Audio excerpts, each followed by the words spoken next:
Calm down, chat. Yo. Shout outs to Young Bones. Yeah, he's awesome. He did a great job with this for sure.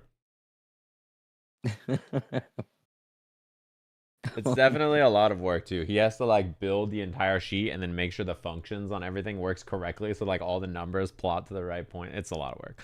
But he did a great job the last couple of slams with it, so I appreciate it. Emily took on the task and then was like, she was like doing it and she's like, this is so much work. And Bones is like, I pushes up glasses. I'm somewhat of a spreadsheet professional. And we were like, what? You do it. We were like, you do it then. And then yeah, it turns out he's a beast. I mean, I'm happy He's to see Young Bones freak contributing in the sheets. Yes, that's correct. He's a freak in the sheets. The wow. That's correct. Yo, a freak in the spreadsheets. Mm-hmm. You got it. That's him. You got it. So creative. Mm-hmm. Chow was on that one. They were ready. Oh man. Yeah, we're gonna be booting up in like 5 minutes or so here. I'll make a little tweet that we're live. Oh yeah, I'm going to let everybody retweet know. said tweet. Let me grab it here. Thanks for coming by, chat. Should be a lovely finals day. Excited, of course, for everybody to get slamming. This is always a stressful day for everybody involved because, like, it's the elimination day. But I'm rooting for everybody. Big saying, bro. You got to be able to call it down the middle. Everybody gets my spirit energy. You know what I'm saying? That way, it's just good games all around. There can only be one winner. But one thing that I'm sure that comes from this, and it's been true time and time again, is that once this is done, we have like long time staying Street Fighter players from some corner, some crook of any one of these teams. And it's always really interesting. And whether it's like people returning and whether it's people, new here, I'm glad that everybody's enjoying it because I just like seeing people, getting into fighting games. And now you guys have that competitive itch to pull up to something like an Evo. It's a beautiful circle. Yeah, I mean, part of the cool thing is like Raidus, as an example, played in the Tekken Slam a long time ago, and then after playing in that, he was like kind of interested in Tekken, and then he got interested in Street Fighter. Then he was like, "Should I go to CEO?" And I was like, "Yeah, man." He's like, "It's like 10 minutes for me. Should I check it out?" And I was like, "Dude, you gotta go." And he went to CEO. He had a great time. I was like, "I'm playing in the Slam, dude. I gotta go. I gotta play me some Street Fighter." So see, I like that's seeing how it people pull up goes. for the first time. I love seeing people pull up for the first time to like offline events, especially with something that, the pipeline from online to offline. Obviously, I feel like that's probably like probably one of the most main FGC things, but you're getting it in such a positive way where you're connecting people with these great players. And on top of that, like they're from all over the place. And now they're going to start pulling up to events as well, man. And like, I don't think I've said this just yet, but a lot of these guys, I'm not familiar with at times until like I see Sajam like working with them. So I go on and then I start to become fans of a lot of these people. So I'm always grateful for that. Yeah, and thanks to Capcom for helping support the event. Thanks to all the gamers for playing in the tournament. I really appreciate it. It's not easy to put yourself in a tournament like this and then grind Street Fighter, play, get involved. So I appreciate it. Also, of course, it's time to kick things off. Thanks to Capcom once again for helping get involved in this and making this happen. And thanks to all of you for tuning in, checking it out. Boom, it's slam time. The slam is rated T for teen. And we're excited to get our matches going here. We're going to be kicking things off with the Brian F versus Just a Kid match on my feed. The thing is that you'll be able to watch all of the different matches on their own streams. Like everybody's streaming. I think every single coach is live to start with, but then also each team has 2 or 3 or 4 people on their stream live besides the coach. A lot for you to tune into and check out. And we're going to be hopping into the matches and then basically just instantly going in. Should be a good time. We're not going to be watching every single match on stream because, as we mentioned before, it's a little difficult to cover each one like that. It would take us probably 12, 13, 14 hours or something to watch the whole event. And we would all be dead. So it's probably better for us to do it this way where we can just watch about 8 sets or so on my stream, and if you're wanting to watch some other set, you can go tune into it and then check it out on their stream. It's a little bit more work to do it this way. So got a pretty good system already, though. Yeah. So I'm going to be joining in the lobby, getting our matches going, and then jumping into the first set here on the Slam, which should be a good one. And who you said we're going to go with first? We are watching the Just a Kid versus Brian F's team. which I'm Man, very that's excited for. This up. is a very close set last time. Like some of the big standouts were obviously there was a pretty big draw from Super when he had like a big chance against Aske. And then the Deku versus Bogur set is, I think, one of the closest sets between like basically any team on the Slam. Like theirs was very, very close. So excited to watch that. Yeah, it's been some crazy games, man. I've been loving the adjustment so far, man. Also, it's been crazy seeing the character variety. I mean, we see professional Akis, I feel like, out here right now, man. Everybody's been playing so well. Yeah, I've been really impressed watching Ko too. I mean, a lot of people get obsessed with rank, but like Coefficient had a really, really good performance against basically everybody. He was one of the people to beat Beckman and stuff like that. And he hasn't had the highest MR in his bracket basically the whole time, but he's played super well. Like, I think the one thing about this is that not everybody's a ranked grinder. A lot of people have been putting in hours with their coach and putting in hours like kind of in rooms and custom matches to get ready. So even someone like Raidus, who's not master rank, has the best record in his group, a group that has multiple master rank players in it. So, you know, something to keep in mind. Let me turn on the TV for you, Steve. Here we go. Thank you, sir. All right, our first match. Deku versus Bogur. And Bogur has been grinding every single night, basically, to level up not only his, like, you know, approaches with things like drive rush, but his combo game as well. He's been working a lot on things like that. The overhead, which he was not using before. That's like a brand new tool in the toolbox for him.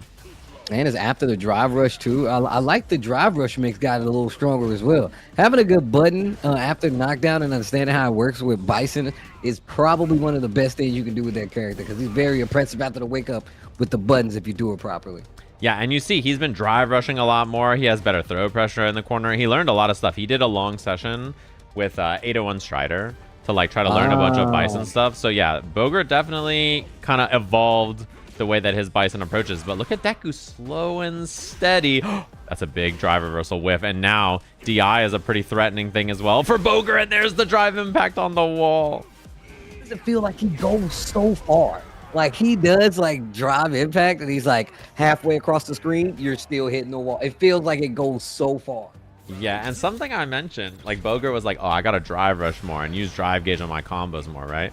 And I was telling him, I was like, you know, the thing about bringing that into your game plan, it's good to do. The only problem you have to think about is that it means you're going to be running out of drive gauge more often, right? And he was like, oh, but I get so much damage, right? So it's such a, like, you know, he's like, but I get so much damage. So you can see he's doing way more damage to Deku than the other times they were playing, but his drive gauge is so low. That's the only concern. He spends the level 3 right away. Easy peasy combo.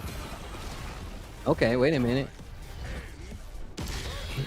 Okay, wait a minute. But we got a competitive first game here, though. Thing is, Deku set up with the full 3 bars right now. Deku, however, I will say, has been playing like consistently well and still being able to like kind of adjust to whoever they've been fighting. So it really does let you know, like, you can see the improvement. Yeah, she's like, I think pretty slow and steady no matter who her opponent is, basically. I like the like duck goose kind of idea that Bogur has there. He did like dash throw, and then he did dash neutral jump, right, to try to bait the throw attack. Oh, the lariats. Oh my god, that was one of the things Bogur was really good at, those stand medium kicks just to control the ground. Oh, but the combo drop. I know, he's so scared now. A lot more. Yeah, he spent so much drive gauge, and now Deku has a big meter advantage here. The block, and she can level 3 after this. Going for a ride. Hit the lights. Get ready to get tucked in. Oh! Yo, Deku, I see you. That wall. That walking wall. I feel like it's very rare that we see Deku, like, get stuck in the corner. And even so, like, does a great job of just fighting her way out of it. Like, whether it's because of the patience, like, slower, like, not big committal pokes where you can get punished for it. Like, just really good observations in playing the game. Yeah, the big thing is Bogur's offense has leveled up a ton. But as you can see, it's so expensive on the drive gauge, right? He's like spending so much drive gauge to get in a lot of times. And because of that, it just means that Deku gets these advantages at the end of the round when he's burnt out. I've been a fan of Deku's jump-ins the entire slam, though. Oh, wait. Speaking of jump-ins, side switch, corner, backs up, gets a little space. Bogur. I like this. I like him playing slower now to regen that drive gauge. Oh, a little too slow for the throw. Oh, I think he was trying to anti-air there, and then now the command grab punish.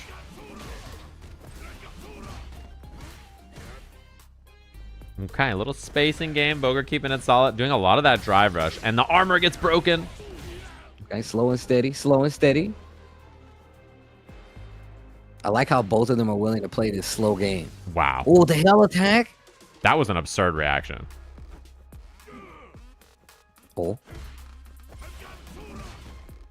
I like the commitment. That's one of the things Deku was really good at this entire time as well. Cycling through her options. Oh, the wake up. Gets it this time. I'm still alive, though. That's a big boy. That extra Zangief health actually saving the day right there. So one more interaction. And the air to air. Wow, that is not easy. Damn. You wasn't lying about the reactions, though. Yeah, that is an impressive air to air. I do not know how he's seeing that. Okay, wait a minute. Deku getting a little more preemptive with the jumps. And still able to call out with the lariat, too. Nice. And one thing, little cycle options and just representing the throw as well. Yeah, and you see Bogur's been doing the same sequence quite a lot, which is like, oh, he can punish this. Does he know? Not quite, but he got the parry at least and build a ton of drive gauge. He's been doing stand medium, crouch medium, jump. And Deku's trying to anti-air, but the lariat is a little slow. It's losing sometimes, so. Oh, wait a minute. Red option works. Goes for the sweep this time. And look at the patience just to walk up to see exactly how Bogur was going to react. Yeah, now he's one hit away. He's got critical art on deck. Like one drive rush overhead, drive rush low. Uh-oh, he has the hit. Bombs on. I like that. Oh my. Oh, still got clipped. Like I said, Deku just rotating the options. So good at that. I know, just the drive rush low to check. I like the option a lot, and such a close round between these two. Although Bogur has his level 3 last time, which we saw, you know, he spent in the second round of the first game. He didn't have level 3 for the last round, and that ended up being a big factor in how much damage he had. The trade. Still confident enough to try to hit a button. Ready with the anti-air lariat, and just a little too early. Just a little too early for the grab from Deku. Oh my, the armor. The low. The knee. Spacing. Oh, okay. Wait a minute. Counter hit gets the lariat on the OD too. Yeah, Bogur so low here. One SPD kills you, right? So if he makes one mistake, not gonna be the kill. Now in burnout though. Oh my god, this is so scary now. In burnout, Bogur just poking. Look at Deku waiting. Just I could do this all day. Yeah, she's hit one button in burnout so far, and now she's back.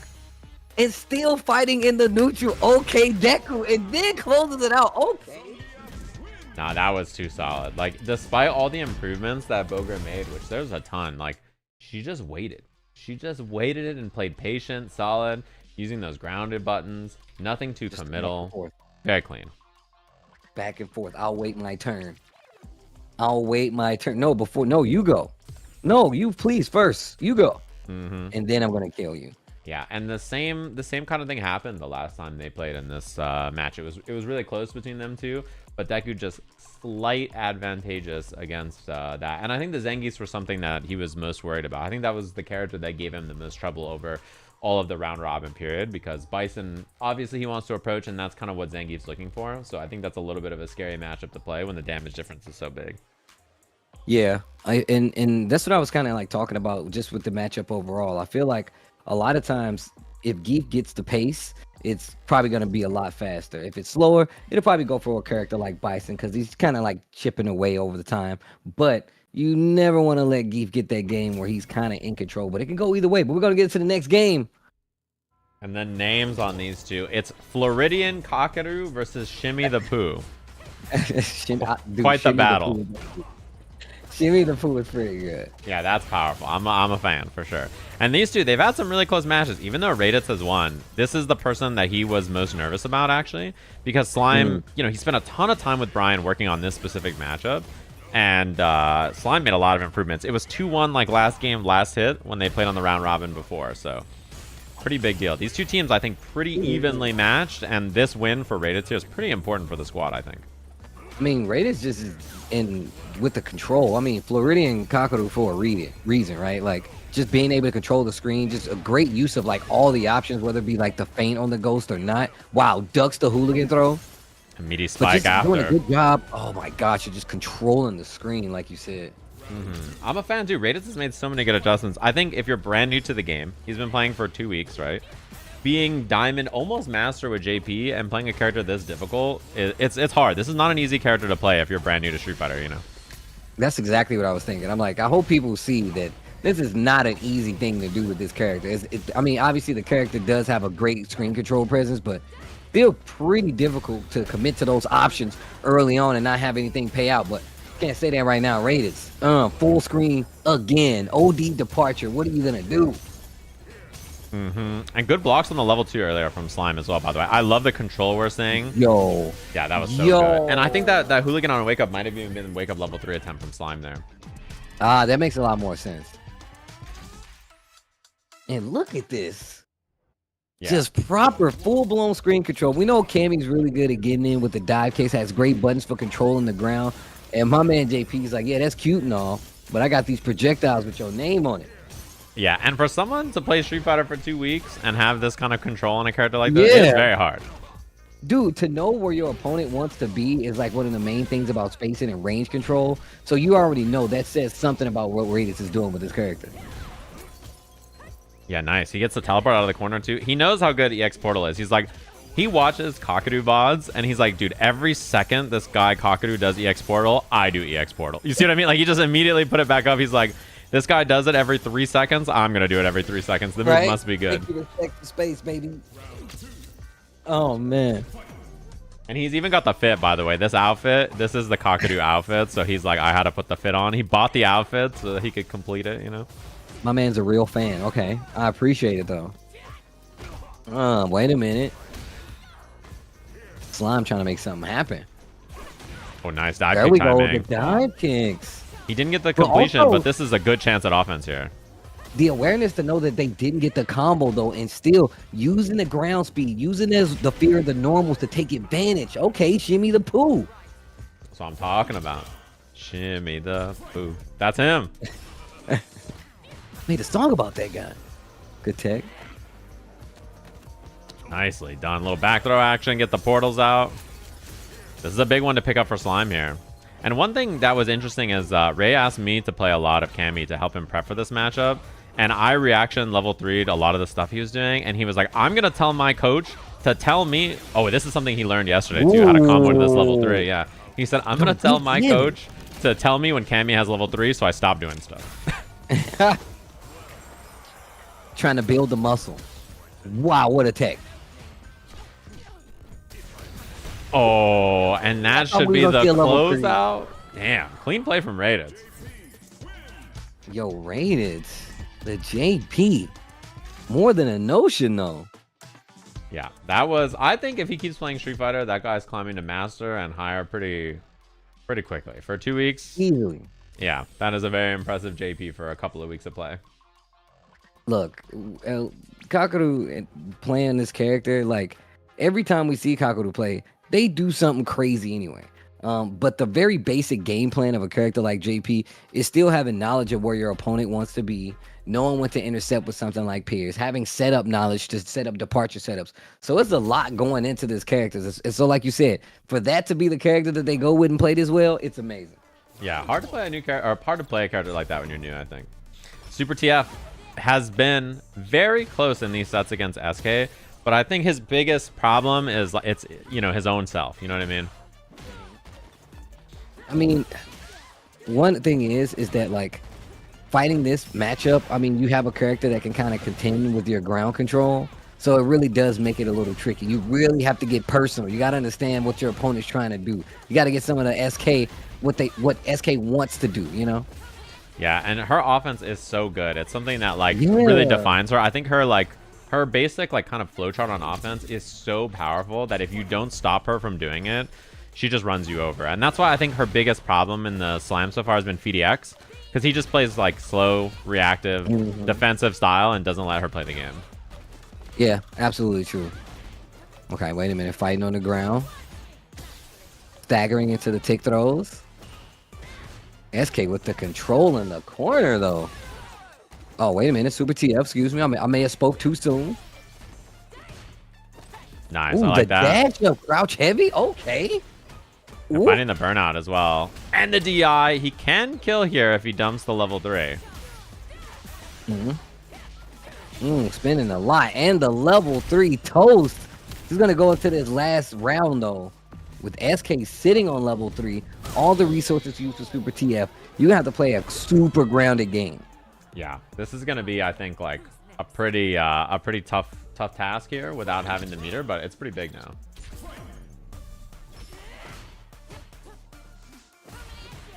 I do like Super TF still trying to get some screen control, but also like pressing enough where you have to second guess getting those stocks with the character. Yeah, exactly. Oh, stagger pressure, and Super TF trying to fight out of there. Dive kick, nicely spaced. I was saying the other day. I was about to say. Yeah, me and you talked a lot about how good his dive kick spacing is. Like, yeah. I'm very impressed by how consistently he lands like the perfectly spaced dive kick as Cammy. And just like the placement on him is like, you're at this range, I'm gonna jump, dive kick is gonna reach. And look at that, and just kind of pre-stepped it by doing jumping roundhouse, mixing in the hooligan combination. What a drive rush string, though.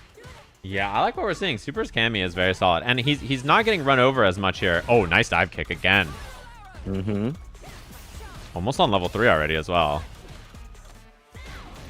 And it's because playing this super grounded game, like I was saying before, just using the normals, but still creeping into this range where crouching medium kick is going to be a threat to drive rush throw. Oh, and super teching 2 throws built him so much meter that he has a level 3 here if he gets a hit. Oh my god. I thought that was throw. He had the level 3, drops the combo, but he gets the hooligan. Super TF game 1. Look, and this is what I was talking about. Like, I was choking over the words, but it was more about making sure SK isn't able to play her game. And the jury game as well. Jury's really good at running you down, making you think you don't have options. Cammy can definitely contest that. One of those options being dive kick, and of course that wake up uppercut. I know, and the control here has really helped Super. You can see that he is a lot more confident with his approach here today against SK than the other days. And this is exactly what I mean. You get to see the advancement from the players. And I'm going to tell you right now, Super TF is playing so confident. Yeah, I love the spacing on these dive kicks over the fireballs too. Something that I didn't see as much from him on the first 2 days, although a very clean sequence there from SK. One of the things I feel SK is really good at too is forcing you outside your regular game. Like, she'll play this regular pressure game. She's like, oh, okay, so you kind of know about this. Now I'm going to start using more buttons at this range where you really want to do something. Nice call out on the wake up, though. Oh, no punish on the dive kick either. That's a big tell to SK to see that kind of a sequence and see that, you know, he's not going to punish you for it. Oh, that was sick. There. The control all the way through. SK with a dominant game too. Yeah, very, very good. I think, you know, just running your offense and forcing kind of those kind of situations is what she like wants. That's what the kind of game she wants to play. SK, she's really good at it. She's really good at it. Even from like the coaching sessions, like having an awareness of what her opponent wants to do and just playing around it. Like, look at this range that she's playing in. And there's a drive reversal. Super been going for that a decent amount, and it's actually worked out pretty well so far. Okay, back throw. Good challenge right there. Look at the little spacings from Super TF, but wasn't ready for the DI. Damn, SK just gonna call them hold? That's crazy. Another one. And trying to beat an uppercut there. He doesn't bite, and now there's chance for Super, but his offense has looked a lot weaker than hers so far. Yeah, even right there, trying to bait the throw. He got like a neutral jump there at the end. Oh, counter hit. That was so good.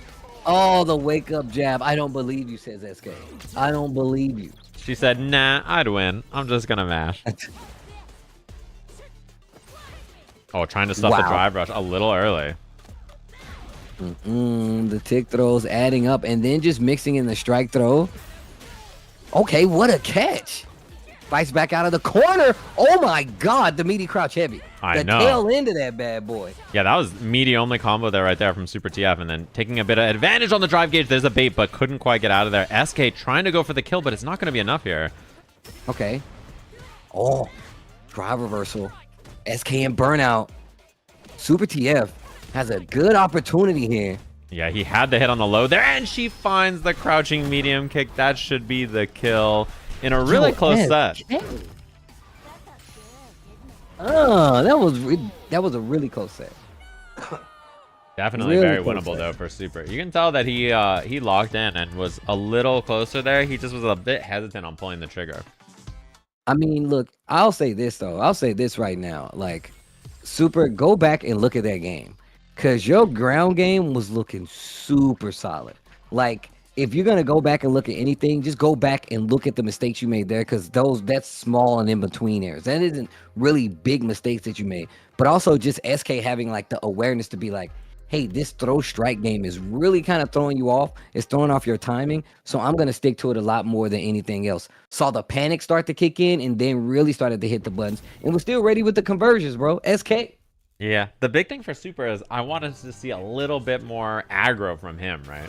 Like pull up a little bit more. He played very, very passive to the point where I think like SK was very confident to just walk in and do whatever she wanted, right? But speaking of which, Void, he's had one of the biggest, I think, glow ups in terms of any player on the Slam. He is the world's greatest gamer for a reason. He's had a ton of coaching from like 5 different coaches, including Diaphone. He spent a bunch of time with Void as well, working on this specific matchup and some other matchups for the Slam.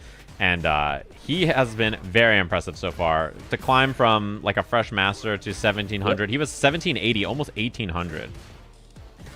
I told you I was watching him climb all last night. He was like, yo, I'm trying to get it before the final day of Sajam Slam. But Beckman is just another one. Like, I found out about Beckman, one of the few players I just got wind of just, you know, from going to like PAX and seeing her play, taking a little tutelage from Yipes, as well as just being a ridiculous grinder when it comes to just getting better at this game, learning more about it, playing multiple characters to try to understand them as well. So literally, I'm just a big fan of Beckman right out of the gate. Yeah, and Beckman recently started traveling to compete too. So yeah, I've been a big fan of everything that I've seen from her so far, and I'm happy that she was in the Slam. There's the can. That was so good because the level 1 just slides them all the way out. And spent both cans. So now, looking for a reload, you got a way to call out something in the neutral. Nice anti-air Psycho Crusher. The neutral jump once again at that range, because it's gonna check one of the buttons if she tries to stick anything out, namely a standing medium kick. And of course, if it tries to slide in there as well, I think the recovery is in his favor. But here we go. Beckman with the throw to close it out. Game 1 over Void. And yo, Beckman looking ridiculous right now. Hold up. Yeah, the biggest thing about this matchup so far has been Void has been trying to approach with like jump elbow fakes a lot, and Bison Psycho Crusher has just been shutting that down. You know, like that's been something where he can't kind of use the elbow drops to fake her out and like get any kind of approach going, because, you know, it's just too consistent, too solid of an answer. Okay, backing up, trying to get something there. Also, the delayed buttons from Beckman versus his character is actually really good, because that way you'll catch a dash in. And I was going to say, not committing so much to that tap parry is really kind of helping you out, because it's really scary once she gets in the situation in the corner. Set up the cans. Beckman just hops out, but eats a cross-up for the trouble. Wow, raw Psycho Crusher too. Would have been unsafe if blocked, but Void was already committed to something. Her drive gauge is so low, but this fight out here means she's going to have a bit to work with. And look at that. You talked about the low drive gauge, and you saw her dash up after that throw, and now getting a big chunk of it back just playing this slow neutral game. Oh, that's a big hit here, too. He does have level 2 at the end of this as well that he could spend. EX Tatsu level 2. Doesn't want to spend the meter. Oh, Beckman has a chance. No. Oh, my God. Throw shimmy. Okay, Void switching up the speed. Going from the change up to the fastball. Okay. Yeah, and I like that kind of off timing there from Void. He didn't want to spend the meter. He was down to save for the level 3. And then puts himself in burnout, finds that one throw bait, gets himself out of there. Nice parry. The defense, and then the break, your Void. Oh, I like the attempt. A little sneaky, yeah. And Beckman calls it out. I see you. Yeah, last time in that exact sequence, she Psycho Crushed. So I kind of like that Void was like, okay, I think she's going to sit there and be down charging. I'm going to go for the grab. Okay. Pressure. We know how this looks coming from Bison. Mixes in the throw. She's been good at it so far. The shimmy on the throw. Wake up. Beckman calls it out. Working on the P, but drops the combo. Oh, no punish from Void, though, on the scissor kick. Oh, tried right there. Now he's in burnout, but this burnout pressure is going to be very hard for her to deal with as well. Resets in the challenge.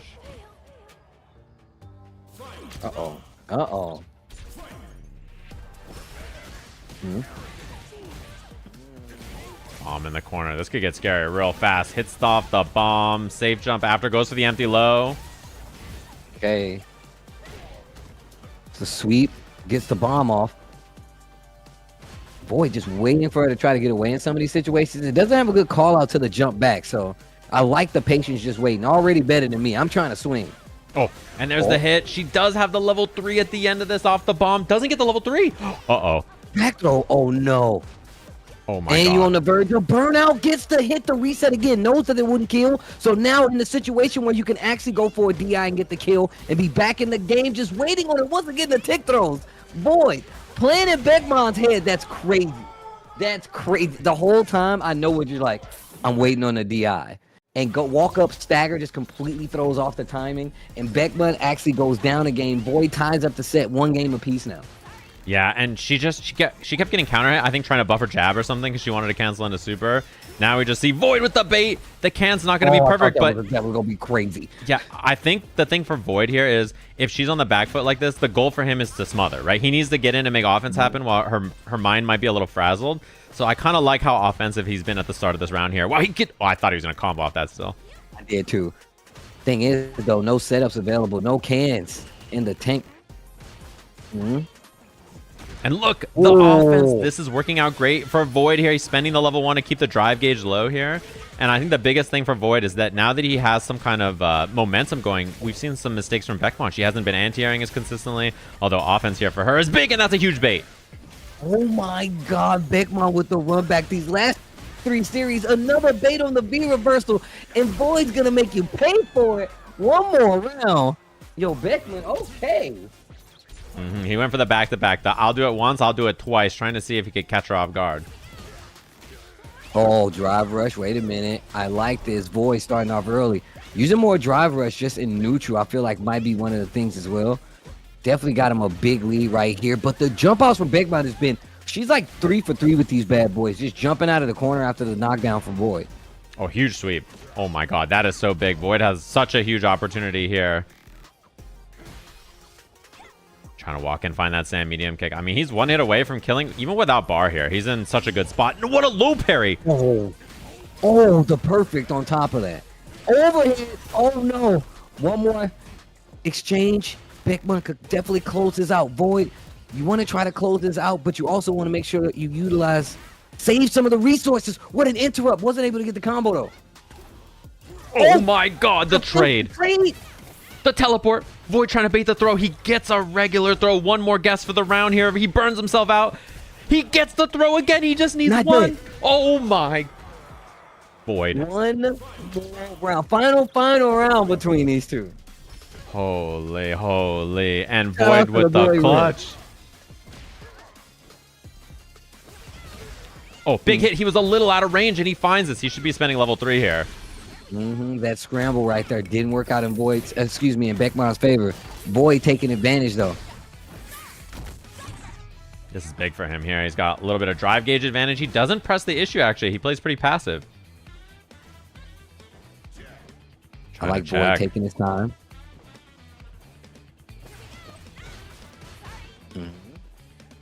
Laying off the pressure this time. Beckman has no problem. Just she was waiting. first. The drive rush counter hit confirmed. Okay. Oh, she has the hit. Burns herself out, though. She's going to try to burn Void out, too, I think. It's not quite burnout for Void, but this is closer, right? So this is a pretty good spend, I think. And you still got this corner position as well. The jump. No anti-air. Oh, my God. He burns himself out. Now he has to try to win before she gets out of burnout here. He gets the throw. He's so close to chipping. He's so close to winning, but she's got drive gauge now.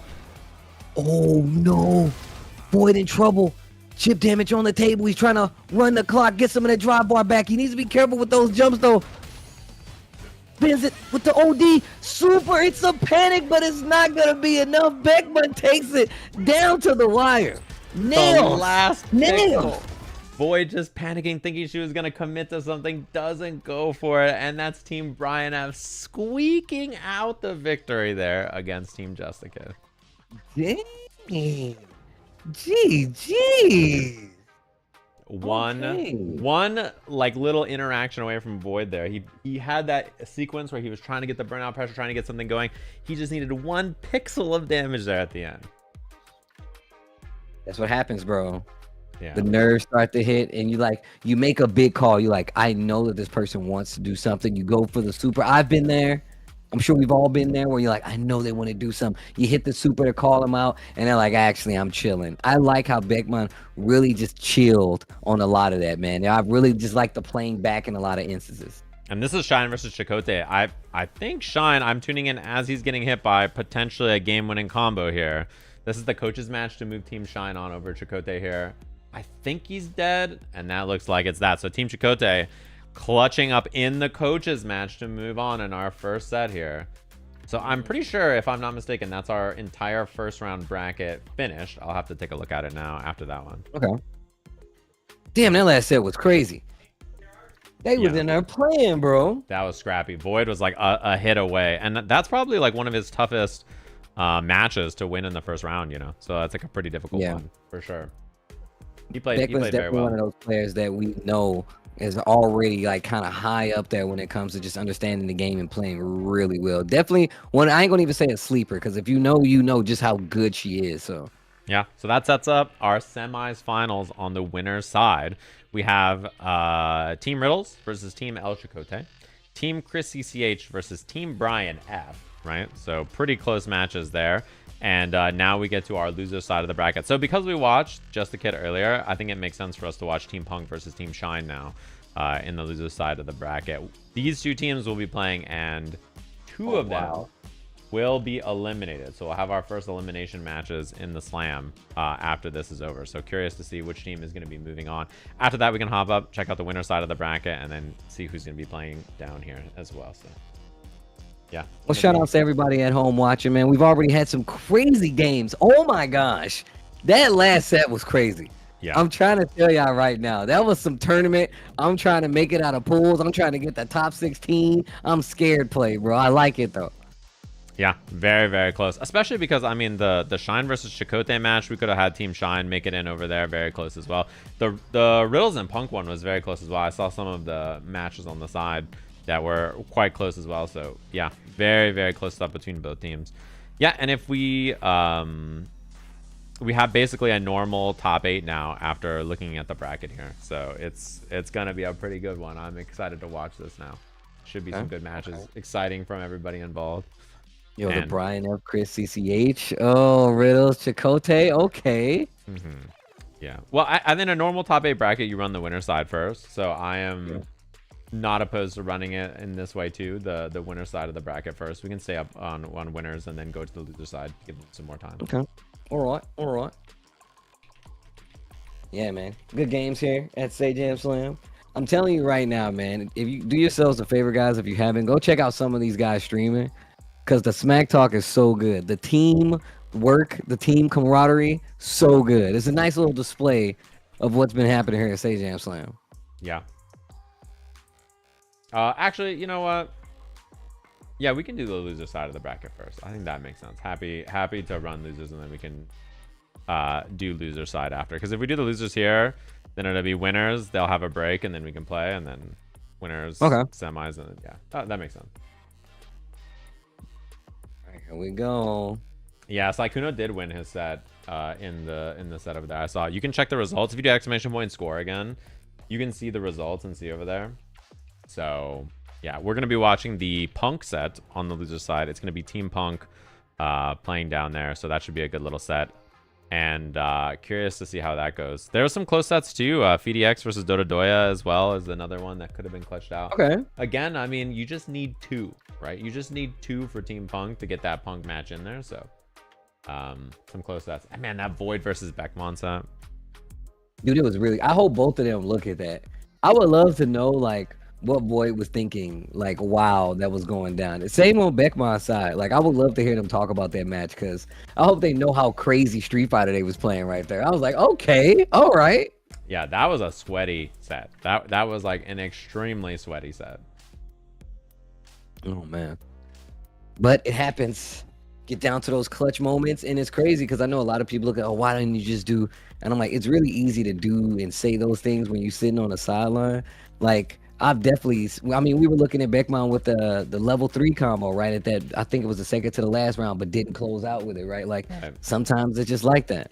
That's always the hard thing. It's easy when you're on the sideline to be like, oh man, why didn't you just? But when your hands are in the match and they're shaky and you're like, oh god, am I gonna drop this or do that or do that? Like, it's so easy to be nervous, you know, and like make the wrong choice. You can feel it in like each of those interactions. So it's part of fighting games, man. You play people, you get that connection of people being like, oh, these guys, like, you start to understand the rhythm, but you also start to be like, look, you know that this person has got the nerves kicking just like you do too. So yeah, that's always how it goes. You're always just like, oh god, I'll be fine, right? Like, my hands are not gonna be okay. And then every time you see a top player end a set, their hands are like this and they're just shaking. Like, I'm so nervous, right? Like, it's just a normal thing to just be extremely, you know, scared in interactions like that, brackets like this. So yeah, good first round of matches that we had so far. These will be our first elimination matches for the slam so far. So excited to watch this. And thanks to all the teams for gaming with us, of course, whether they get first or last. I appreciate them showing up and doing some gaming here because, you know, it's not easy to put yourself out there and play in a bracket like this. It's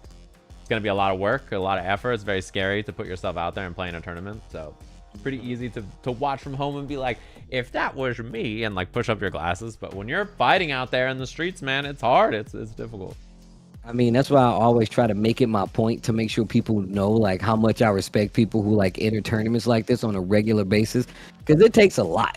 Yeah. It takes a lot to be like, I'm gonna put all this out here on the line, as well as like these coaches as well, man. Like, I don't know how easy it is to like, or how hard it is to like teach people about stuff like this. I mean, I just remember the like the E-League thing when we had to teach our players how to like play Street Fighter and stuff. Yeah, that's not easy. Like, well, especially when people have no experience in it or just like seeing it for the first time. So I got to commend all the coaches too. Yeah, it is a lot of work to be the one doing all the coaching, and then it all comes down to you. I mean, like, I talked to a lot of the coaches in the slam and they're like, listen, if I lose in tournament, I lose in tournament, right? But when it's the coaches match in the slam and I know I'm letting 4 people down if I lose the match, yep, like, it's just the worst feeling. Like, it's you like, I would rather lose in like 50 tournaments than lose when you have 4 people being like, you got this, man, I believe in you, and you just lose and you're like, oh. Like, it just, yeah, it is definitely a heartbreaker.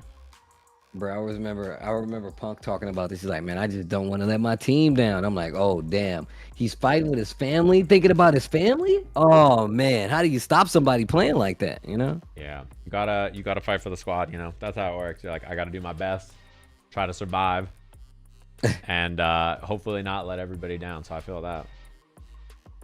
Oh man. Lots of these players really taking the gaming to the next level, man. Especially not coming from coming from like games that they didn't even originally start in, man. I'm a fan. But here we go, Ellum, SunnySplosion. Yeah, should be a good one. Modern Marissa versus Modern Zangief.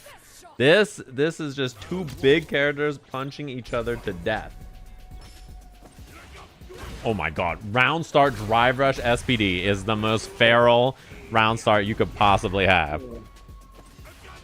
And I've seen Ellum's been doing some playing. I've noticed that he's been doing some gaming as of yesterday, and he definitely, as you can see here, has ranked up in his ranked matches. He's silver now, and he's learned a little bit more about what he should be doing on offense. But the hard thing is, so is SunnySplosion. That's how this kind of event goes, you know? Yeah, I was about to say, just using the armor, the DIs, we've been seeing SunnySplosion just be consistent with the entire Sajam Slam, so... Yeah, and the first round robin, actually, Ellum beat Sunny. And then the second round robin, Sunny won. So these two are 1-1 in round robin score as well. The grudge. Whoa, running back grab. Oh, the armor to get through. Wait, I love that option. Yeah, it must be nice as a Marissa player that her armor beats the armor. It does. It is nice. Into the level 2. Oh my god, I think that got her. That was so far. Yo, you can go wake up and do it. Big damage on the board. Marissa's a big girl too, though. She got that extra health, which is always a scary thing about dealing with her, and that is burnout. Very scary now for Sunny. She's going to be in burnout against Zangief, where that, that drive impact is very difficult to deal with. The reversal? The Russian? Oh. The double suplexes? Yo. That's the great clip special right there. The great clip special. Patches. Oh, my. Oh my. Oh, nah. I'm destroyed right now. I'm like, I didn't even jump over him. He still grabbed me. The wall's right there. It's so far. The lariat from so far, and this time she jumps it. Okay. Get the small combo. Trade the... Oh, the DI still gets to the wall. The OD would breaks the wall. Oh, my God. She's going to spend a level 2 here. Yeah. Okay. Now, Ellum is about to have level 3 as well, which is the scary thing about this. And now he's sitting on level 3. Oh, my. And now they're both in burnout. And he's going to do it. Punch the level 3. You got to be holding up. No. Spins it all. Ellum. Dead. Oh, my God. Points to the lights for my loyal fans. One of the most feral matchups in the slam for sure. Swinging armor, SPDs everywhere. Yeah, and I don't even know. I can't even imagine what the coach's perspective is like trying to figure out how to beat either of these characters. Like teaching someone new to. Oh my God! Like I was wondering the interaction there. How do you even teach someone that? I was literally about to say, like, I didn't want to say that could be done because it's very hard to call somebody and be like, yo, you just armor right after that situation. But it's naturally evolving. Gets the stun. Hold on. Easy peasy. I like that she had so much time to walk up for the stun combo too.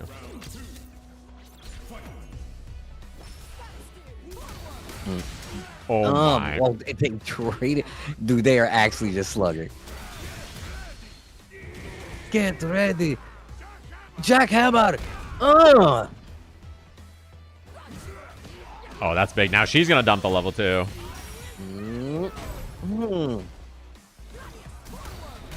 Oh, wow.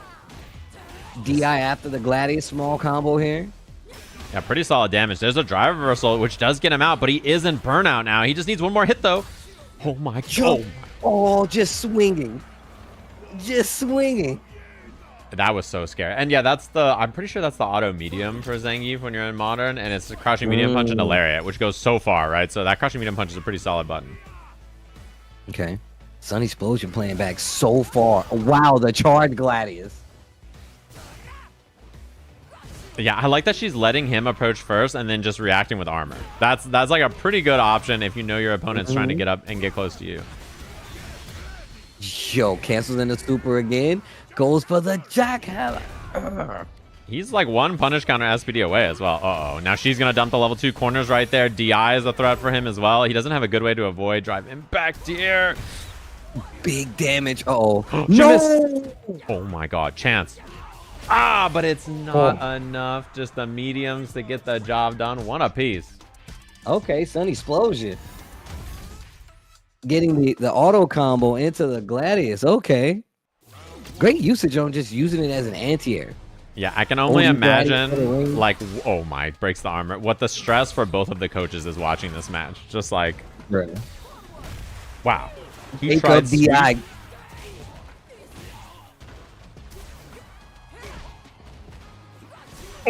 Oh, not in time, though. I like that early Superman. Yeah. Yo. Okay, wait a minute. Ellum getting a lot more comfortable dealing with this Marisa right now. He's just waiting out the burnout, too. He's about to be out of burnout. Now he's got a drive gauge back, and he was rapid firing the jabs.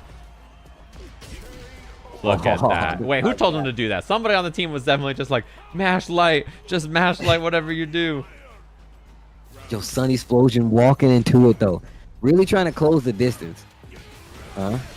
Yo, the fact that Ellum is consistently interrupting with this crouch strong. And she knows to jump it, but she wasn't in time. Ellum trying to run away with it. Trying to take it home. He's only like one interaction away right now. I mean, if he builds a level 2, he could just have that crouching medium into EX Lariat into level 2. And hopefully SunnySplosion starts to get an understanding of the spacing, because it's definitely put him in a bad situation. Oh, not dead yet, though. One more hit. Can Ellum do it? I mean, this would be a huge win for their team. They just need one, and he finds a drop kick out of nowhere. Okay. I see. The old overhead. All right. That's a big one to get on the board, because now, you know, for this team, all you're thinking is we just need one more, and guaranteed Punk gets to play the game. One more, and then the Punk activity goes live. You activate hidden contingency plan, Captain Punk. Yeah, that's all you need out there. But Shine did beat it once in the round robin, right? So I mean, that's another thing to think about. You gotta remember, they gotta keep hope alive. Okay, Yeah, that's really what it is. Also, hopefully the teams, they know this, that if one of these coaches beats the other, they're never gonna let them live it down. You sharing that joy, tease their fellow teammates about it. I feel like that's the only way you can proceed after that, you know? Yeah, that is how it goes. So we're gonna have Sykkuno. I think he played Jury, if I'm not mistaken, in his match earlier, and I think he's gonna be playing Jury again here up against Bogur, who has been really solid in the second slot for Team Shine on the Ed. This has been a character where she's had a lot of success, been playing super well. So a lot of people and a lot of teams have been really struggling with her, actually. I think she's been somebody that they've had to put a lot of prep time into, because her Ed is just super solid. She reacts to everything with one button DPs and beats people up, and her spacing is good. She does flicker pressure. Like, she's a really kind of well-rounded player, I think. Tough to have a good game plan for her. Yeah, we were watching last time, and just the readiness to try to call out just the fundamental stuff you need to do to succeed, right? Even with that slower uppercut, like the DP in certain situations, still just able to make sure it's there as one of the actual options to go to when it is definitely the best option. But here we go, Bogur versus Sykkuno. So Sykkuno pulling out the Jury this time, though. Yeah, which is a pretty kind of interesting choice. He hit Master with this character, and it basically didn't play her a lot of the slam. Because he said, I got lucky and my other characters are better. Wow. But here we are, back to the Jury. Yeah, and her record, Bogur has one of the best records in her seed. I think it's Raidus, her, and Shumimi had some of the best results. So Sykkuno and Lily were tied for 7th and 8th in their results. But he wasn't playing any Jury, so... Whoa. Wait a minute, the DI, hold on. Bogur, hold on. Yeah, very impressive stuff. Good DI, good call out because the burnout was there as well. And her anti-airs are also very consistent. Nice. Even though we least expect them, okay. Wake up. Damn, that hit. Punched the hell out of her foot. Something we've seen so consistently from her as well. On defense, she has been liking to go for that a lot, so. Oh, wait for the DI and gets thrown out of it. Sykkuno's in a bad spot here. You can smell a jump dive kick or a panic option coming. I like the patience, though. Didn't get too crazy. Only went up for the air-to-air. Now both of them in burnout. Sykkuno on the verge of getting his back. Yo, still ready, though. That is a punish. Uh-oh. What a jump out and the auto combo into level 3. Bogur, game 1 over Sykkuno. Damn, is the Jury too little too late? Maybe. I mean, she looks really, really sharp. And so far, she's beaten most of the people in this tier. Pretty consistently, actually, so. Mogged. Mogged. Get mogged. Okay. Nice. Oh, that's bad news for Sykkuno. His poor drive gauge here is just beat up. Meaty flicker, and yeah, if he blocked, he would have got burnt probably. Wake up. Yo, I'm gonna burn out on my own terms. Oh, the DI, though. You're stunned. Okay. Mogbert. Look at her go.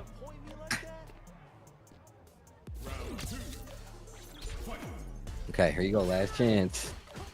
Sykkuno. Yeah. And so Sykkuno so far just, he can't get going, huh? He can't really find any of his groove in the mid-range here. And that's the thing. I feel like Ed's really good at that anyway. You really got to look for kill rush. You got to look for, like you said, snatcher and stuff like that. And these projectiles really do, I feel like, make it a thing to where you're not feeling comfortable trying to get stocks at any spot on the screen. This time, DI in time. Oh, but didn't get the combo at the end, and the anti-air looks good. Oh, man. Oh, man. One hit will do it. And that's gonna do it. Mogu over Sykkuno 2-0. The jury just might have been a little too late, bro. Yeah, clean stuff. I'm very impressed with what I saw from her. Like, basically all slam. I know she was thinking about trying some Mai, but her Ed is, like, too solid. I think that that is definitely the character for her. Looking at just, like you said, how calm she's just sitting here playing and being like, you know what, I will take that time to, like, just not do anything, but still just playing like the true Ed tools. I got like a good fireball. I can put you under some crazy pressure and make you force a reaction at times, but how good are you at taking that reaction? Are you going to be able to, like, keep your wits about you, look for a whiff punish? Are you even doing that? Right. Ed's good for keeping you on the ropes. And this is a big one here. So now that the score is what we have, we do need we do need PhiDX or BrawlPro to get a dub here. And this is the one that's the easiest for Team Punk, right? Like, I think, although this matchup is not guaranteed a win or anything for PhiDX, the next one, BrawlPro versus Feisty, would be a lot harder for them to win, right? So. Yep. Good patience. Still, yo, that uppercut, God. And look at the patience from Phi, too. And look at that, still willing to take the full screen walking route. Good options. Oh, and the double dash. I like that option. Low on drive gauge now, though, for both of them, so. Yeah, he's attacking. He's attacking that drive bar. What a jump, too. Trying to bait the amnesia, doesn't find it, but could have got a little bait on the throw. Just a little bit out of range, too. DPs are sharp, though. Oh, just not close enough. Had the good read on the amnesia, but finds a second follow-up hit. PhiDX. Clean first round. I've been really impressed with what I've seen from his Cammy so far.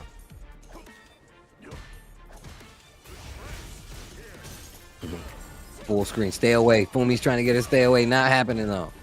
Oh.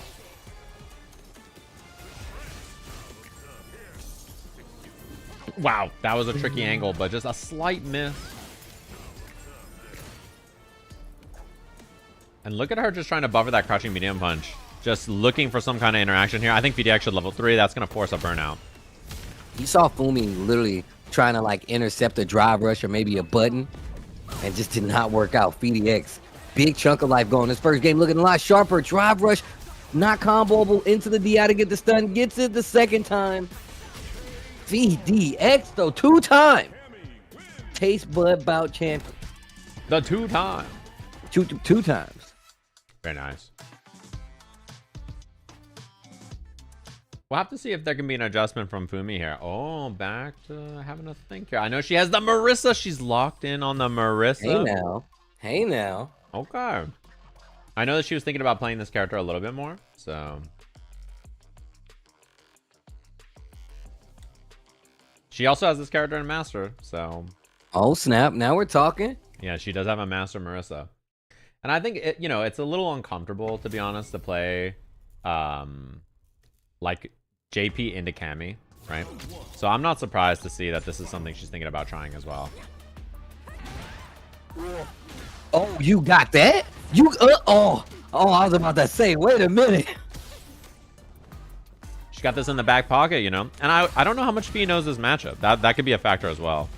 That's scary, bro. Marissa will scare. Oh, yo. And you freezing up on the command throws. Where are you going?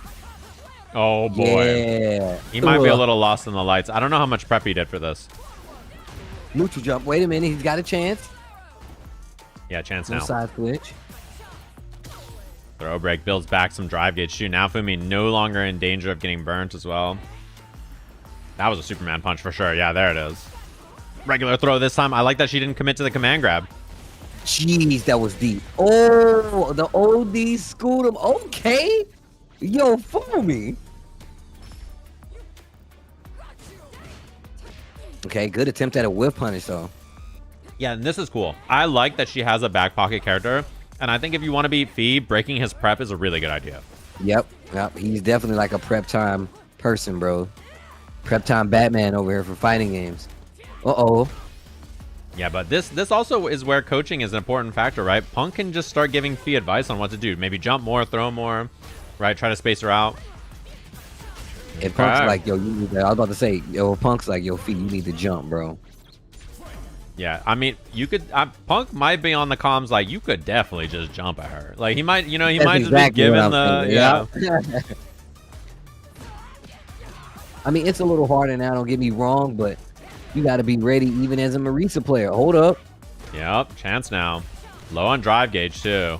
Oh, and that tech saves a lot of that drive bar. So. Oh, better be careful swinging right there. Oh, swinging on that Gladius who finds the low. Oh, wow. What an interrupt. Oh, no, the OD scoot him, and it holds. Uh-oh, wait a minute. This isn't looking good. Wow, what a DP from Fee. Oh, the jump light. Wait a minute. Charged it, too. Wow, fishing. God. That would have hurt. That was death. The timing from Fee. He drops the combo. PhiDX combos. Oh, my God. And you see the buffer. And the heavy kick from PhiDX despite the swap from Fumi. He locks in and clutches it out. Yo, PhiDX, though? I like the switch. I do like the attempt, at least, that they win for there. I think Fumi, she's smart to try that because obviously, like, it looked a lot scrappier than her JP, right? A lot more success. Yeah. I mean, the thing is, Fumi already had the right idea, fishing with the stand roundhouse, looking for those big conversions. I feel like the only thing you really got to worry about is like dive kicks versus that character. And that's when you really got to start doing more Gladius, you know what I'm saying, and react. But here we go. BrawlPro versus Feisty. Yeah, and we got to see if he can clutch up. I mean, there's a chance here. BrawlPro is pretty close on both of his sets against Feisty. He might even be able to end this here before we get to Punk. Oh, wow. The overhead. Bro. No. Oh, this pressure is so overwhelming. Yeah.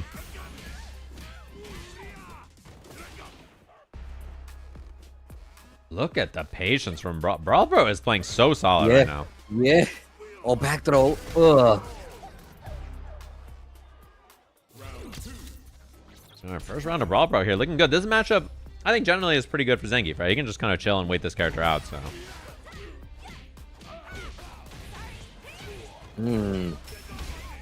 Okay, drive reversal. Oh, nice interrupt, too. I like how active he's playing on the ground so she doesn't get comfortable approaching. Because after a knockdown, she gets to go kind of ham. Oh my God, reversal DI does burn herself out. Does not spend the level 3 either. And this should be the kill. Does not spend the level 3 again. She wants to save it for the last round. Playing with your food. Oh, never mind. Oh, wait. Yeah. Yo. That's a pretty tough round to win. Damn, the unk check. Oh, okay. That could have been worse for BrawlPro, actually. Yeah, this is when it gets super annoying. You really got to commit. Lariat properly or just block out of there. I wonder if he knows that if he blocks the elbow, he can like hit a button after, you know? That might also not be something that he knows about the matchup. Yeah, that's true. Okay, playing slow, though. Building back that drive gauge, which is pretty important for Zangief here. Oh, God. Wow, what a crashing heavy punch from Feisty, though. And there's the OD Lariat.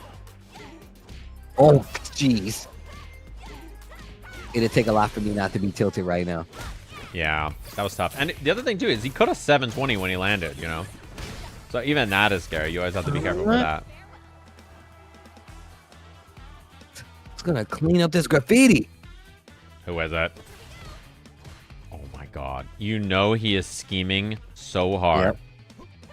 He's going to whip a button and then drive rush in 720, and it's... Ah! That should be the kill. Oh, the Borscht Dynamite. Nephew dropping off the kids, too. What's good, guys? Thank you, gamers. Thanks to Dynamite. Thanks to Team Nephew for gaming. We will be seeing which team is joining them here after this. And I mean, it could be Team Shine without even seeing the coaches match.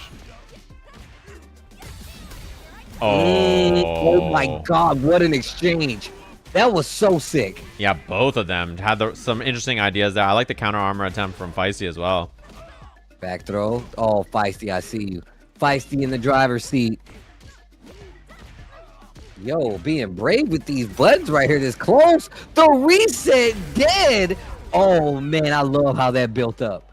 I love how that built up. Didn't represent it once yet, but when he did, it was for the kill. I like it. Oh, God. Now he is feeling a little limber. You know what I'm saying? You can tell that he's feeling more confident, and it's on Feisty. Playing against Zangief in tournament like this, so scary, you know. And the lariat, he's ready. Not this time. Okay, spins one of them. Oh, when he went for the parry there, it didn't work out. And just playing passive. I like the choice from Feisty to back off and then approach. She didn't want to go in right away just in case that 720 was there. Yeah, you have to start thinking about it at a point in time. Oh, yo. Oh, beats it out. He doesn't get the 720. Oh, my God. That is a little scary. Ugh. I like the charge. Oh, my God. Gets the throw, punish counter.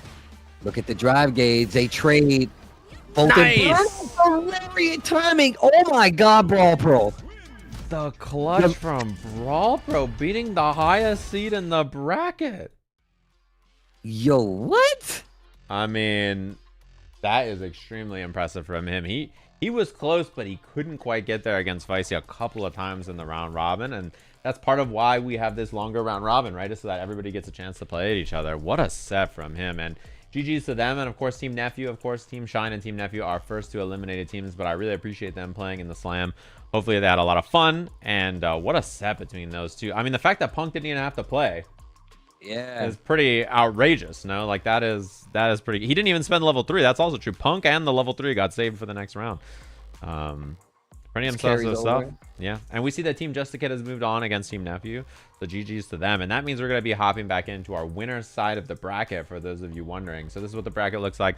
We have ChrisCCH up against Brian F, and then Riddles versus Chakote on the other side of winners.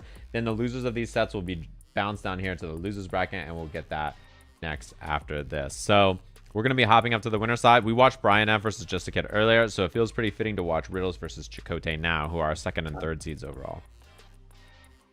Shout out to everybody hanging out, man, once again, bro. Finals day here for Sajam Slam 5. Man, the games have been sick. If you guys just got here, I mean, I know you guys just saw the BrawlPro Feisty match, but the games have been great leading up to this point. They have been so good, man. And the fact that Punk didn't even get to play the game for his team is a dangerous sign. That guy, you know, he's supposed to be the one that comes out and clutches up, but BrawlPro with the big dub. I mean, what's he doing training these guys over there? What is the training courses looking like? What is the regimen? I want to know. Yeah, pretty wild stuff. So we're going to get Riddles versus Chakote on our main stream, and then ChrisCCH and Brian F will be playing on the other side of winners semis to determine which teams will be in the winners finals of the tournament.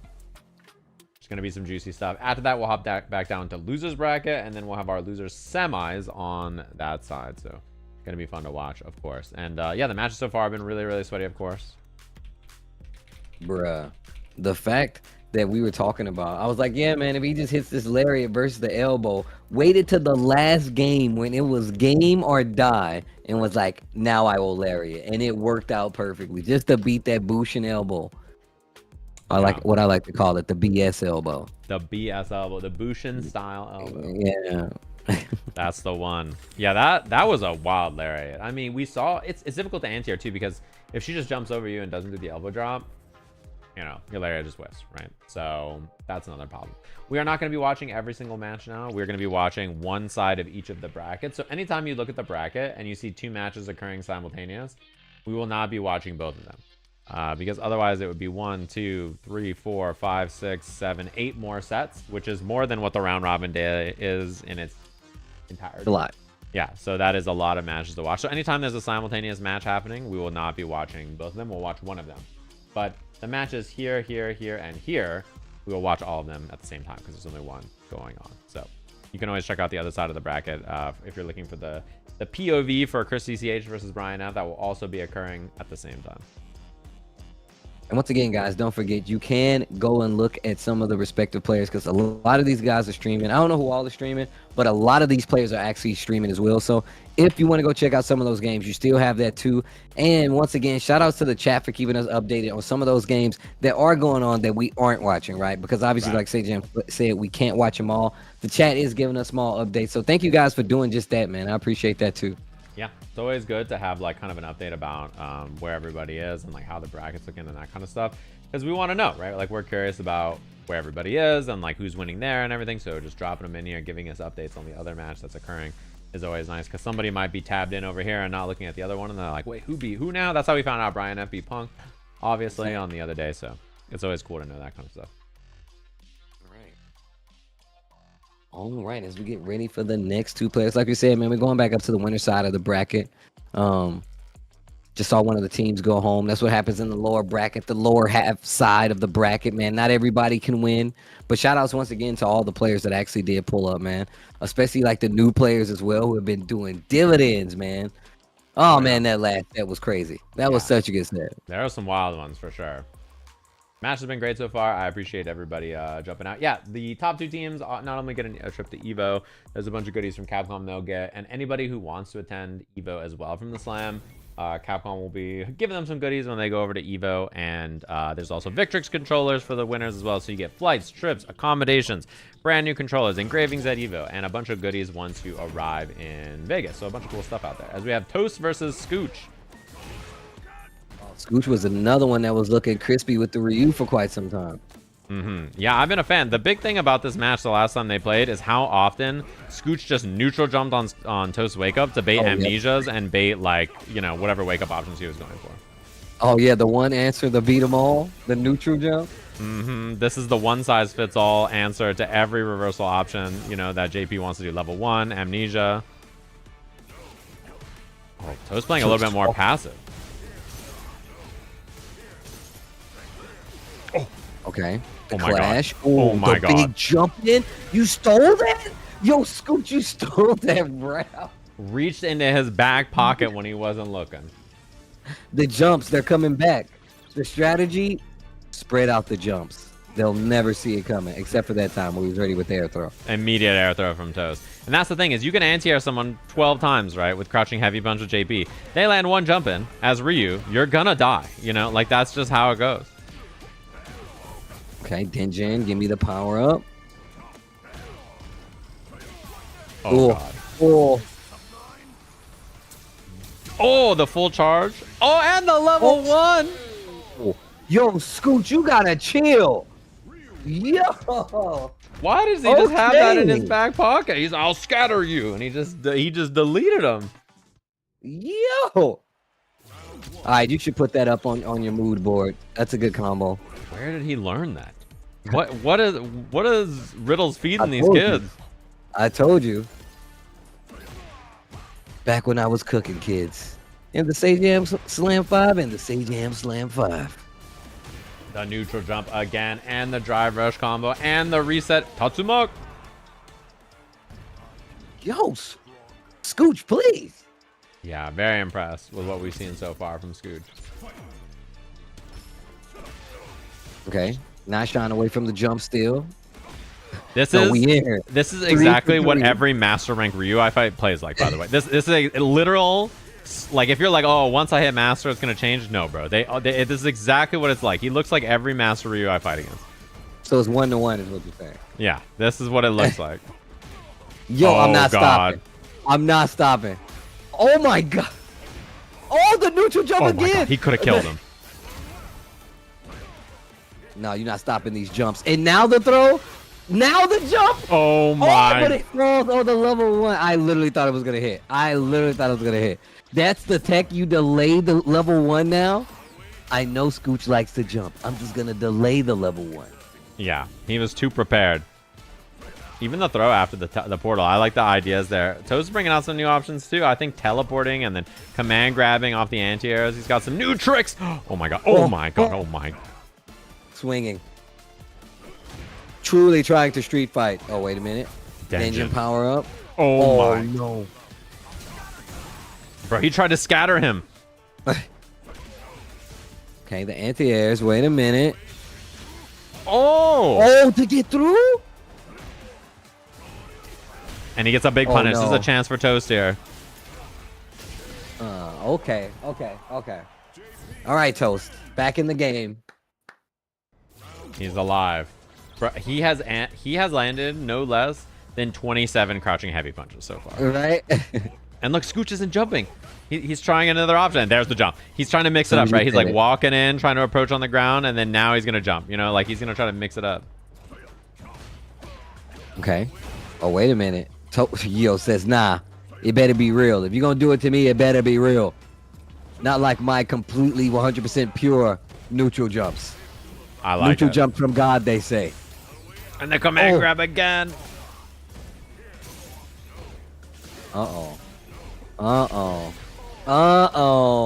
Yo, Toast. Coming alive. He recognizes the problem.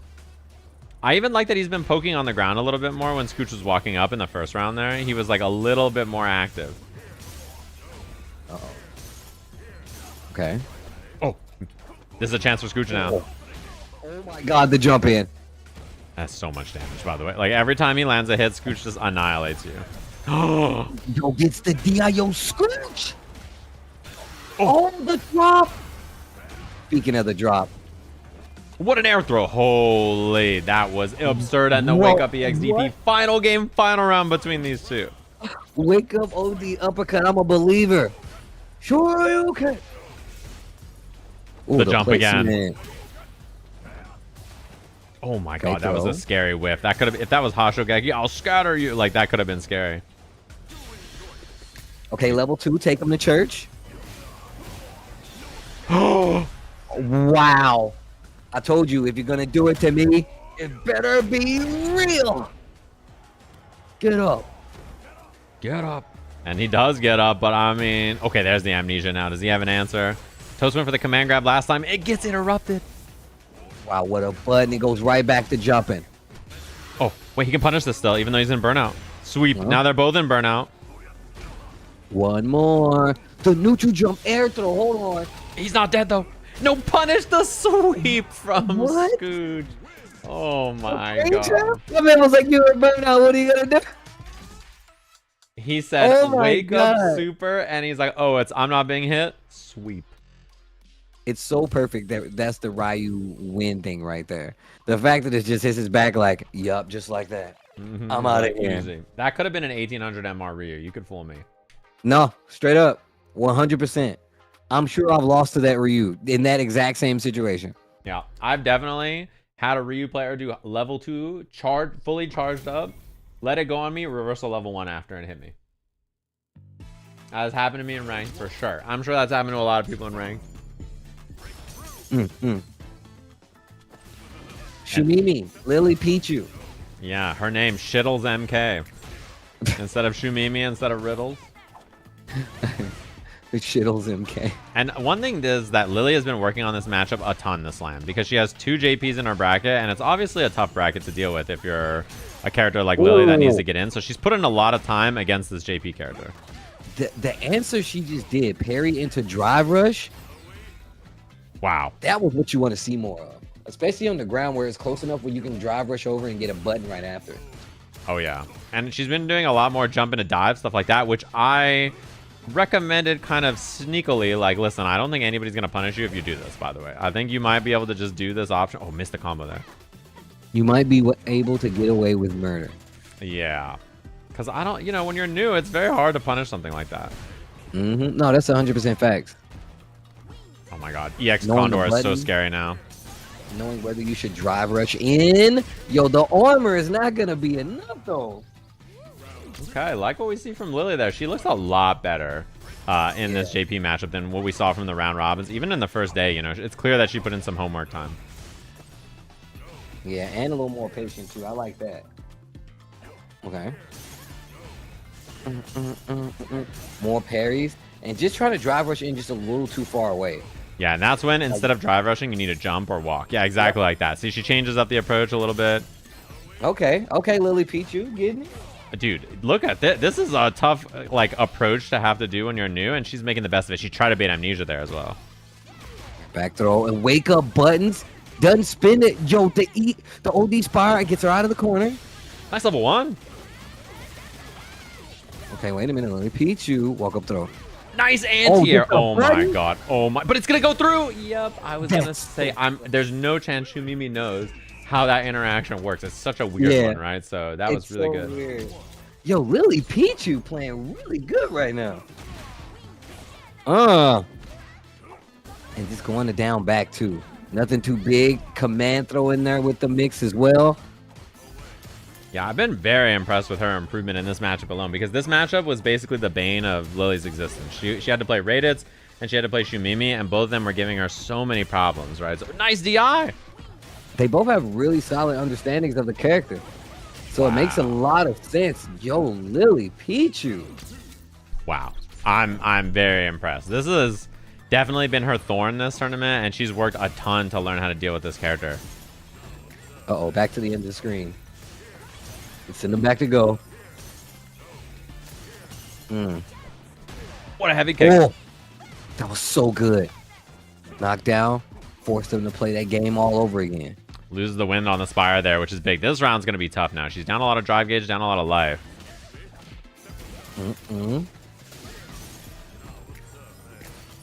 And one spike will do it now for Lily. So even, yep, the drive rush. So that's something that Shumimi has really caught on to, right? Is after the Pierce, just go for the closer one to get the zoning. And now that screen control from Shumimi is looking so dominant. And Lily has to find a way to... Oh, and that's the first command grab. She didn't jump. She has to find a way to block the Pierce and then jump or walk forward instead. Just like that. And now she can jump. She can try to wiggle past, right? There's like more options. But that's just the big change she's got to make, which she did adjust. And you still have to look for like departure and stuff like that. Okay. No anti-air this time. Oh, this is it though. She's in the corner. Oh, there's the anti-air. The overhead gets DI'd, and I'm sure she wanted crouching heavy there, and just unfortunately got down forward heavy, which gave her the overhead. Okay. One more game though. Get back in there. Yeah, it's been very close so far. Oh no, the globe. Oh no, is this the globe we're going to the world? The world? Zaweldo. Ooh, oh no. Is the match, did they disconnect, I wonder, or is it just on our end? I'll have to take a look. If they're still gaming, I can go check. Oh, they DC'd it, look like. Okay. I think it's a DC. Which is okay. It's right at the start of the match, so pretty easy to fix. Wow. No problems. We're good. Yeah, that's not so bad. Start of the round, start of the match, pretty easy. Yo. Guys are getting kind of squirrely in here. This is a sweaty set. This is definitely a very sweaty set. And impressed with the improvement that Lily's made in the matchup in particular. Yeah, LilyPichu's playing a lot stronger. And literally going to the strat that I was thinking about, like going for parry into drive rush. That right there. I was like, yeah, if you start doing that, that's going to give you an advantage. And literally just start putting the roundhouse out there. And it really just got the knockdown. And then you get to start playing the game all over again. And it really does put JP in a situation where he does have to use amnesia. You call out that amnesia, you still got answers for that. So yeah. Wow, I see that Deku actually beat Bricky. Zangief versus Chun-Li in the Brian F set, which is pretty impressive. Okay, looks like they're ready to go. Jump into it. I'll get the spectate going. Get back in there. That's pretty impressive. That's a tough one to do for sure. A very stressful match. Yeah. Modern Zangief over Chun-Li is a big one. Dang. Yeah, that's got to be stressful. Shout outs to Deku, though. Oh, wait a minute. Oh, my God. Wait a minute. LilyPichu, I see you. DI to the wall. Oh. Slightly wrong combo. You have to do, instead of crouching heavy there, you have to do down, back heavy rather. But she ended up getting a pretty good amount of damage out of it anyway, so. Okay, does it a little early, gets the hit. And still looking for the command throw, it seems like, too. Yeah, she's been pretty like cautious about going for too much command grab. Oh, she missed her combo, but no punish from Shumimi. She's been pretty cautious about that. Big hit on the wall, not enough to kill, but one more for LilyPichu. And the jab, jab, jab. She's one round away. Okay, wait a minute, LilyPichu. Playing back a little bit more. Yeah, the way she's playing this matchup is very impressive. This has been her big thorn, so she spent a lot of time working with a lot of people. I mean, I know she worked with Strider. I know she worked with Chakote. She was asking me for help in this matchup. I think she put so much of her effort into anti-JP stuff that you can really tell that she's leveled up a lot. Yeah, you could definitely tell she leveled up a lot. Needs to be careful. Departure still there and gets the block. All right. Yeah. Oh, missed the combo there, and Shumimi with the slight punish. Classic. We've seen that interaction happen so many times so far. Stuck full screen. Yeah, this is the problem here. And Lily now in burnout, so this is going to be a lot harder. I like that tech. Trying to take back control of some of the screen. Oh, went for the dive. I like the idea. She's almost out of burnout now, too. Oh, and the level 2 from Shumimi. That's actually a pretty big win for Lily, even if she loses the round. Oh, yo, and ready for it, but falls out. Still in chip range. Oh, my God. God. Okay, the dive. Yeah, she was trying so hard, but that's actually huge. The level 2 off the table is a big win for her.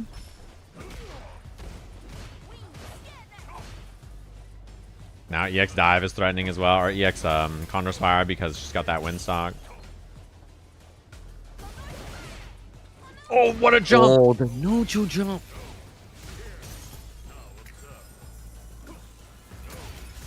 Nice blocks. Wow, her blocks on the Ghost have also been very, very good for the most part. And then I like that she's trying to take that slow approach, which is like walking in and then, you know, trying to mix it in the drive rush. But now, Shumimi, full-blown villain right here with the screen control. And there's another level 2. She just built it. And there should be a parry from Lily here. Yeah, she's going to hold parry. Wait it out. That's actually really good for her. She just got all of her drive gauge back. Oh my God. Wait, this could get scary. Oh, into the level 3. Okay, this is a big hill to climb, though.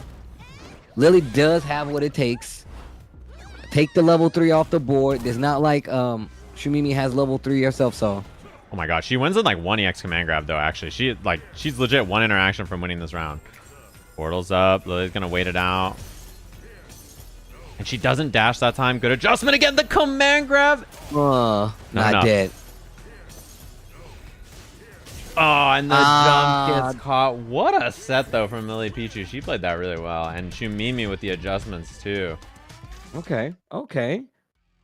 Once again, the team with the lilies. Got like a variety of lilies. Like a value pack of lilies. An array. But still, man, LilyPichu playing really well. I really like the adjustment she made playing in that neutral. Very close. I was a big fan of everything that I saw from both of them. They made some good adjustments on both ends there, so... Gonna have our match Donadoya up against Japanese Curry. Japanese Curry has had the biggest climb of any player, I think, in the slam. Maybe besides like Void. He started at like 1450 MR. As you can see here, is now 1700. I was watching Punk talk about Japanese Curry. It was like, yo, we might need to DQ Japanese Curry. Japanese Curry is really good. I was like, yo, I kind of agree with you. Japanese Curry is mad nice. Yeah, he got so good so fast, actually. And so does Donadoya. The nice thing about his team is that his coach is, by a lot of accounts, right, the best Terry in the U.S. So he's got, or in Canada, rather, right? So he's got such a good coach to back him up and give him advice in a lot of these matchups. Oof. Yeah, that's absolutely something you want in your corner. Well, wake up, OD rising tackle. Stop that. Looking for the tick throw, doesn't find it, but still, I like what we're seeing so far.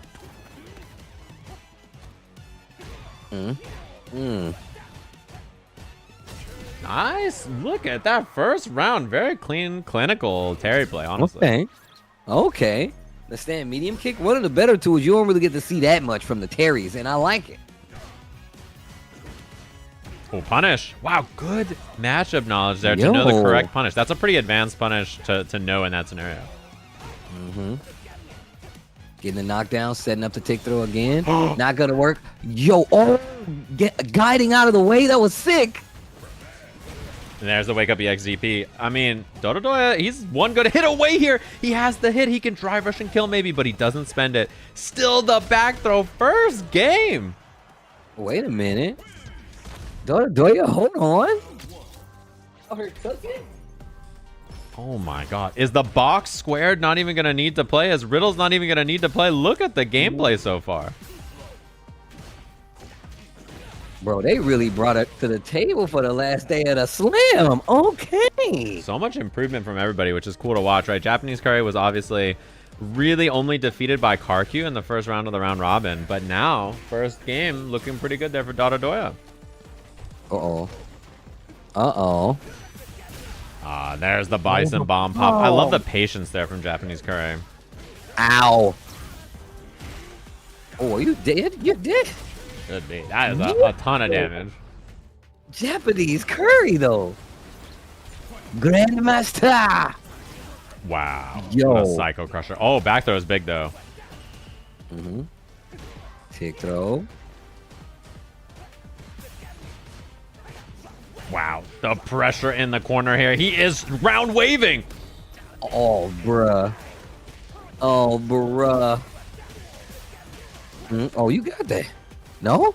Yeah, he could have done level 3 even and killed, but the pressure so far. Oh, missed time the meaty crushing light kick, and now this could be trouble. What a DI! Wow. How? Dude. Donadoya, how? Dude.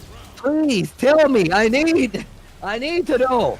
I am so impressed with his performance. Oh, that was probably reversal DP and he got fireball. The fact that Donadoya is doing so well at Master versus Grandmaster Japanese Curry. Oh my god, what a find. Is he going to spend the level 3 here? Okay. It's a quick burn. Bang. I love this too, stripping away the drive gauge with that drive rush. Oh, he tried to DP, didn't get it. Goes for it again. He's one good hit away here, and the wake up CA. Big damage on the board. Big damage on the board. Japanese Curry, one interaction away. Chip is on the table, ready with the OD Psycho Crusher. Well played.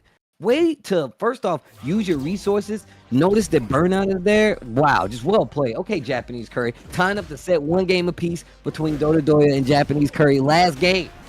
Yeah, very, very clean stuff from him. That level 3 was it right there, but Donadoya has been playing so solid on defense so far. I'm really enjoying his performance on this Terry. Ow. Oh, wow. Not sure what they thought that was. Nice. Oh, the whip punish. Yo, Japanese Curry. Yeah, I really like what we saw there from the change in pace on his offense. He's been baiting a little bit more, playing a little bit more passive, trying to find these reversals that he's been going for. What spacing on the scissor kick. Okay. Spit of the OD. Oh. Just itching for DI at the last second while the bomb was there. Yo, Donadoya, jeez. What a rising tackle. Street Fighter at Master? Yo. Yeah, he's solid, man. I'm very impressed with what we're seeing out of his Terry right now. And there's a big bait. This could be the kill if he builds level 3. Oh, didn't have the target combo there for completion. Punish. Forward. Okay, burn knuckle for the knockdown. Looking for something. Great tech. Side switch, but not ready for the throw. Japanese Curry, one more situation to do it, and it's going to be the drive rush throw. Really playing in the strengths of Bison on controlling that ground game. We didn't see like much fireball, but it was because Japanese Curry was using such good normals at that range with punishing at a range where you really started to like go to it where it wasn't even put on the table. But that match, Donadoya, yo, well played. Yeah, he's a beast. I think that it's like, you can tell that his level of improvement is just so high, right? Like he's just really, really getting up there. And I think his coach playing the same character as him and their squad really being locked in. They call themselves Team Monsters. They're the Monsters. So they've played so well together. I've been really enjoying watching how much he's improved. And our final set here on the player's end is going to be Jet, who is Grandmaster on Lily right now and BoxBox Grandmaster on Luke. And so far, I think this has been someone that BoxBox has been struggling with a little bit. He's been struggling to find his groove against this character.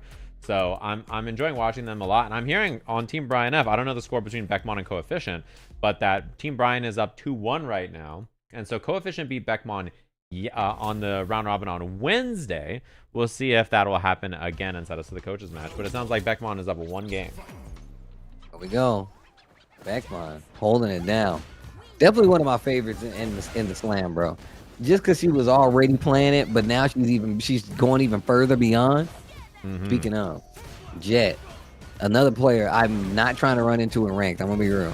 Yeah, he's Both of these guys are 1700. What the? Grandmasters. And both of them had made it over 1800 at one point in the slam. Like Jet was at 1820 or something, and then Box was like 1850 at one point. Well.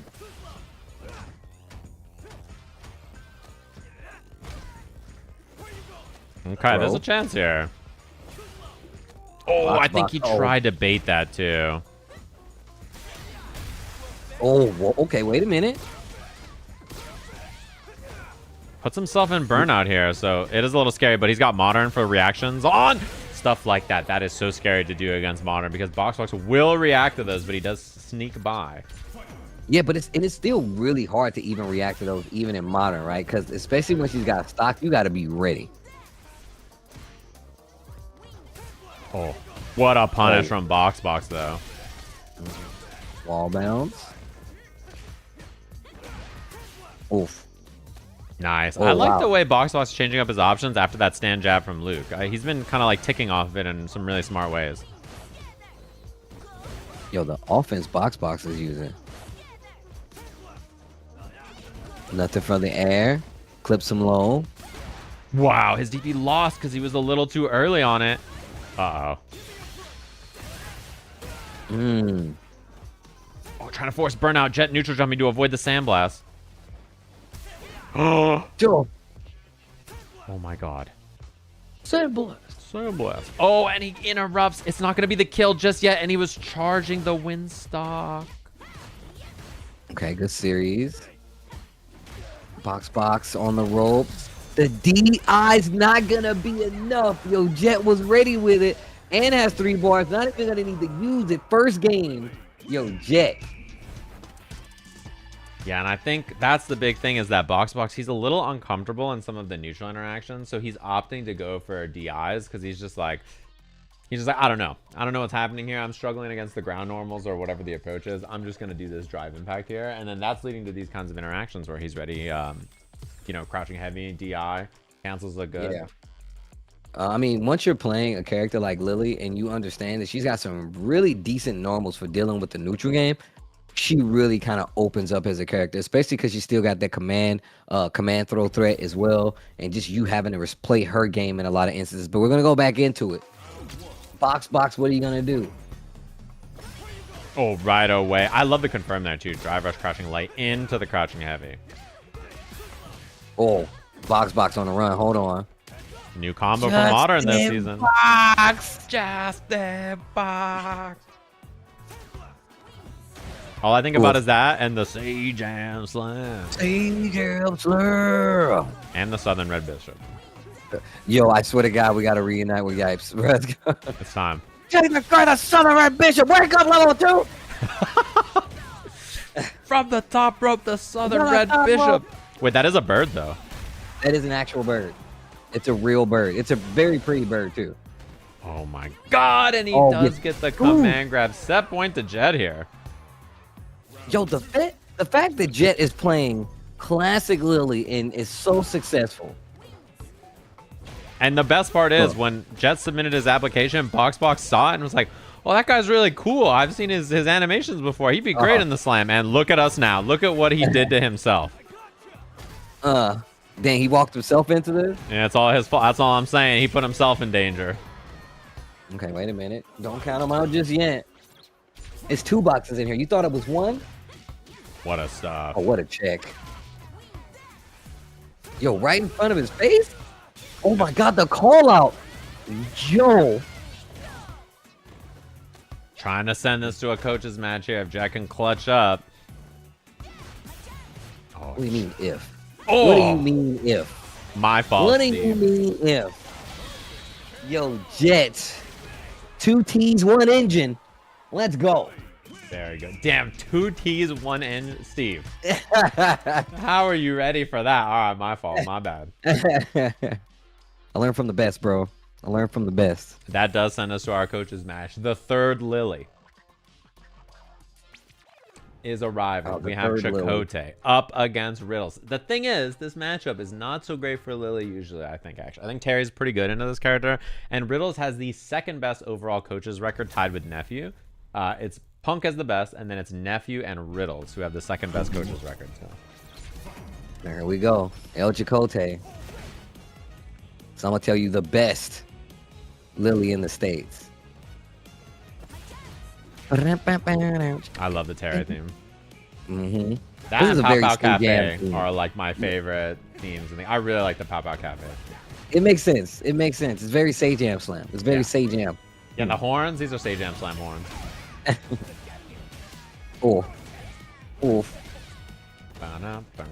Oh my goodness. The offense has been so overwhelming so far. Oh. That's what I'm... Oh, the interrupt? Oh, empty jump. Oh, that could have been a punish from Riddles too. Bro, you are crazy. You are crazy. He kept going for the cancels, and I'm assuming it's because Riddles was waiting for it with the rising tackle, and he just pulled the trigger on the last one. Yeah, and the important thing about Terry, when he blocks that move, when he blocks crouching heavy punch, if she cancels into anything, he can reversal level 1 every time.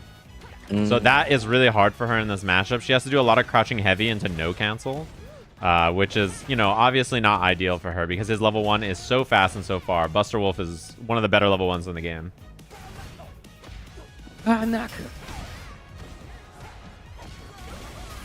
Nice challenge. Checking. Oh my god.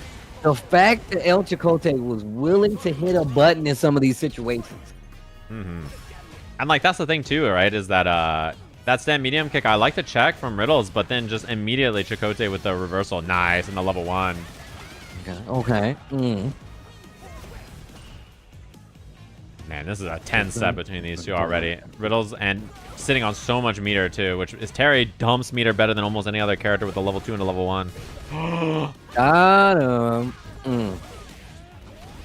Oh, setup. Yeah, that's the command grab setup. Damage. Yeah. Oh, and Riddles is stuck just caged in the corner there by that medium punch. That corner situation into the whiff uppercut looks like a drop, and then he hits you with the Dominican mind game. He just command grabs you right after. So. Damn. Okay, Chakote. Let's see how Riddles adjusts though. Let's see how Riddles adjusts. Chakote is the combo breaker champion. Obviously, a very solid player. And he knows what he's doing, I think, in every matchup. And he's a Lily specialist, which makes him really hard to deal with, I think, because it's such an uncommon character, you know? No, absolutely true. Oh, wow. Counter hit confirmed with the drive rush. Yeah, and so far, Riddles has looked very good in this coach's match against Chakote from the round robins. But the thing is that extra pressure on finals day really, I think, weighs on people, you know? No, most definitely. But that's also why people grind so hard to get there. You called it out, man. You said they had to be careful. That is a guaranteed punish whenever she cancels like that right there. So if he had level 1, then that would have been a punish again. Oh my god, he might be burnt. Very close. Oh, wow. The button placement. Think he was going to hit one after at the jab. Burnout scenario. No bar either. That's the stun.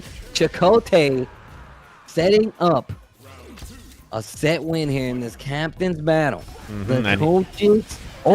He's been struggling to deal with Riddles so far in these coaches matches. This is the first time I've seen him look this close, and clutching up on Sunday when it's the big lights and the big stage. That's the way to do it.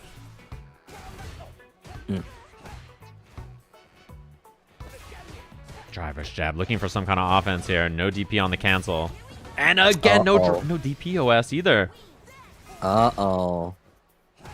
And look at Riddles trying to close the distance. Yo, Chakote holding ground. Needs a burn knuckle. Needs to be careful. I'm scared of an exchange in the corner right now. DI is there, and we might not even get to it. Just milking it. Not ready for it. Do you spend it all though? He's definitely gonna build level 3.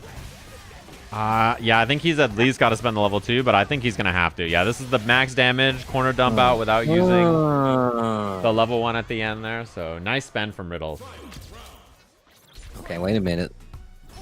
3 still on the table here. Riddles needs another game. So that means he needs this round. Yeah, and the big thing too is Riddles saving a bar means, oh my god, what a reset there. Riddles saving a bar means he does have access to level 1 to punish stuff. That's a punish. -5 on quick burn there. Oh, he burns himself out though. This is a big chance for Riddles. He's holding it. Oh my Oh god. my dude, you just gotta hold it, but now he's got 3 stock though. Don't mean nothing if you burn out though. Does he try the DI again? If he does, what a bait from Neutral Riddles. jumped. Okay, he has guaranteed checkmate here. But he's gonna build the level 3 anyway. Yeah. Power. Oh, look how he blew his hand off like it's a gun. Dude, he just built the meter back, and by saving the level 1 from the round before, he got to build another level 3. Well, young Riddles. Young Riddles indeed. He is our youngest coach. I think he's 22. One of the youngest people in the slam, just total. Swinging. Oh, got the counter hit. Could have went in a crouch strong, I believe, but. Okay. Ooh, see the patience? He was just waiting to see if there's going to be a cancel. The overhead. Oh. He could have squeezed out a bit more damage on that, but he kept it nice and safe. A little tournament combo. Bro, that was so active. Still got the combo. Fast towel. Damn, not the Pow Pow Cafe, too. Oh, this burnout pressure is so hard to deal with. It's not going to make, is it? It does. Yes, it is. Oh, my God. Riddles running it all the way back to take the lead, and the set is now on set point in this coaches battle. Clutching it up after. Oh, he did. He went for the DP there, knowing Chakote was going to do a reversal. And no level 1 from Riddles there. Oh, scary. He's cornered now. But he fights out. Try reversal, trying to keep the momentum. Parry's on wake up, and not one stock in the chamber. What a bait from Riddles. The power gazer for the kill. Are you okay? He asks his team as he clutches it out to move to winners finals. Whoa. Young Riddles MK taking it over El Chakote. GG's. That was clean. That was clean. Damn good games. Yeah, well played from him. Games. And well played to Chakote, by the way. His matches with Riddles were pretty Riddles favored on the round robin, right? So he really made some good adjustments and was this close for clutching it out for his team. But that means that our winners final is going to be Team Ryan F versus Team Riddles in this so far. And what a clean clutch performance from him. You have to think too, if you won in the round robin and then your team is up a game, you're like, oh my god, like you're starting to feel scared, you know, you're like, oh my god, I beat him in the round robin and now I'm gonna lose on Sunday, you know. It's probably pressure for Riddles there, right? So he performed really well despite that. So I mean, coming down to the coaches battle and still clutching it out, especially considering you were down in the first game, right? When we first came into that, it was looking so good for Chakote, but Riddles, man, making the adjustments. And I think it was mostly the burnout series where he really took advantage. It brought him back from 2 games and then just getting the lead and then getting that burnout scenario again. And wow, just putting Chakote in a situation where he was just at a deficit because he was in burnout. Yeah, well played there indeed. And so that means our 2nd and 4th seeds are going to be making it into the winners finals here. And we're going to hop down to losers bracket in a bit here to check that out. But well played indeed from both of them. That was a 6 set to watch. So we're going to drop down to losers. I think the match that makes the most sense to check out, since we watched Chakote just now, we watched Just a Kid earlier, is probably the ChrisCCH Punk set for us on the main stage here. And then we can hop over and check out this match afterwards. So that was an impressive one. Good clutch up from Riddles. And we're going to hop down to the losers bracket here and see who can survive and fight through that losers side of the bracket into loser semis, into losers finals between these 4 teams. Yeah. Team ChrisCCH by the numbers. ChrisCCH, Team Punk. El Chakote, we just saw, Just a Kid, our last 4 teams down on that loser side, that lower bracket. Not everybody's going to make it, I'm sad to say. But I'm glad everybody's tuning in, watching Sajam Slam 5, man. New coaches, new players. It's just been a really good time. And just seeing these guys get better and better as the Sajam Slam actually goes on, bro. It's been good. It's been good. Yeah, been really enjoying the matches so far. And excited to see our next one, which is going to be Punk versus ChrisCCH. At the same time, we have the Chakote Just a Kid set on loser side. So should be some good stuff, of course. And if you're missing, this is the last time there will be simultaneous matches. After this, every single set in the slam will be on stream. So there'll be 4 left. It'll be winners finals, loser semis, losers finals, and grand finals. And all 4 of those will be on our stream. You can watch from this perspective if you want, or the players' perspectives on either side. So hopefully everybody's been enjoying all the matches so far. Excited to watch this one. I'm going to be watching the Punk versus ChrisCCH set. This was an interesting one indeed, right? Because this is a 1st and 7th seed.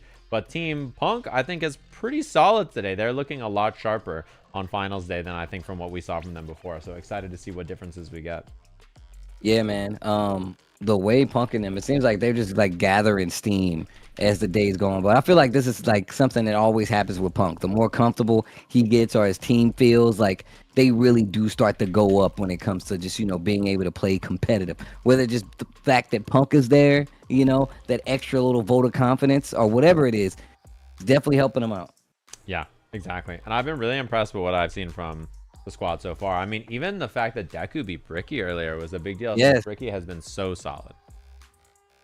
Dude, shout outs to Bricky. That was one of the people we were talking about, what, the first day of SAJ. So I'm like, yo, Bricky looking kind of crazy out here, you know? Yeah. So I've been impressed. Yeah, the format, for those of you wondering, if you're just tuning in, is a series of tiers of players. There are brand new players who are at the bottom tier, and then it goes up and up and up. It's brand new players like plat, diamond, master tier players, low master players, and at the very top is their coach, who are a bunch of really, really strong Street Fighter players who have been helping them.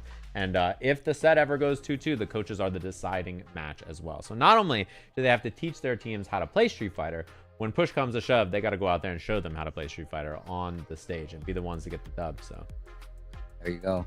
But it makes a very, very interesting team dynamic to see these teams go behind and be like, all right, well, we really want our coach to win. And just seeing all the interactions, man. I mean, I got to say, just watching, you know, Shine and his team play and just even just interact has actually been hilarious, bro. Yeah, and hopefully everybody's been having a lot of fun. Obviously, the goal of these is to get everybody to try some fighting games, get a chance to show up, show off, and then have a good time, and then also get the coaches out there in front of everybody's eyes, you know, see how good they are. So cool to see everybody gaming and having a lot of fun so far. And our first set is going to be Bricky up against Ellum. And earlier, Bricky actually lost to Deku, who's also on the modern Zangief.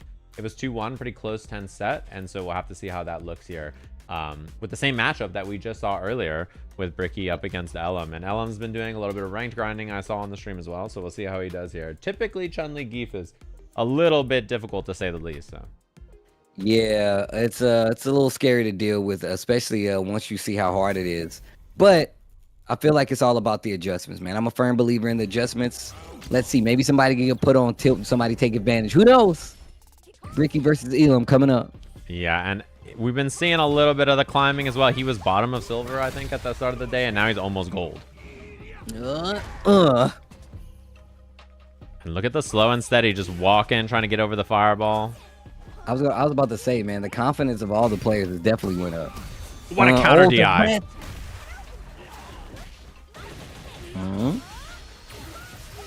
There you go, spin that.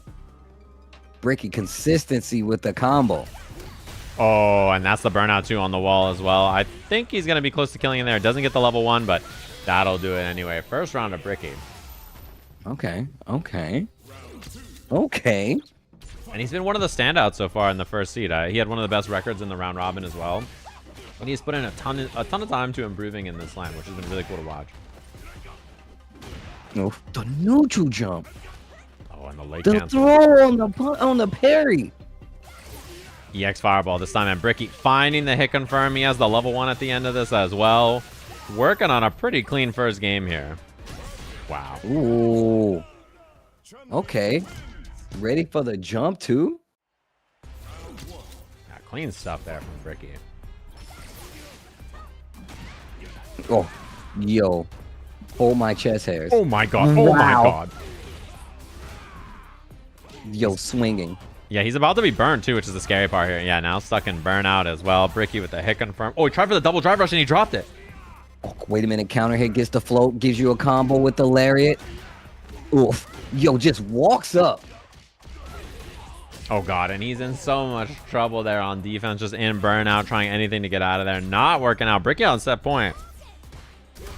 Wow, the button. What?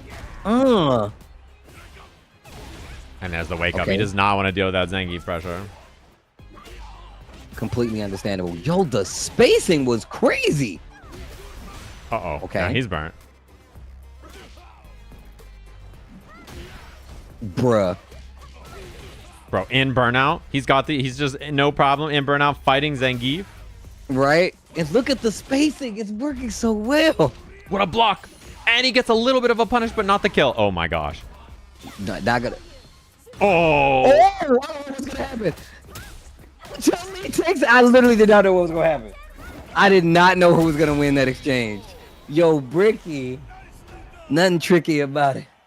Yeah, okay. The invincibility was too long on the Chun-Li super, so she just blows through. Yo. Bricky with the Chun. Yeah, his Chun-Li play has been really fun to watch this slime. He had a big glow up from the last time we saw him play in here, so it's been cool to see.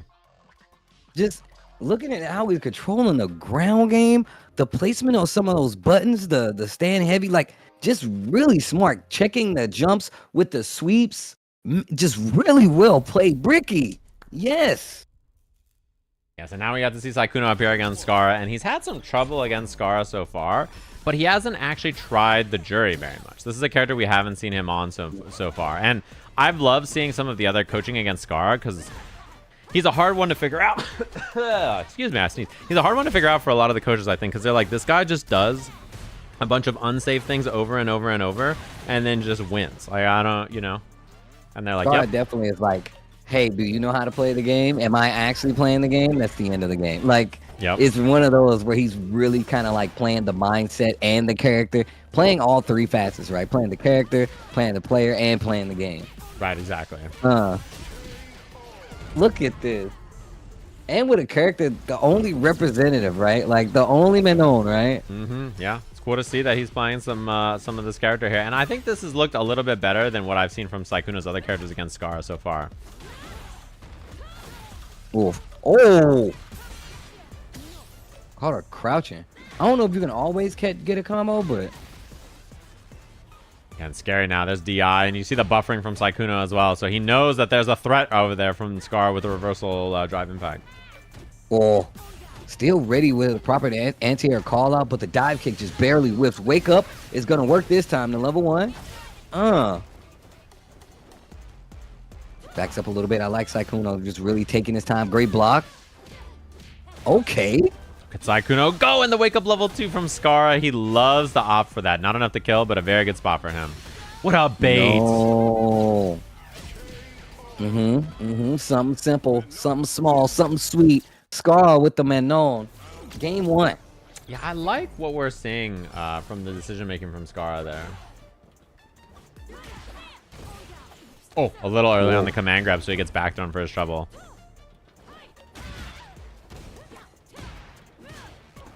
Whoa. He's fighting out of range. What a DI call out on the stand roundhouse. On a combo drop.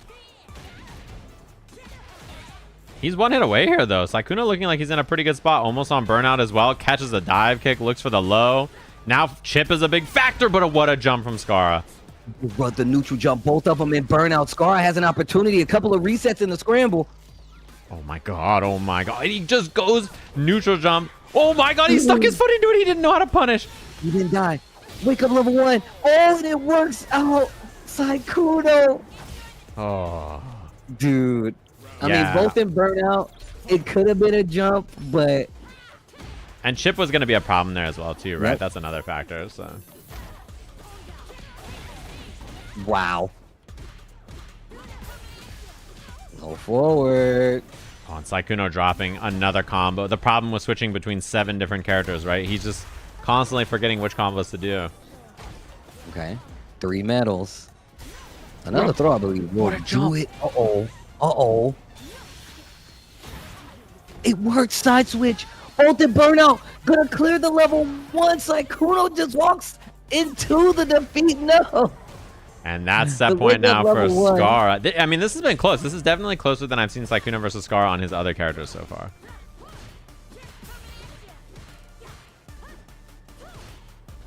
Oh, God. My man just walked up like, let me get this. And Manon about to be on 4 medals. Wow, and he knows the combo as well on the new change this season. What a bait. Oh, he was too early. Oh my god. Wait, Not huge jump from ready, Scara, though. bro. He's got 5 medals now. Oh, you're dead on the next grab. You can't get command grab. Oh, the neutral jump Sykkuno knew. Of course, the wake of level 2 from Scara to seal the deal. His favorite thing to do. He's a level 2 bandit. Oh, man. Wake up, level 2. I got it. I'm doing it. I love that win pose. He just walks by. She's like, are you looking at me? Yes. Yes. All right, so that puts a lot of stress on both PhiDX and BrawlPro here, up against CarQ, and then Coefficient if they win for Team Punk. Yo, CarQ is another one who has been playing very well when it comes to Sajam Slam. Another one of the characters that we don't get to see as much with the Honda. And just really strong. PhiDX, another guy who's been playing a lot of Street Fighter 6. And is getting the hang of like how to control the pace with a character like Cammy. But now you can't get hit. And now you got to worry about command throws. And CarQ has been doing a great job at calling out jumps with just the single button callouts, which Honda is really good for. Bro, PhiDX's like anti-airs are absurd. He's gotten so good at that. That was something he really struggled the first time he played in the Slam, which was basically like trying to uppercut characters consistently. He was really struggling with. And so I think that's something that people have been noticing. They're like, dude, I just can't jump on this guy. I don't know what to do. And just very patient play here by CarQ, bro. You watch CarQ play, and like it's literally just, you can tell he's installing fear in the people that he plays because he plays so slow. Wow, what a jab mash. And a PhiDX combo classic right there. And the uppercut looks good. That's the thing. He may drop his combos, but he very rarely misses an anti-air. Bro, he's been hitting cross cuts and everything. There's the command throws. I was talking about him. Now you got the opportunity to mix it even better. Oh, the placement on the dive kick. Yeah, that's the thing about Phi. Fundamentally, extremely sound. Even if he makes execution errors, like, he very rarely fumbles the fundamentals, and that makes him really hard to deal with, honestly, because that's the important part a lot of times, you know? Right here. Wasn't ready for the drive reversal. Oh, the pickup PhiDX 3 bars in the chamber. You know he's going to close it out. Takes out CarQ on this first game. That's big. This is a big dub for him, too, especially because the Coefficient versus BrawlPro set last time was very close. It was a nail biter. So this is still very scary, I think, for Team ChrisCCH. Because Chris, I think, kind of he knows, and I think as a lot of people probably know, he struggles to beat Punk. I mean, as a lot of the coaches do, right? But I think Chris in particular, he's going to have some problems beating Punk. Oh, the placement once again. Bro, I saw a thumbnail of PhiDX and Punk wearing like respective team jerseys, like NBA actual jerseys. I was like, bro, they're really feeling the teams right now. Oh, it didn't punch the headbutt. That happens sometimes where you block EX headbutt and you're like, oh, it's a Honda headbutt. I'll hit jab, and you don't realize that it's like -20. You know, you can do whatever you want. Still playing around it pretty well though. Nice DPOS Called there. out. Yeah. What a jump Not in. ready for the air-to-air. PhiDX finds the hit. No! PhiDX combos. He missed the level 1. What a neutral jump, though. Oh my god, oh my god, oh my god. And he's in burnout against Honda, but the level 1 on Wake Up. Okay.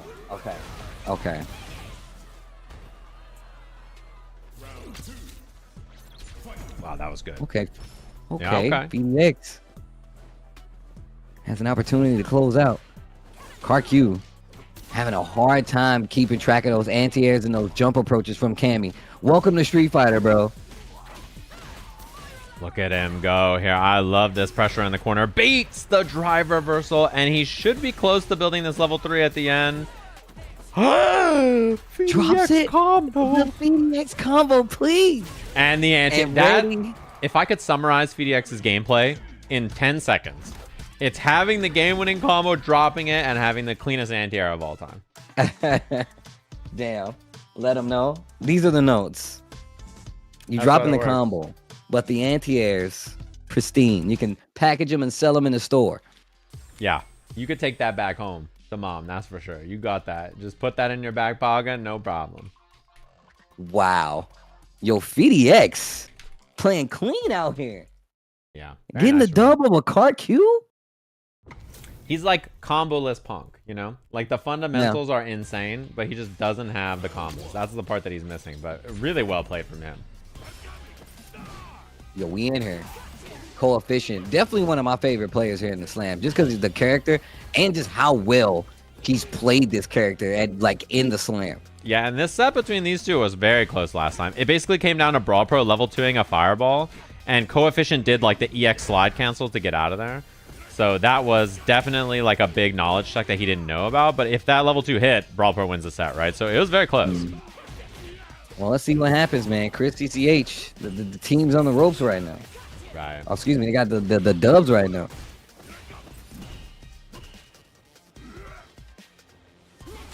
Ooh. Ooh. Dash up, gets the throw this time.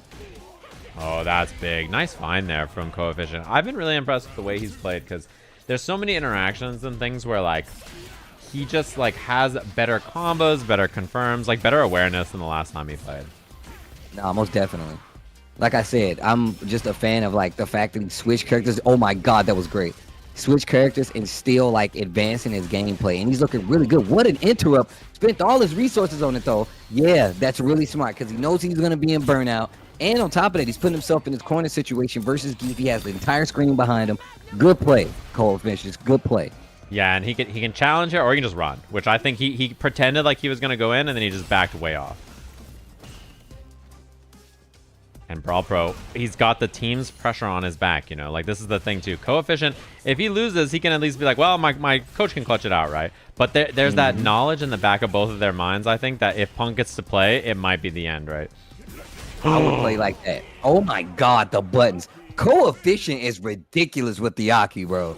And that was definitely whiff jab. And then he was going to go for drive rush, and it was going to be a level 3, I'm sure, from BrawlPro there, so... Okay, great defense on the side of BrawlPro. Not good enough, though. What a low. Yo, Coefficient got those and went for the overhead. You dirty dog. I like that retweet. Like, that was one of the things. Wow, what a block and punish. Set point now for Coefficient. Yo. That was one of the things in the round robin, those Coefficient setups like never got blocked, but because they'd seen it a couple of times, right, they were a little bit more prepared, so. Oh. Yo, the Aki, bruh. Oh. Okay, wait a minute. Reset. Oh, this is not looking good. BrawlPro in trouble. Drive reversal. Another sign of life. On the verge, almost burning out. What a jump. And the challenge is Coefficient has been hammering buttons on defense versus BrawlPro. That stand medium punch from Aki has been such a big one so far. Finds the low. He does have enough damage to kill if he doesn't drop the combo here. Double drive rush. He's gonna spend it, and that should be the kill for Coefficient. The Coefficient with the long drawn out drive rush combo that kills Zangief. At that, the execution was mwah.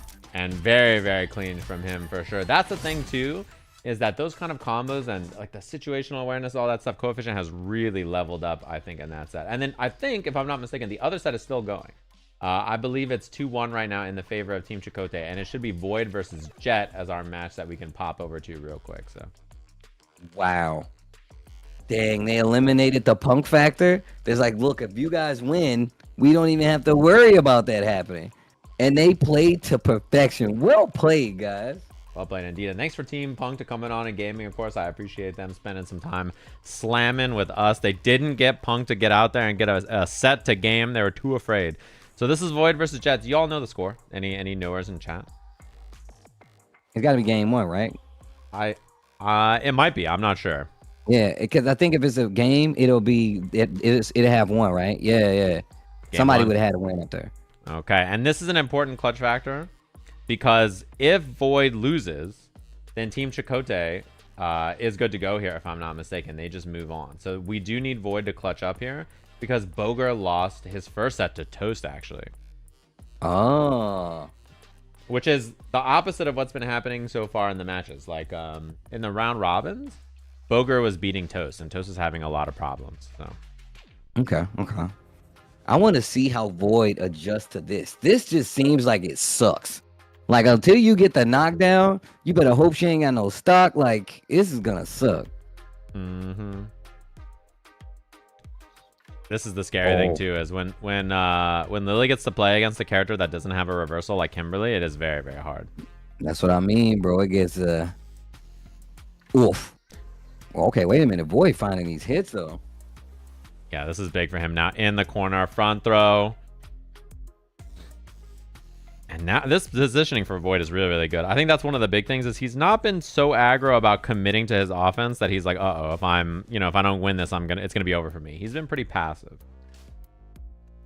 Oh, he got those, bro. I was watching him hit people with those all last night, bro. Yeah, the double can stuff is very strong in this version of the game. Wow, what a reset from Jet right there. The stand medium kick into the tick throw. Reset. That was one thing too. Somebody was mentioning it earlier. Punk didn't play because his team 3-0'd earlier. Also, that was another factor. So even when his team won, he didn't play. Damn, the curse. The curse of Punk. Oh, this is such a bad spot for Void here. Oh. Oh, that's huge. And a punish counter combo. Wow, doing standing heavy punch on the elbow there was such good awareness from Void. Jeez.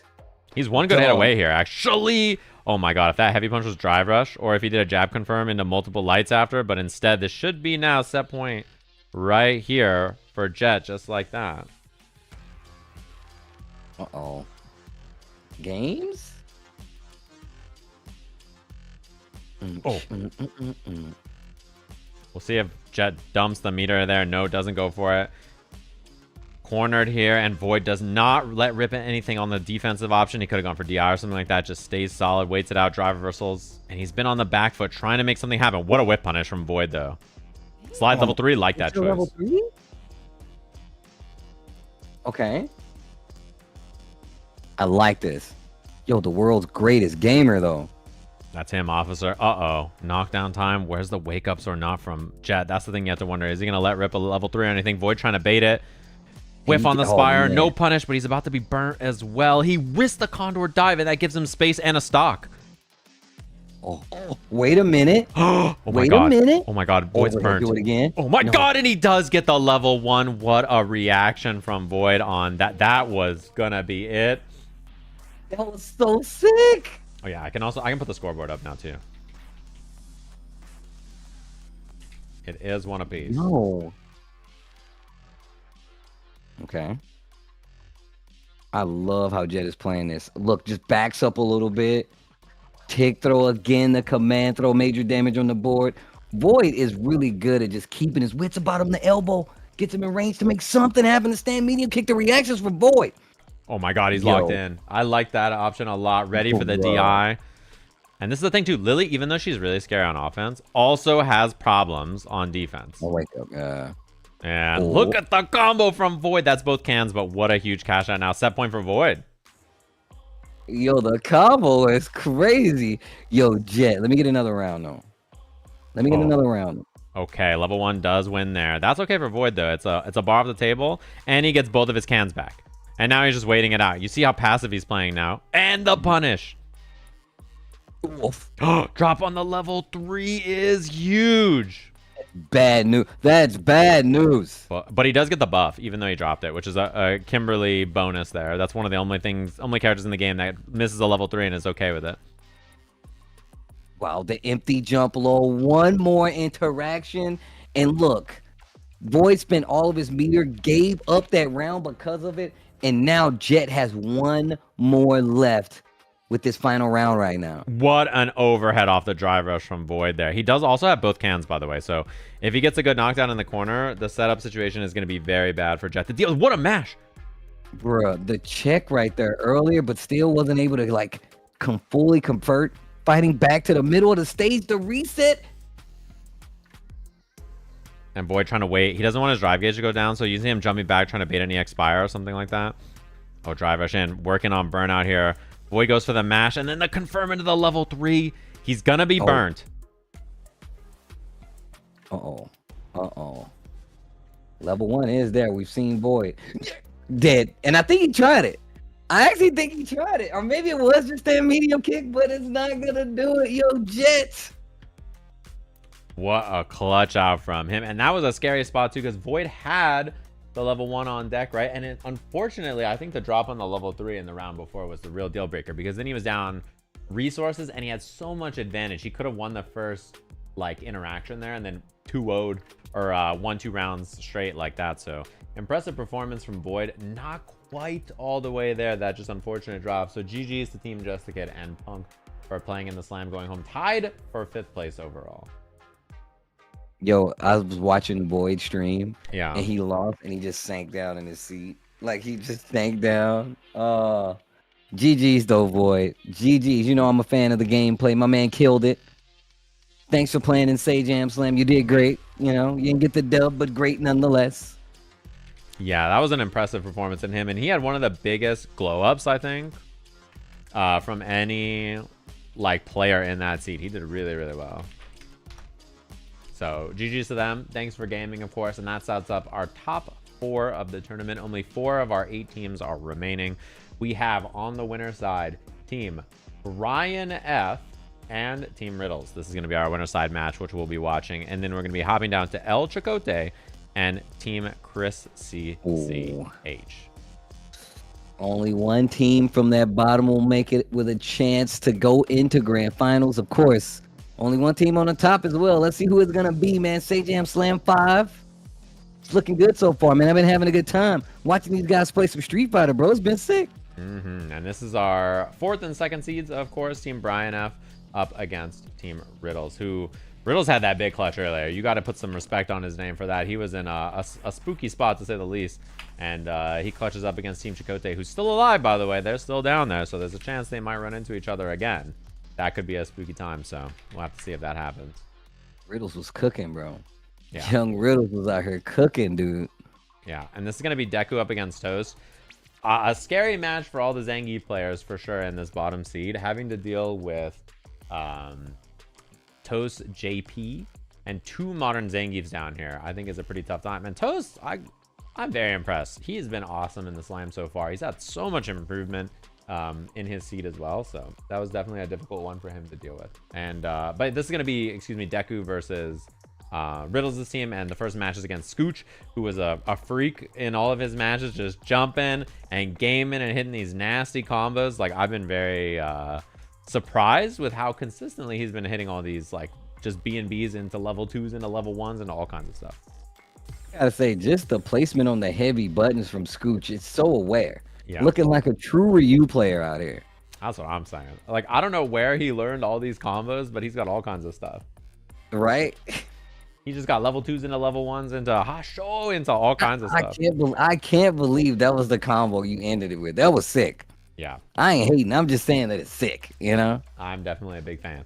He's also been, like, I think overall one of the most impressive players just out of anybody. Because, like, it's not easy, I think, to play a character like the way he's playing Ryu and then hit all these combos and beat Zangiefs and Marissas and JPs and all this weird stuff. He's been doing great. So really, really surprised and impressed with Scooch's performance so far. Shout out to Scooch out here playing. Out here properly getting indoctrined into the Street Fighter world, bro. Street Fighter 6 Ryu. That dude is a problem. Yeah, and I think he himself has been interested in fighting games for a while, trying to find, like, the right reason to jump in and game. And this Street Fighter Slam, he was like, this is perfect. I've been trying to play some fighting games. I've been looking for a reason, and, like, I'm super down to game. So he's done a great job showing up. And same thing with, on the other side there with Deku. She's never really played anything like this. She's locked in on the modern Geef and playing awesome. Yeah. Deku, once again, just really sound offensive, and, like, knowing that you can't just go crazy on the buttons. And using small buttons on top of that. I feel like one of the things that's really hard for players to come in is that they literally come in and are like, man, I got to hit all this big stuff. And, like, the coaches have done a good job of kind of, like, teaching them that you could just use some of these small things. Stop them getting their approach. You know what I'm saying? Don't let them play their game. Yeah, exactly. And I think it's cool to see that Deku's locked in on modern Zangief and playing so passive. It's rare that you see someone lock in something like modern Zangief and just play so slow and fundamental and stuff like that. It's been cool to watch. What up, everybody from Punk Stream? Hopefully you guys had a good time gaming, of course, and thanks for stopping by. Thanks for participating in the slam. Hopefully it was fun. You got a lot of laughs out of all of the good times. Punk's laugh especially. Bro, something about the way Punk cackles, just it brings warmth to my life. It makes me happy every time I hear it. So hopefully he's had a good time. And thanks to them and Team Just a Kid for participating in the event. We really appreciate them stopping by. Yeah, real talk, man. Shout outs to Punk dropping off the kids and like just being a coach, bro. You already know I'm a fan, man. So, but here we go. Scooch versus Deku, two very sound like players, especially when it comes to just how long they've been playing the game. Scooch with the classic, that's one of my main things, but Deku with the mindset and still rocking the modern. That modern mindset, man. Modern problems require modern solutions. Modern solution. That's how it works. I like the jump back from Scooch. He's been doing a lot more. This is more fireballs than he threw against Toast in the 12 seconds of this he's played so far than what we've seen. And he was a beast on the last day of the round robin, by the way. He did so well. Yo, look at the combos. And then the backup, just taking his time. Look at Deku just walking it down, though. Like, I'm such a fan. Oh, my God. Big punish time. Uh-oh. Oh, that was the highest ride. Caught him. Caught him. Wake up, yo. I love that Scooch will put that on the table. Oh, my God. Burns himself out, though. Scooch has been doing this a lot. He's been a big fan of, like, EX Fireball like that. And now he's in danger in the corner here. One hit to do it. Tries to bait the throw, and then he gets the beat on the armor. What? Yeah. Good old jump. Nothing beats that. I'm looking for that offense. Scooch just dancing. I've been such a big fan of watching the way he plays Ryu in every matchup be so different. Oh my God, this has been a problem. He has not learned to block on Wake Up. I think like that's something that he almost never does, and that has cost him a lot of life here in this set. Ooh, I could just uppercut, right? Sure. They should respect me on Wake Up. Oh, burns himself out. Uh-oh. Danger. Dun, dun, dun, dun. And you're getting closer to the corner. Big scoop. Oh. And she saves the level 3 here. And that drive rush overhead has hit like 70% of the time. Look at the patience. Did not walk forward even after the whip. But Wake Up, crouch jab. Remember, you don't need a big button. You just need a button to interrupt. Deku tying up the first game 1 round apiece. And it's tough, I think, to play passive against Ryu as Zangief as a new player, you know? Like, it's so easy to just get frustrated and be like, I'm jumping, I'm doing this, I'm doing that. Like, you know, it's easy to be kind of overzealous. Oh, that's big. Take all that damage. Can't believe Geef is so hard, bro. If he grabs you one time, that's your whole combo. Oh. That your throw is the combo, the neutral jump. Drops the combo, but still he's plus there, and Deku gets the jab out on the sweep. Okay. Still in burnout, though. Good call out on the jump here. Could go a long way. Level 3 ready for it. Deku keeping the wits about. Not going too crazy. Searching for the DI, but not done. Oh, my God. Level 3 is available for Scooch. Oh, my. We know Scooch got combos. The lariat, though. Okay. That was that was a little close. A little too close. And more zoning from Scooch this time into the sweep. Fireballs and uppercuts, trying to play it classic. Look at this. No DI. Okay. Huff. Corner positioning is getting dangerous. Uh-oh. Good defense. And Scooch is getting so much mileage out of that jump like that. Like walking up and just jumping on people, baiting the throw has been such a good response from him. Oh no.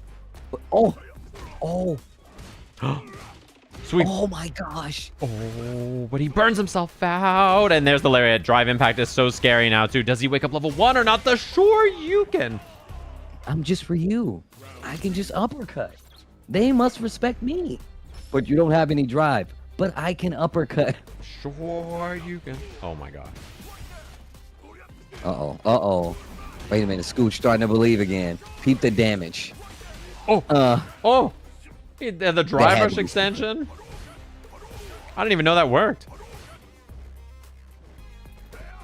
Yo, look at just walking across the field. Yo, I'm trying to grab you. And Scooch just giving up all that space. He's actually fought so little in Burnout that he's still burnt. Wait, this might not work. In Burnout, though. Oh, he was a little too far, but he's still one hit away from killing, and that's the sweep to do it. So one apiece. Okay, told you they fighting out here. I like the punish, though. Even though the level 3 didn't combo completely, blocking a super and doing a level 3 back is a really good response if you're new, you know? And, like, just think about it. If they were just closer, they would have got the full connection, so. Yeah. Cool. Ugh. Man. Modern Geef, bro. What a serial killer. This dude is just... walking. Give him a mask and a knife. Mm-hmm. I like that a lot. I like that we just see the walk, because... Oh! Scooch! Oh, it's a clash! They did it at the same time! Bait it. Scooped for your troubles. Ugh. Deku. The overhead again. The mileage out of that bad boy. And Scooch cannot stop his hands. He literally is incapable of not jumping on these knockdowns. He's been hit every single time by the overhead, and you can tell he just does it without even thinking, right? Like, he's just so ready. Let's see, he does it again. He gets away that time, but it's the same option that he keeps representing, and Deku's just farming it. Okay, the neutral jump this time. Take the Denjin. A little bit more fireball game now. Popping that Denjin again. I love Deku. Oh, I thought it was going to be Lariat. Oh. Just let me get away with the sweep. It's not level 3, though. It's not enough. One more guess here. The overhead again. He jumps again, and Scooch so willing to do stuff all the time, and Deku just taking advantage. That's the problem with being new, is you don't know how to get out of danger. And that's what Deku takes advantage of, the patience. Oh. The thing is, you're fighting Geef. You know what's on the line. Throws are always there. Like, you're always going to second guess a few things, you know? Scooch swinging on Wake Up really got him in trouble because, once again, just having a consistent, like, big combo damage punish, even though it's just a throw, that goes a long way. Yeah. And it just stacks against you as the game goes on. And Deku being that's the thing. For a new player, the way that Scooch is playing is normal. That's how new players play. The fact that Deku is the opposite is very hard to do as a new player, right? Most people are like, they're so nervous when they're fighting and stuff like that. So that's like a big thing. But she just slowly walks at you and gets the job done. Dead. So here we go. Slime, this has been the majority of his practice, by the way, has been this matchup. Because this character is what Raidus was playing, and his record against Slime was very, very good. And same thing with Shumimi. This is another problem that he's had a lot of issues with. So him and Brian have spent a lot of time working on this specific matchup. Full screen. How are you going to get in? He hit 7 buttons trying to make a connection and a drive rush there, I think was the idea. Hey, wait a minute. Wait a minute. Nice bait. Oh, the delay. Shumimi. Oh, and she counter DIs. What a reaction from her. What you gonna do with it? Oh, she missed the ghost. But she still has level 2 available, which might have been that portal attempt even right there. Oh, I like that neutral jump, but also just the scouting there by Slime for the jump in the corner. Slime looking good first round. Yeah. He definitely like finds his openings a lot more successfully with Cammy in this matchup than when we first saw him play it. Oof. Ooh, into the level 3. Okay, gonna recover back some drive here, but also you leaving Shumimi with the level 3.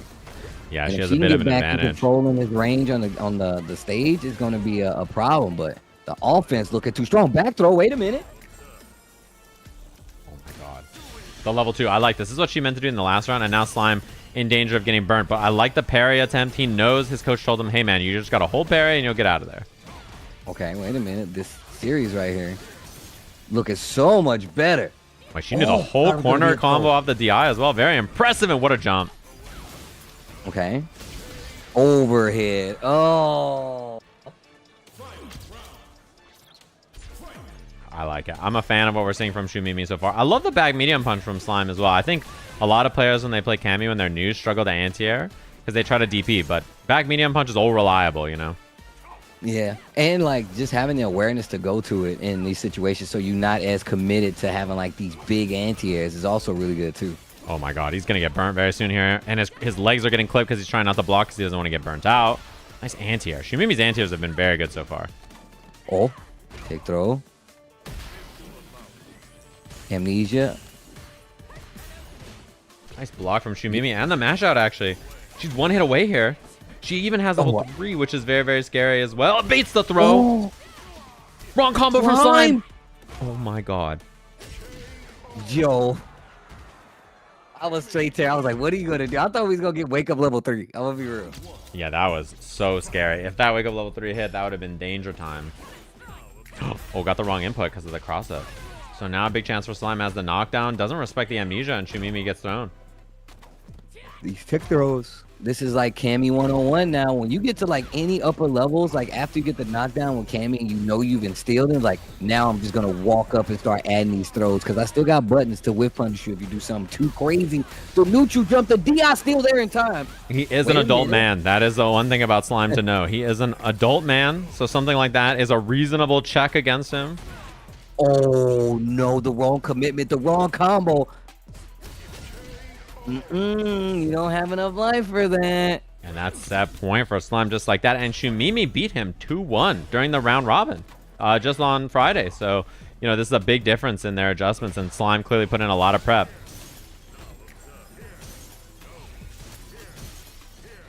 Full screen. Keep your distance. I can't let you get close. I can't let you get close. Gotta do the zoning. Gotta keep him from back here. This is where you excel. That portal was about to hit. Nice. But he does put himself in burnout here. That's a big drop, though. Oh, amnesia.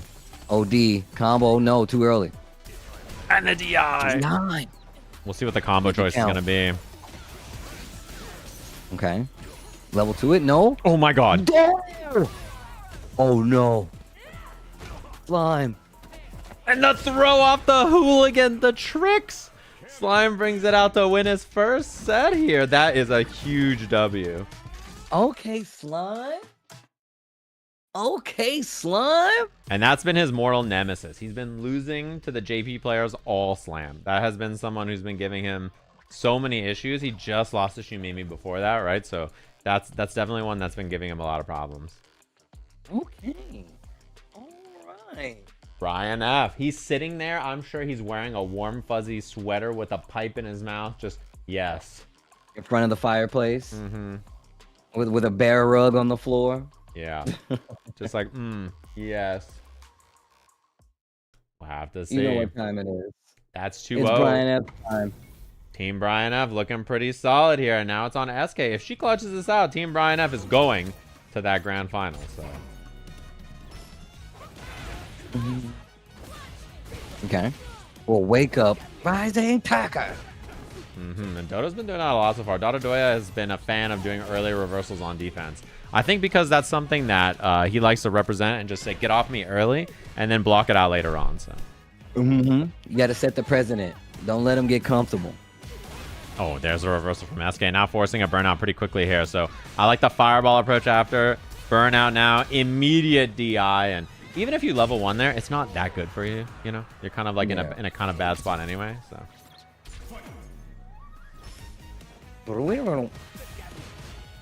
Nice. I like what we're seeing there from Donadoya. Just taking that pressure afterwards. Hit confirm on the low. And then there's the reversal. Oof. Okay. SK has such a good plan to like actually play her jury. She's got, I think especially her offensive game plan is very strong. She's very good when she's on offense. She really knows how to pilot the offense of this character. Good space in here. We're trying to catch some kind of delay timing. What a parry. Gets the perfect parry. Hold on. And a level 1 spend also, actually. Gonna be the corner off of this. She can force burnout pretty quickly here. Approach behind the fireball. Baits it. What a backdash. That's K, please. right. What a backdash. That was a nice bait. Trying to bait the super, bait the reversal, whatever it's going to be.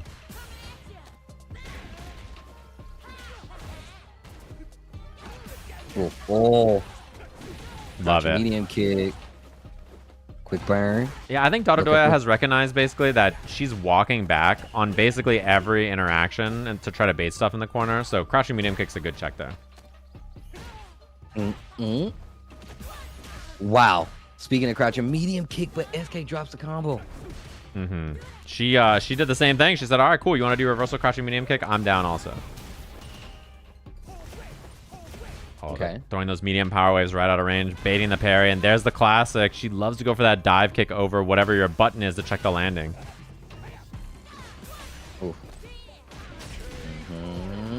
SK. Set point to Team Brian F just like that. And that was a tap parry attempt from Donadoya there on the defensive sequence. We'll have to see if he can find some more options instead. Maybe those reversals. There's one. He calls it out and has the corner combo. Okay, lucked out. Just did it a little too early, so got the combo started in the air, so that's not gonna work. But the burnout and the DI, what a series! Donadoya. Nice. The closeout. That's a huge round, a big statement round, you know. Wow. Okay. Spent a lot of meter here though. Yeah, low on drive gauge, but as long as he keeps up this offense or finds the level 3, he's going to be in an okay spot. Corner now. Good blocks on defense here, surviving this sequence, and he burns himself out. He has the air hit, though. Now DI is a threat also because of that. Walks back, and then there's the DI from SK as well. Okay.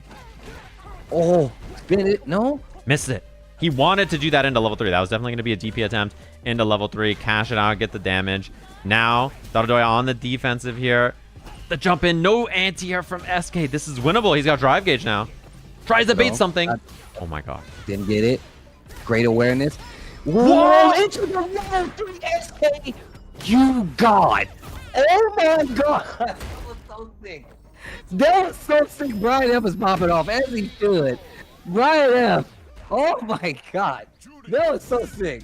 What a reaction. The DI cancel just getting absolutely smoked there. I mean, you can't, it's very hard to teach that. You got to be really locked in and ready to have something like that. What an intense set between those two. And the clutch there, Donadoya did so good at surviving all the burnout sequence and then forcing that interaction right there. And the wild thing is for Team Riddles, I think that the big turnarounds were in the set that we saw from the first and second seeds, especially, right? Scooch, I think, won the last time that they played that, and so did Shumimi. She beat Toast as well, but there was the improvements you see from Deku, the improvements that you see there from Slime. So really impressive stuff, I have to say, from both of them to get the dubs and force that into a 3-game set.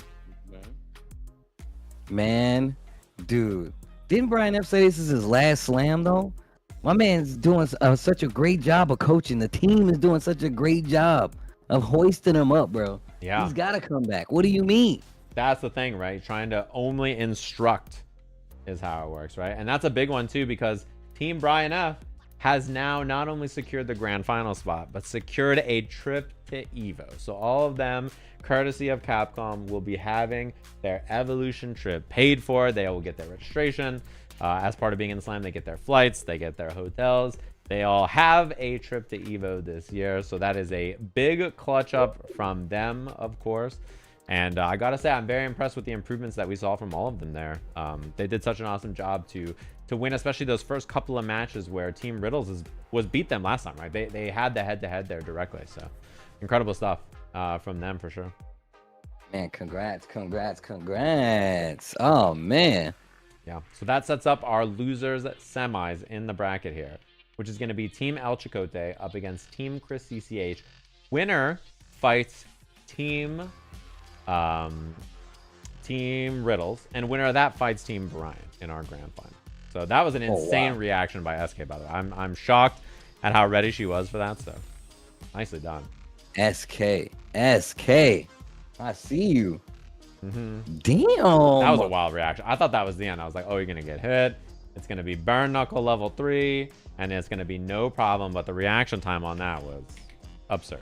And just knowing to do it. Like, there's so many times, it took me a while to remember, like, oh yeah, if you go fast enough, you know what I'm saying? If you're aware enough, cancel into that level 3. You see the best players do it. Now you're seeing SK do it. Yeah. She's godlike. Yeah, impressive stuff for sure. That was that's not easy to do. Even if you're like a top level player, using your buttons and buffering the level 3s and stuff like that is hard. It's really difficult to have reactions on situations like that. So in those situations, bruh, that's a dime a dozen. Yeah. People are legit committing to the, oh, they're already dead. They're not going to have an answer for this, you know. Yeah, you're like, oh, I hit the button. Maybe I can block in time. Maybe I can survive. And like, yeah, that was a tough one. I mean, you see people do it, right? Like they get the knockdown. They know DI is a threat, or, you know, they've kind of been pushed towards it because their opponent's been doing it a lot. But those jabs are the good way to make sure that you can react, especially if you have the meter to do so, or if you have an armor move that can cancel it out, like a Marisa or something like that. Right, exactly. But still, I have to say, Team Riddles is looking very solid so far. They have a good chance, I think, in our losers finals. And now it's just about prep. These are the other 2 teams that they're going to be fighting against. Team ChrisCCH, which was our top seed in the tournament, which is in the loser side now, and then Team Chakote. So our top 4 seeds are still alive in the bracket, and they are the 4 teams that are in the top 4. We'll have to see if they survive and deal with it here. We're just waiting now for Toast versus Bricky, which will be our first match here between these 2 teams. Bricky is another one. Been playing really solid. Toast with the JP. Yeah. That's just a problem character, I feel like, for anybody playing Street Fighter, especially if you don't have like any kind of XP against it, like any training against it. I feel like JP is just going to be a problem. Oh yeah, for sure. Definitely going to be an issue. All right, I'll let you take it away, Steve. I'm going to run to the bathroom on this stuff. Go handle it. Here we go. Toast versus Bricky.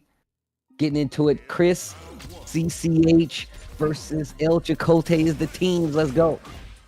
Damn, the big jump in. Bricky and the Chun-Li. Getting so confident.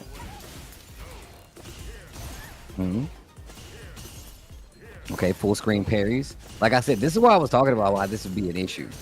But the perfect parries are starting to add up. The DI. Hold on. Bricky. Spins the level 1 early. Old Faithful.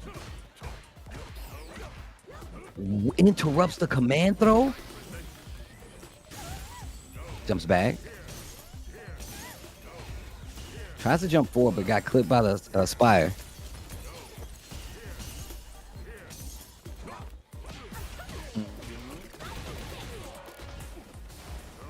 Oh. Dang. Bricky with the ground control getting the throw. And just being able to like walk across the screen, even though Chun-Li does have one of those faster walk speeds, being able to command it this way, you gotta give Bricky some. Oh, okay. Small punish, but it's better than nothing.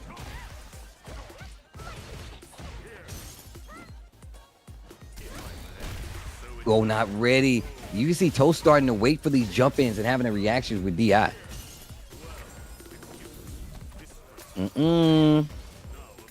Calling out the parries with the throws in the DI. Uh-oh, wait a minute. And just chasing. Oh, and just going for the jabs. The DIs from Toast have really put Bricky on the ropes. I just came back to him running for his life. Yeah. Yo, the thing is, Toast has been calling out a lot of the stuff Bricky wants to do with DI, and Bricky has not been prepared for it. Yeah, I think that's one of Toast's big things, is that he's good at being slippery. He knows how to, like, put the fear in you, you know? Oh, he missed the super. Oh, okay. Wake up buddies confirming the level 1. Come on, bro. And the spike, he gets the heavy punch again. Toast is not that far off from taking this round here. Oh my god. He goes in. The jump, the level 2, what are you gonna do with it though? The throw, that was so good. Still not dead in a button, bro. Bricky controlling the ground. Bricky controlling the ground. That throw was so perfect right there. It's an excellent response to the level 2. Get it out of the way. Nicely done. And Bricky so far has done such a good job, I think, of like surviving weird scrambles like that against every character and just playing solid, clean stuff, you know? It's weird because I feel like as much as we've seen Bricky, like they don't really kind of like drop stuff. They have like such a commitment to being like, nope, I'm going to do this move. I'm gonna walk up. I'm gonna take this throw. You know. Oh, this should be a punish here from Bricky. Forward medium punch. And that was really good from him. He was just ready for the interaction. And I've been a fan of how consistently that has been the button that he's been slamming on. Okay. Pierce. Now just a little bit more zoning too. Oh, there's the escape from Toast. EX portal into teleport. Pretty tough to stop.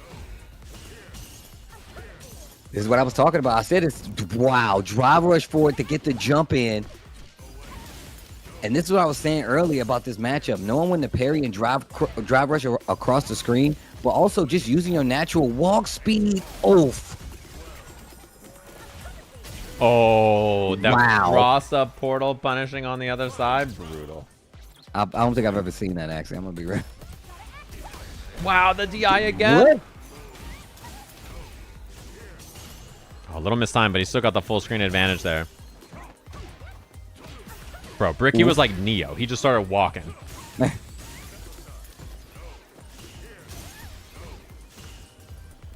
Holding the parry. Teasing the classic. with the down. Yeah, the classic. Oh, Okay, nice check. confirm. Super. Oh, the throw. No button, just throw. Got a pretty penny worth of drive back right there, though. Like, I like to throw a lot from Toast there.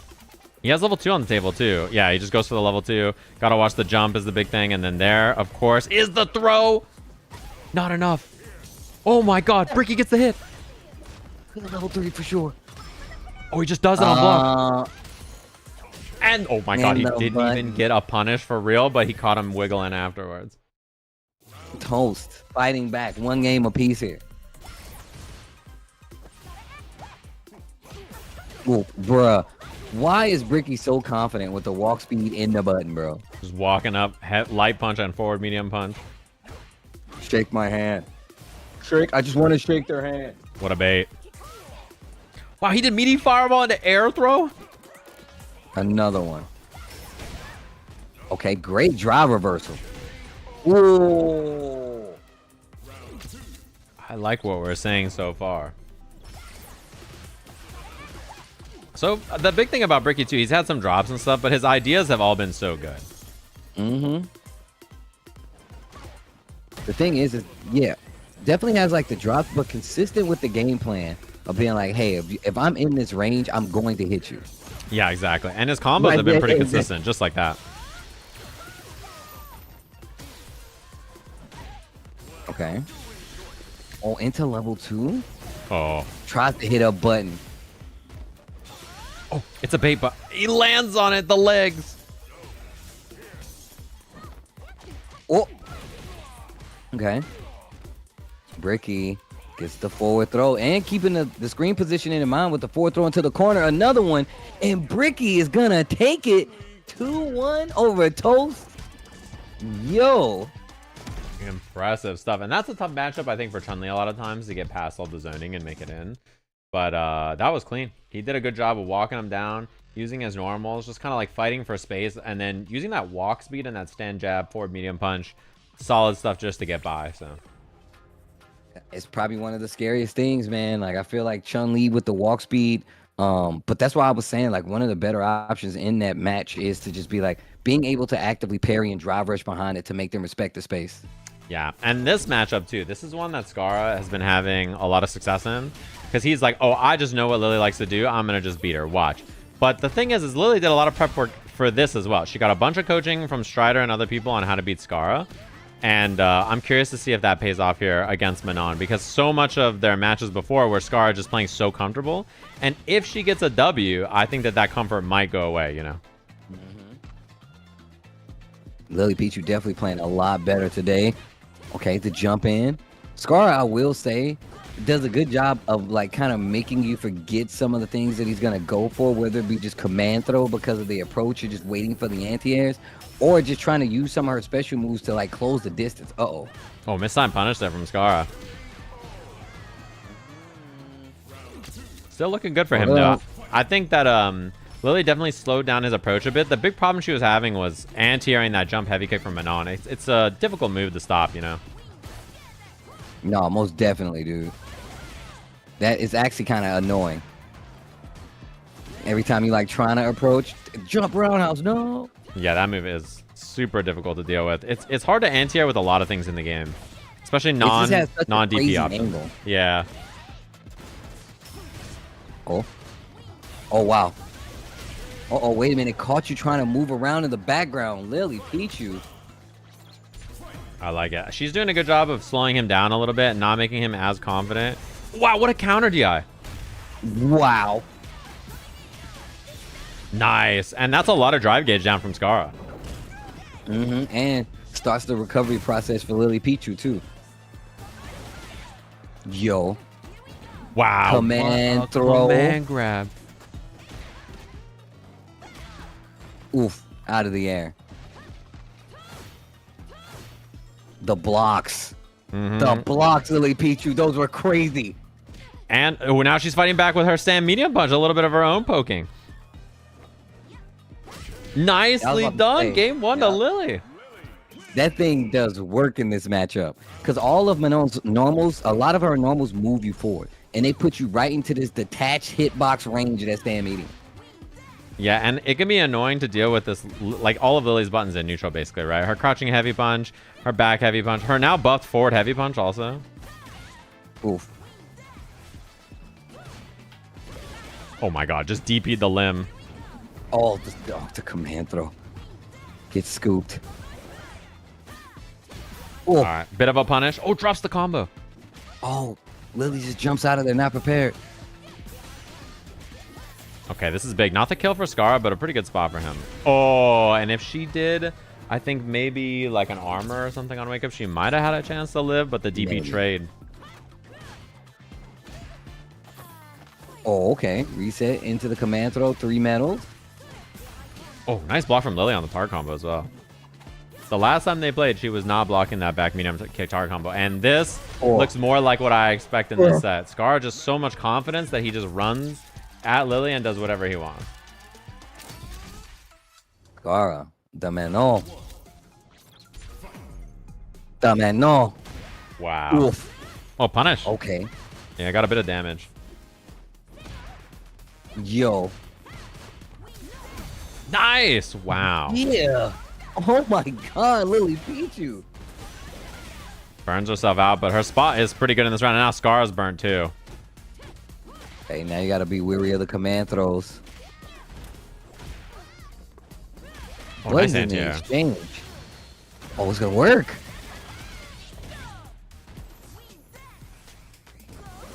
Oh, Scara's out of burnout first. A nice tick throw. Lily on set point. Wow. I was definitely in thinking mode, like, which one is she gonna do? Oh, cross up? Caught the jump out attempt again there from Scara with the crouching heavy punch. And he's been wiggling so much that he's kind of running into these crouching heavy punch in situations like that. There's the overhead hitting. Just sprinkles it in. Well played. I don't think it's gonna work this time. Oh, and he commits to level 3, so he's gonna get the kill, but that is all of his meter. Dead. I mean, it's not the worst because, you know, Lily only has 1 bar, but still, she's been using it very well. Yeah, and that overhead has been farming quite a bit of damage so far. I like the drive reversal. Drive reversal. Stocking Give yourself up. a little space. Oh, trades in the air. Oh, too far. And anti-air again for Scara. There's the level 1 on the command grab. Okay.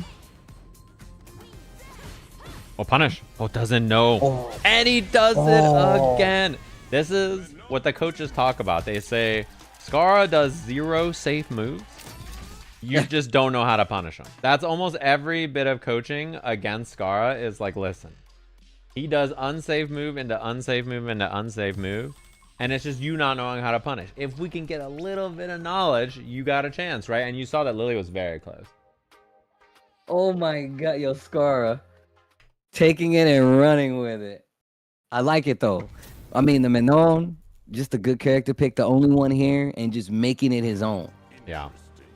And that's the thing is that when you play uncommon characters, people will very often not know how to stop it, right? They're going to be so confused. So. Okay, speaking of another character you might not have as much experience against, CarQ and the Honda. And this has But been an interesting one. Curry. His only loss, Japanese Curry's only loss in the round robin was to CarQ's Honda. Oh, perfect. The throw. Yeah, I think a pretty reasonable drive reversal actually there too. It makes sense. This is not quite the kill, but very close to it. Oh, wow, bait it. Oh, bait it. Ow. Okay. This is a matchup that I'm sure. Wow. You gotta like that? You gotta like that? Drive rush in the throw.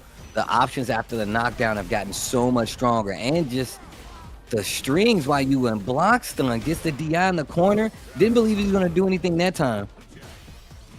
Oh, and gets the combo afterwards as well. Close to having burnout here as well. There's the burnout. There's the anti-air. There's the overhead. Jeez. Jeez. Oh, man. Yeah, that pressure was just so clinical. Dude. Yo. What is with these hero shooter players just having the wildest perfect parries? Bruh. Yo, Japanese Curry, though.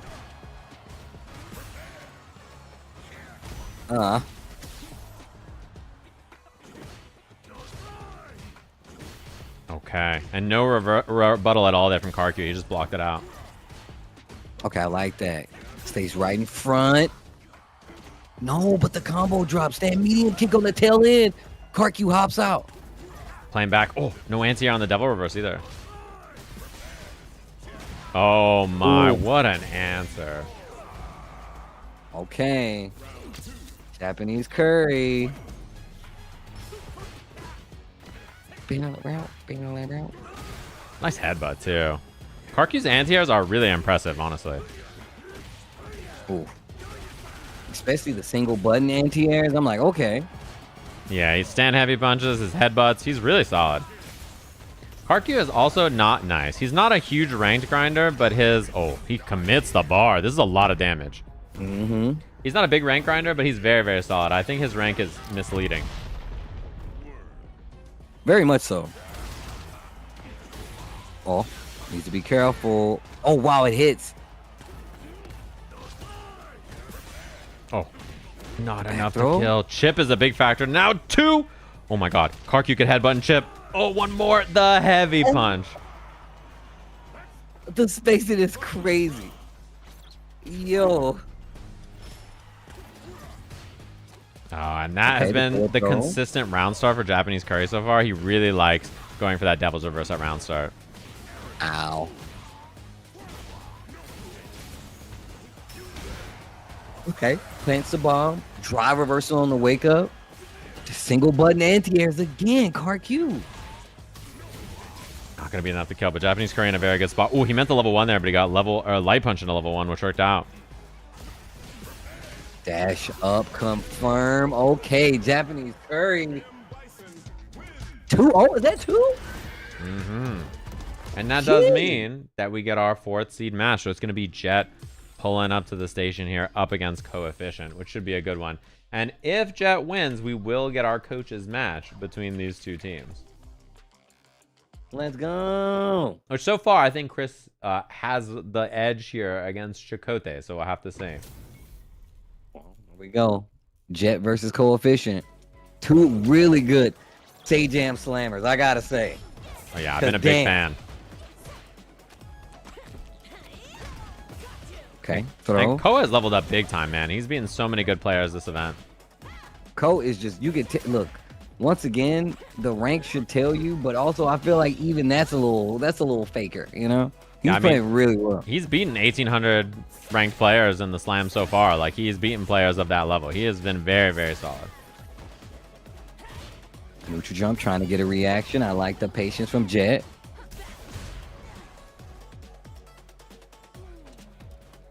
Ooh, the fake crawl, then goes for the light whip. Uh-oh. Uh-oh. Oh, baits it out, and now low drive gauge for both of them here. Coach is walking up, closing the distance. I like that drive rush behind it. Burnouts on the table. Oh, man. Burnout queen here. Walk up, tries to sneak in. A throw just backs away a little bit. Nice Wow. whip. Yo, coefficient, please. That was a beautiful response, because if you go for heavy whip and they neutral jump, it might not work, right? So medium whip there is just really good situational awareness from Ko. I mean, the angle, the call out. Spaced out on that. Oh, that was hella good. Oh, that whole series was good. Oh, the DI on wake up. I don't think it's going to kill. Yeah, so he just dumps the meter without drive rushing, so he's not in burnout. Knows that CA on the side of Jet is going to have to happen to get the close out here. Unless it's going to be, you're just going to mix him to death. Nicely, dude. The drive rush, EX fireball, so he puts the brake on so that Jet can't just reversal level 3 right away. Then afterwards, he's so sneaky with the drive rush low. I really like the choice there from Coefficient. Yeah. And on top of that, just at first, just a patient play to get in, just walking to get in at first sometimes, but actually now being like, all right, now I'll start with the low, I'll start with the drive rush, and then even mixing in the drive reversal sometimes. I really like what we're seeing. I do like that. Yeah, drive rush, EX fireball, put the brakes on.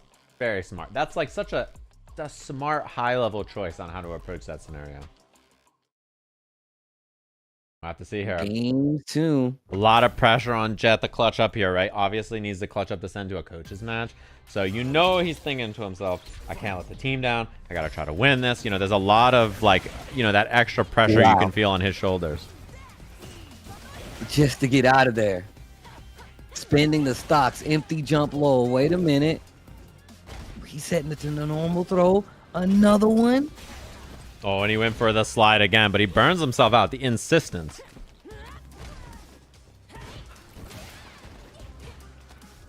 Oh my god. Ko making all kinds of offense happen even while he's in burnout. Oh, no anti-air. Oh, wait a minute. Jet's getting a lot more positive, being like, hey, you know what? Maybe I can get this jump in. As well as the burnout scenarios are really working out too. I like the held win stock there as well. You know, like just, oh, you see me storing up, you want to drive rush in and get a punish? Let it go. Yeah, right? Get smacked. Oh man, that's going to hurt. Oh, and that's a big jump out. One of Aki's biggest strengths, that jump heavy punch. Really obnoxious to deal with in scenarios like that. Yes. Yeah, jump down heavy punch cross up, one of the best in the game. And this should be an easy peasy kill here, barring any drops. So Jet gonna tie the setup, one apiece. Damn, that second game was a quick turnaround. That second game from Jet was a quick turnaround. Yeah. I like the adjustments. Lots of empty jump lows as well, just to take advantage, mixing in proper with the regular throw, command throw. But it started off with that OD. Oh my, after the stock, which really did start the game this time. Coefficient. Gonna take it to him though. Oh, big block and punish here. Okay. Damn. Meaty fireball set up. The fact that Coefficient is using his character like this is wild. He's an anime man, so this is the anime character. You know, it's definitely his comfort, and you can tell that he's a lot better on this character than the first time we saw him in the slam, and also just looks really clean. There's so many setups and situational awareness things that he didn't have before. Yeah, it definitely looks a lot more comfortable. Uh-oh, wait a minute, Jet. Okay, there's the drive reversal. Like I said, aware of those scenarios. Great parry on the hold. Trying to bait that drive impact does not come out.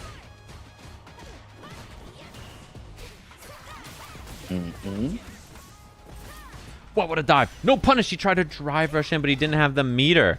Oh my god. Oh. No anti-air. Oh my god. That was so good. I don't know if that throw was to get in a reaction, but oh my god. Chip on the table. The reset into throw. Jet, that was grimy. Yeah. That was so grimy. He just grinds out the life bar there, and it's really tough to deal with crouching heavy into Windstock like that, or Windspire when you're in burnout like that. It's so annoying. Mm-hmm. Oh, and building these stocks for free. And Code trying to threaten. He just goes whoop right under. I'm out. Wow. Yeah. Okay. Not this time. Big punish. And he does the punish with the poison on. Very smart. Bruh. Yo, coefficient. Yo. Oh, was that meaty fire? Mm-hmm. Meaty fireball. And it combos in a drive rush. Crouching medium kick after. So you can't reversal level 1 super it. And she's very, very safe after. It's a really good setup. Coefficient, please.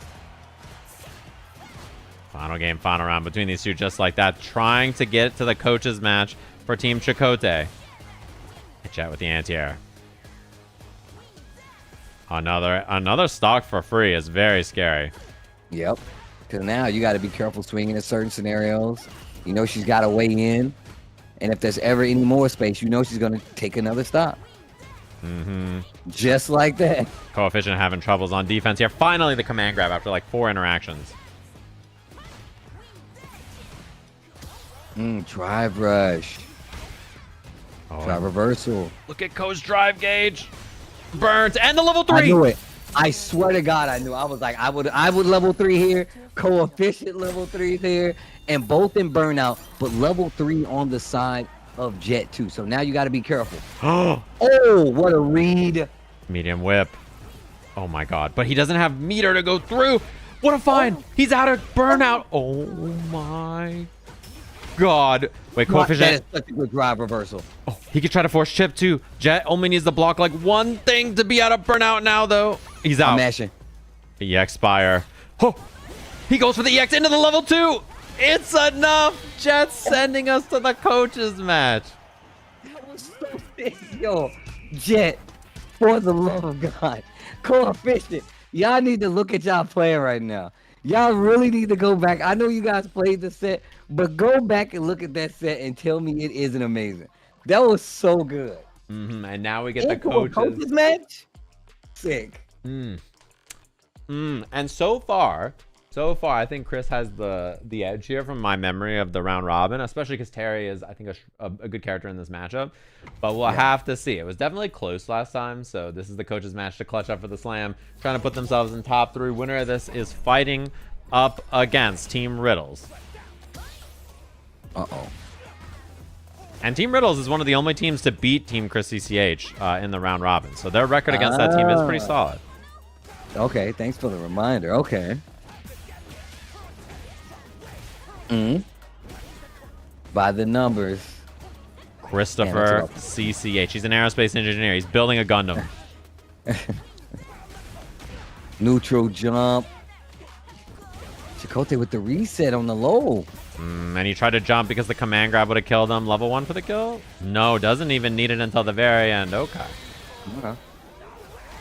And built one more too, so it's cool. Yeah. Nice finds. He knows that Chris is trying to jump out of those setups, so I like the baits.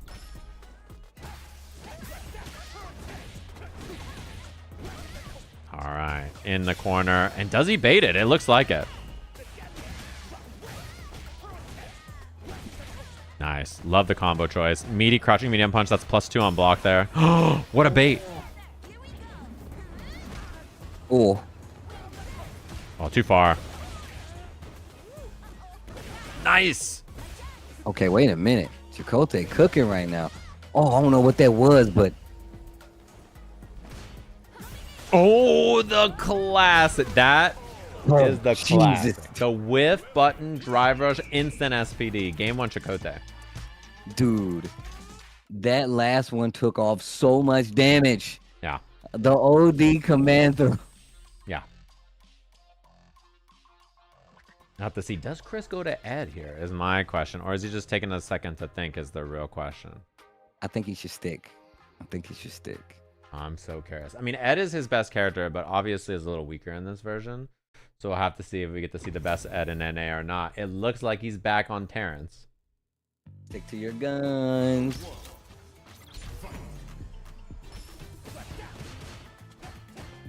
Okay. Starts early with the drive rush, staying heavy. Nice read.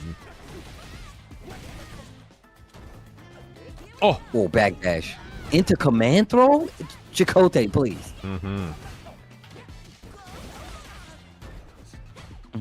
Nice block, and then the tick throws. A lot of the interactions in the first game, he didn't go for tick throw. He would just do like button, and then immediately be like, all right, cool, I'm just going to string you up. Now he's going for more tick throws because, wow, what a reaction. Chris has been respecting a little bit. Dude!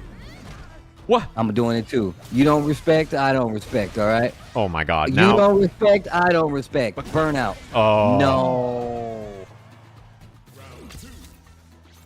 Wow. That was such a... Man, Chris is down to... He's down to get a little scrappy there.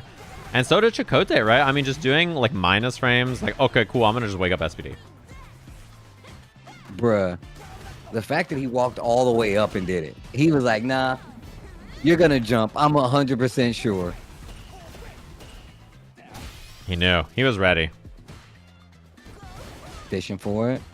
What a walk and block from ChrisCCH there, too. Walked into the spire and then blocking it at the tip of the end of it there.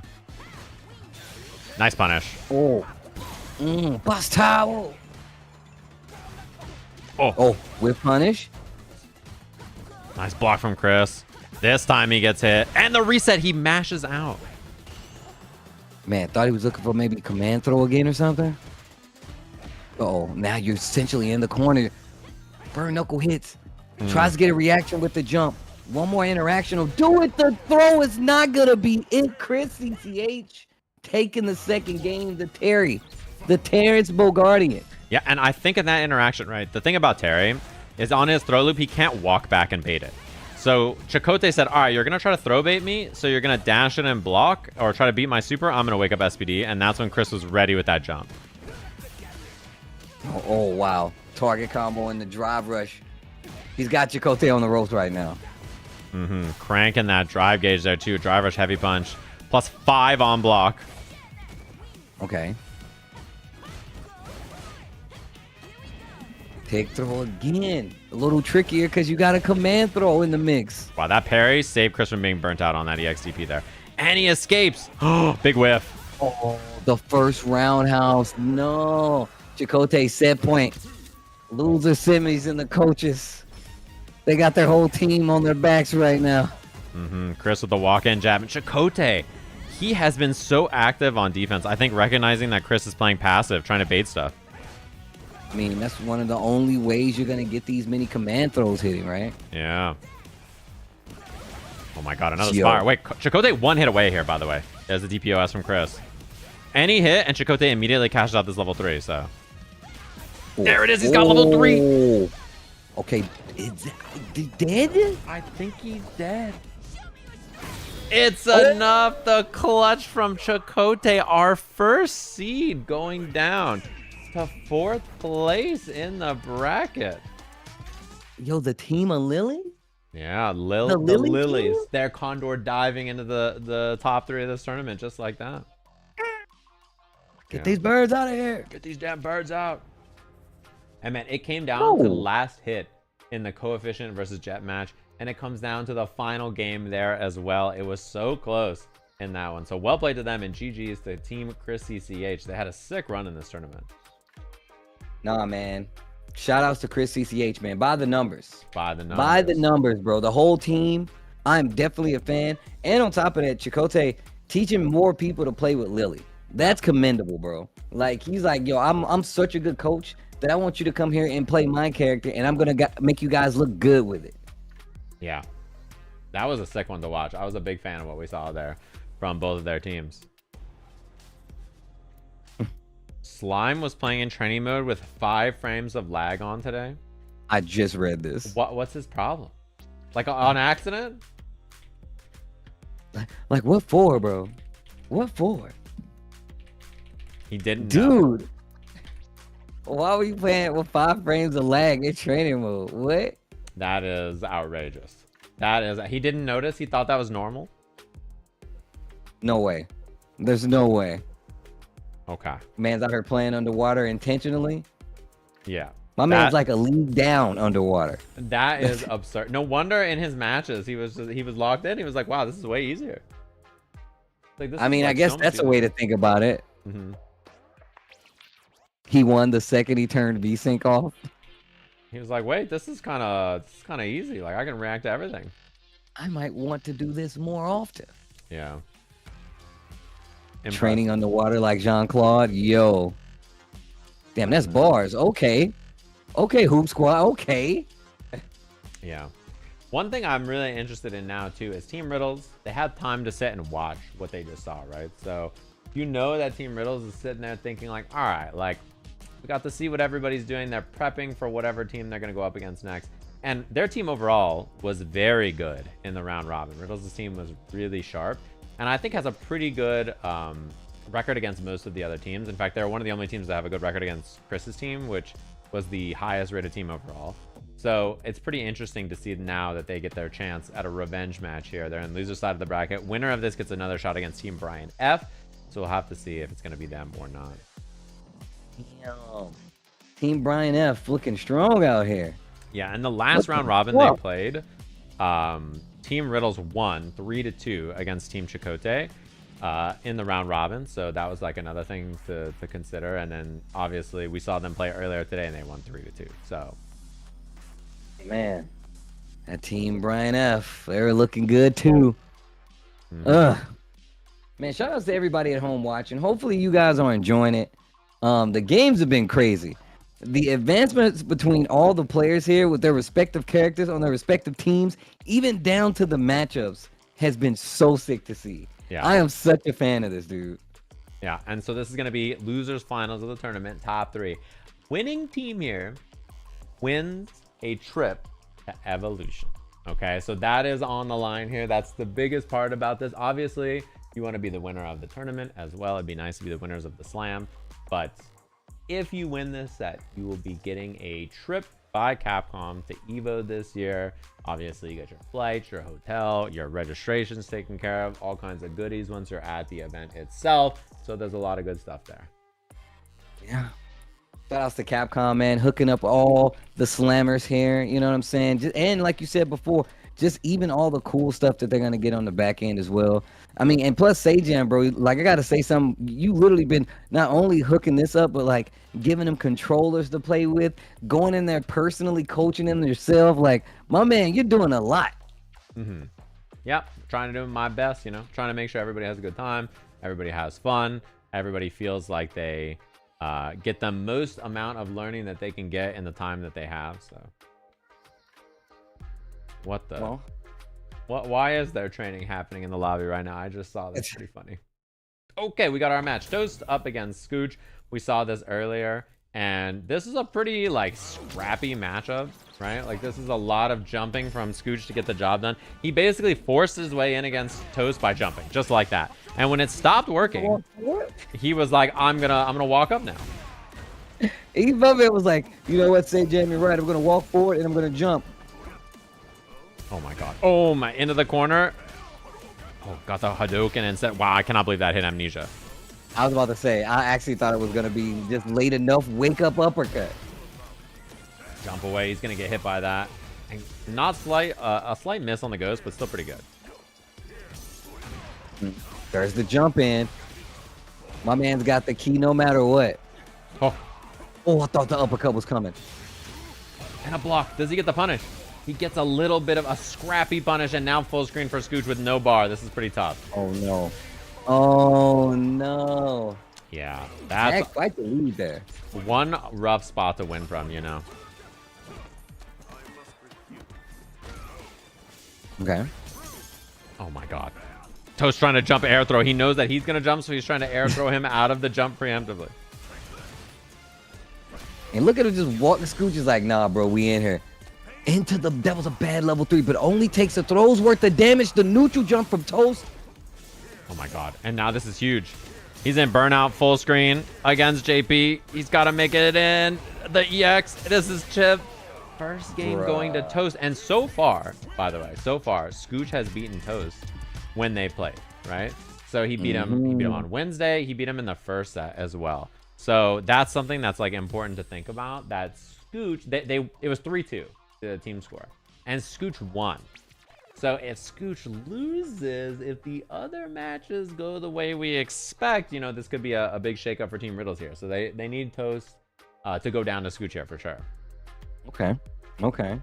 Toast is I feel like that's a hard order, bro. Toast is definitely playing a pretty strong JP. Just on the annoying side, especially if, you know, Scooch has been so successful with the jump ins and Toast hasn't answered. This is going to be tough already. Look at this. This is going to be tough. You want to jump? I can jump too. And he's been using that command grab after the medium target combo basically every time. So he's been tricking people this whole time. And he knows, like, oh, you're going to jump at me? I'm just going to air throw you. I'm going to air-to-air jumping heavy kick. You know, he's had a lot of tricky responses. See how he's jumping first? He doesn't want him to get jumped in on, so he's like, I'll do it first. How's it feel? How's it feel, Scooch? Oh, my God. The perfect spacing somehow. The bullet just whizzed past your head, bro. That was... Oh, and he went for the command grab again. This time an interrupt from Scooch. The sweep. Yo, Scooch. Oh, he's stacking the dungeons. And they're both just like, I need to go kill this other person right now. That jump in. I can't believe it worked. Oh, the fireball. The jump. Oh my God. That's huge. Level 2 should kill, I think. Hit. It wasn't even there to hit. It was hit to make a way in. Scooch. Bro, he is pulling up. I think that's what makes him as dangerous too, is he has pretty good combos. So not only does he jump and get in, but when he hits you, it hurts. It hurts like he's a much higher rated player than he is, you know? Yo, that's Ryu, bro. Look at this. Look at this. He's like, oh, damn, did I hit you? Did I drop the combo? I'm still taking a chunk. Yeah. Oh my God, he almost made it over that. I was scared for Toast. Like, I saw the jump around. I was like, oh God, no. Oh! Whoa! What's the combo? That into the level 3 Toast in ruin. Oh my God, the adaptation from Toast to 2-0 there is huge, because that means that this team here, Team Riddles, needs to flip a set, right? They need to flip a set because they won that set the last few times they played, which means that BoxBox needs to win his match, or Donadoya needs to win his match for them to have a chance here, right? Because those are the matches they've been losing so far. I was not expecting the combo, I'm gonna be real. That was big. I was not expecting the combo, I'm gonna be real. That was crazy. And Lily versus Shumimi went to like last hit last time too. It was very close though. Here we go. LilyPichu. Oh, okay. Wow. Okay. Okay. Wait a minute. Yo, Shumimi, hold on. Uh-oh. Hold up. Nice jump. And Lily's been having a lot more success in this matchup than what we saw from the round robin. She was very close to beating Shumimi earlier as well. The jump back. Drop the Tetris block on her. Oh. And now working her way in. Nice tech from Lily as well. The anti-air. And Shumimi just so consistently good at that. Anti-air and Ghost. Playing solid. Surprising with Drive Rush. Oh. What a block. Oh. Again. Fierce. And nice blocks from Lily so far, too. She's done a pretty good job of handling the zoning and not getting too overwhelmed. Whoa. I said this last time about fighting the JP. LilyPichu was one of the people who did it first, where you just parry on the ground, use the drive rush if you have to, get past. Oh. Wow. Oh, and a chance just to make like it that? in. Yeah. That drive rush approach has worked out for her a lot. Nice block. Oh. And you know that EX is coming. There it is. Wow. Oh, not close enough to get the clean hit. Oh. Lily just needs one hit. Throw the DI. Oh. Oh. You. Oh. Slight drop. The EX fire through. He got through. Oh. The wake up back throw. She was respecting that amnesia there, and Shumimi just finds the back throw in the scramble. And that's the name of the game. Yep. Oh, great button for the anti-air. Oh, wow. Look at the footsies. The crouching heavy punch versus the stand heavy punch from JP. Okay. Damn. The crouching heavy punch? Okay. Lily's playing back a little bit. Yeah, trying to make it through. And now the EX is out, so you got to just take it easy. Oh, almost made it with the drive rush heavy kick. Wow. Tried to get the combo confirmed and goes too quick to get the store. Shumimi ready. Oh, and then the portal hitting behind. This level 1's going to hit. Okay, okay. Still in burnout, though. You still got a ways. Now you got to get in. Now you got to get in. Ah! Chip Oh, scary. no, Not a lot of room to wiggle, unfortunately, there for Lily. She's going to get chipped or hit. Okay. It's that point now for Shumimi.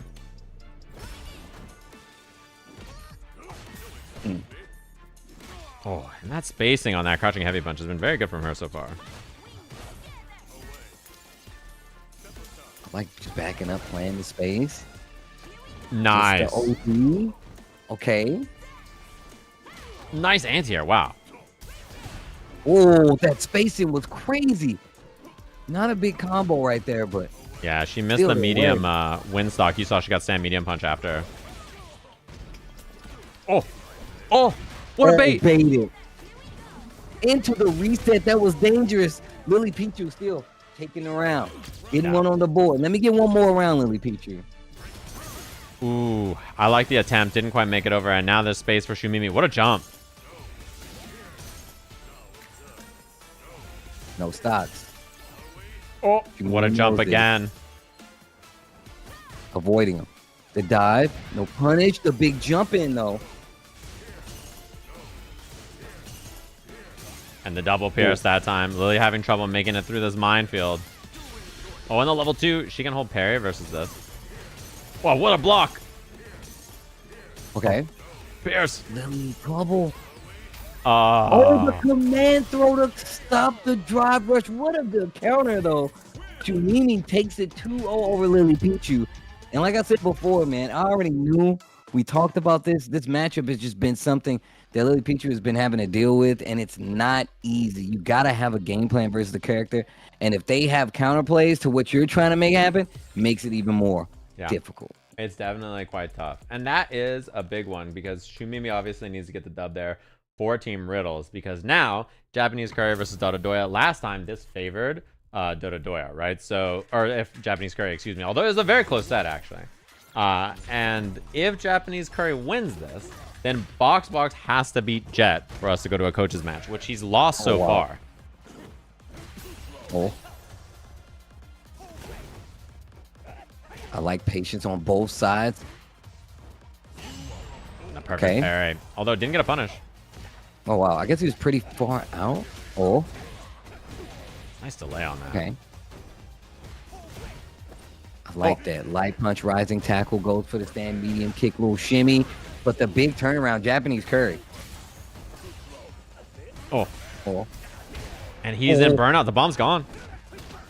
That's safe, actually. Yeah, quick burn is very hard to deal with when you're in burnout as well. It becomes safe after. What a reaction with the level 1. Oh, my God. Oh. Yo, Japanese Curry, that was good. Yeah, that, man, their sets have been so close. Okay. The anti-air cycle crushes. We were seeing them earlier, too. Oh, a little check. Air to air. And he gets out of the corner, actually, which is pretty big. Oh, nice. Tries to get a reaction out of Donadoya, but nothing. Backs up, gives him a little space. And nice look, now interrupt. he checks it. And then the exact same instance, and this time Doya checks it. That was so good. Oh, man. Oh, he didn't get the combo there, but I do like what he was fishing for, that meaty crouching heavy punch. Or crouching medium punch. I thought we was going to see rising tackle. Oh, level 3. And Japanese Curry does such a good job of baiting people out to do stuff. Not the end of the game just yet, but the scenario. What a series. Oh, my God, Doya.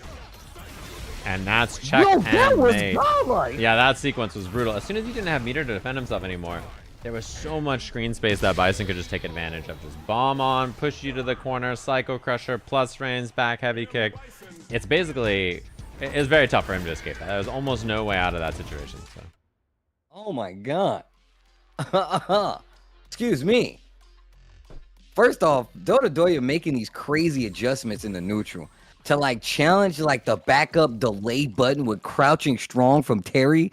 Just the second time it happened, that's crazy. Like, that was really good. And now we have to see if there's an adjustment. What can he do different? Punish here? Nice. That's something that he's done really consistently so far, which is important against Bison. You can't let him get away with scissor kicks that are spaced like that. Oh, I'm challenging. Rising tacker. Rising. Oh, scissor kick barely catching the jump start up there. Bro, the way Japanese Curry is playing this ground game, fireballs aren't stopping him. There's no burn knuckles or anything. He's just closing the distance and just reacting. Oh, he tried to get through. Oof. Nice back throw, though. Okay.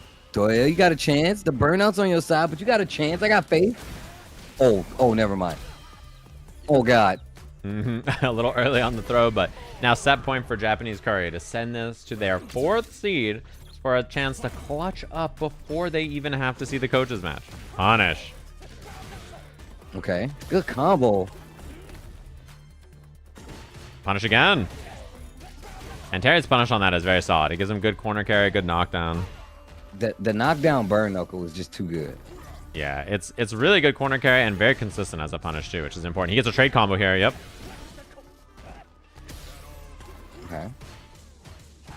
Okay.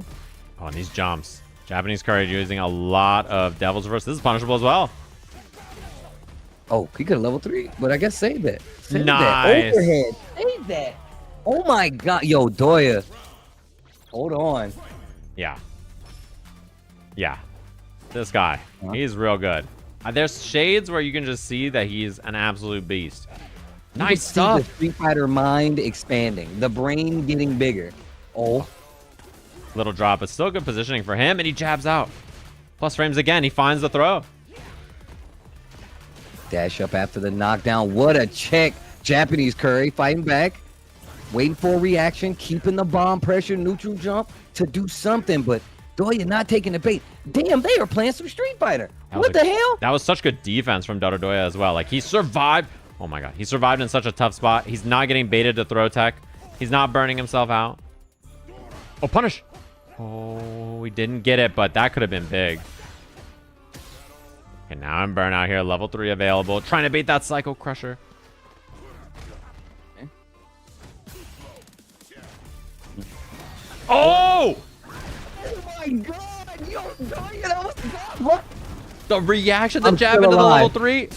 It's not enough. Still alive. It's not enough to kill the fireball in.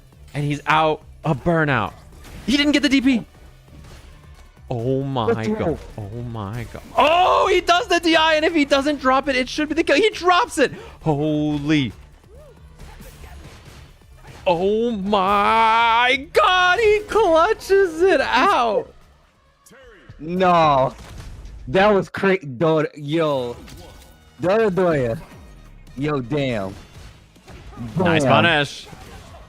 Knockdown with the burn knuckle. Pressure. Drive rushes to that stand heavy punch. What an option here. An instant wake up. I don't respect you. Another button on wake up of Japanese Curry to get the turnaround. Plants the bomb. There's the block stun. And the burnout on the table. What a series from Japanese Curry. And he's keeping it going. And I love that. Dude, he has not been baited to get thrown, by the way. Like, literally every scenario. What a Buster Wolf. Oh my God. Oh, that's a punish, though. I'm over it. What a mash out with the medium. Oh my God. Quick burn throw. Don't do it. He parried it. Doya, you're ridiculous. Dude. You're ridiculous. The fadeaway power wave on the ground to the block and punish. Oh my God. Punish. Oh, wrong tackle. But still, he had the right idea. Nice crouching medium punch. What the hell? Quick burn. The throw this time. Oh my God. Oh my God. No anti-air on that Devil's Reverse, which has been such a big problem for him so far. Nice air-to-air. Bro, this is a master versus grandmaster, and this is looking ridiculous. Bro. He whipped throw. It's a punish. He's out of the corner, but that's all his meter. Okay. What you gonna do with it? 2 bars on the side of the door. You don't forget about the Buster Wolf. He's got Buster Wolf. He has Geyser. Stand medium punch. He puts himself in burnout, but the pressure looks good. What a jump! Oh, the horns are going crazy. He's gonna have a bar, but it's not over. He tried to level 1. He tried to level 1. That was definitely Buster Wolf and not Tackle, but he saves the meter, and that means he's got a level 3 for the last round. No anti. That Devil's Reverse has gotten so much mileage for Japanese Curry. Yeah, taking advantage of the block stun too, and the stand medium punch. What an option. Quick burn into level 3, early cash out. He's going to recover back some drive, right? But look at the chunk the Japanese Curry loses because of this. I'll take half. Oh, he baited it. Oh my god, he's one good hit away here. He baits it again. He's close to burnout. He got the hit. He drops the combo though. Okay, one hit away.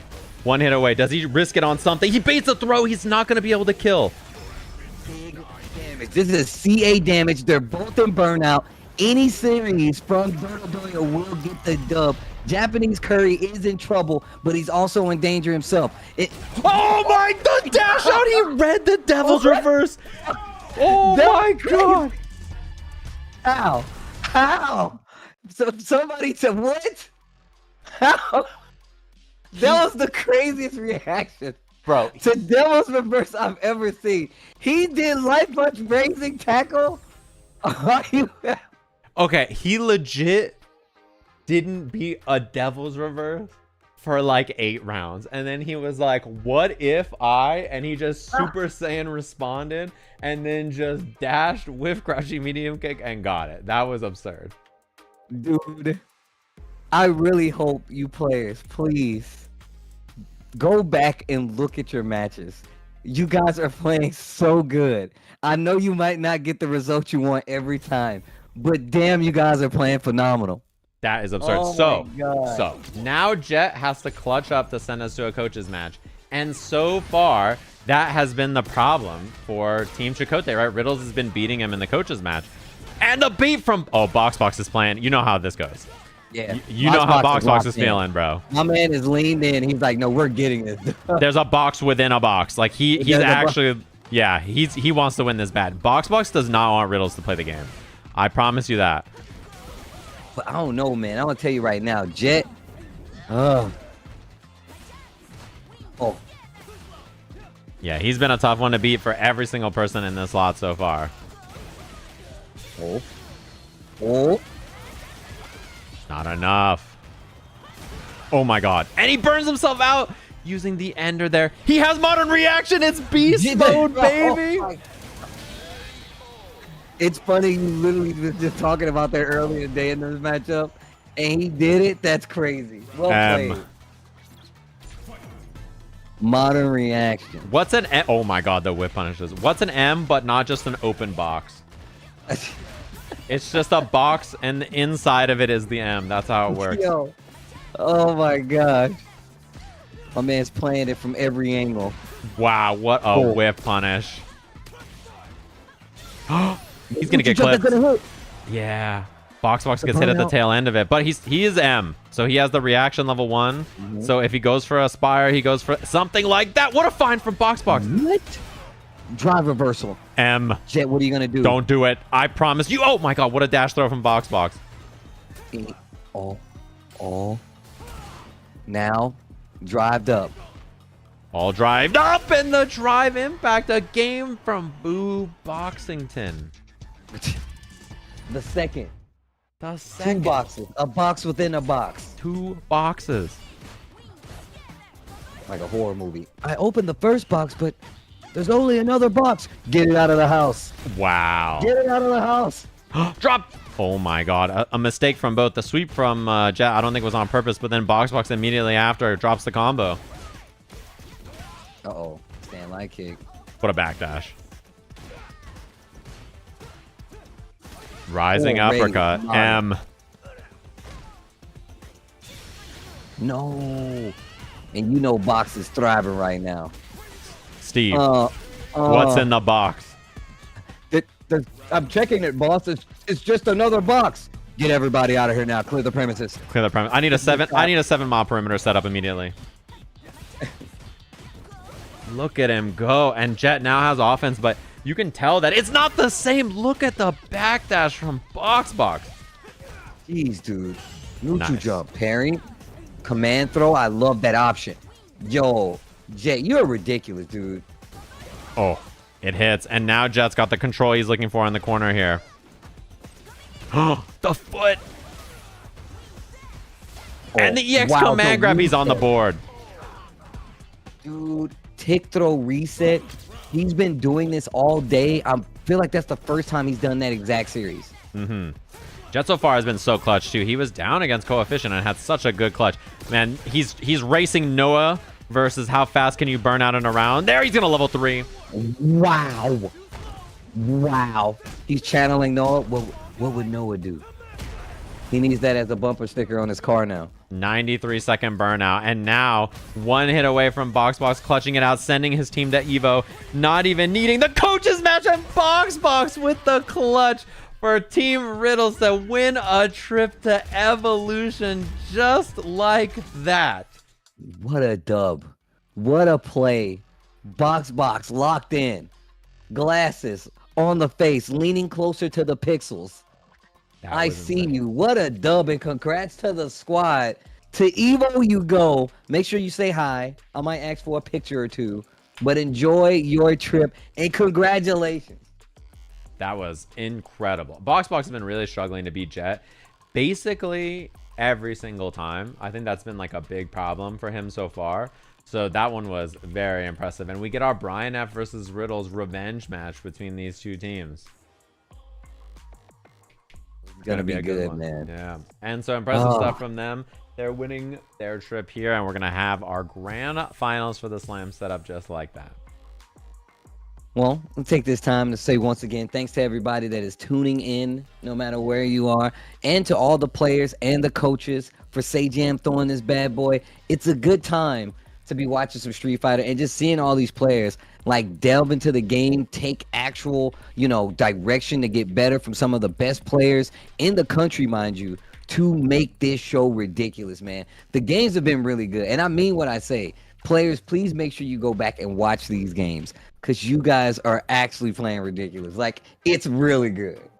Yeah, that was a pretty absurd performance from that. I mean, the Donadoya set against Japanese Curry, I'm sure lit a fire under BoxBox. Like, BoxBox is like, nah, bro, I don't need my coach to win. I'm winning this. Yeah. You already know BoxBox was locked in. You know BoxBox was locked in, bro. Yeah. Oh, man. He was like, it's time. Like, I know how BoxBox is. He would not be happy if he lost and Riddles clutched out. You know what I mean? He doesn't. Yeah. He wants to be the deciding factor. Right, he is trying to be the one that influences his team's win. So Donadoya clutching up big time like that is very impressive. He wants to be the solution. He wants to be the breadwinner. The holder of the box is another box. A box within a box. It's a box within a box. What are you, the Riddler? No. Oh my god. He's something more dangerous. He's modern Luke. He's something more dangerous. That's him, officer. So it's going to be. What do you mean it's a box inside of a box? You mean like a Rubik's Cube? Yeah, kinda. Yeah.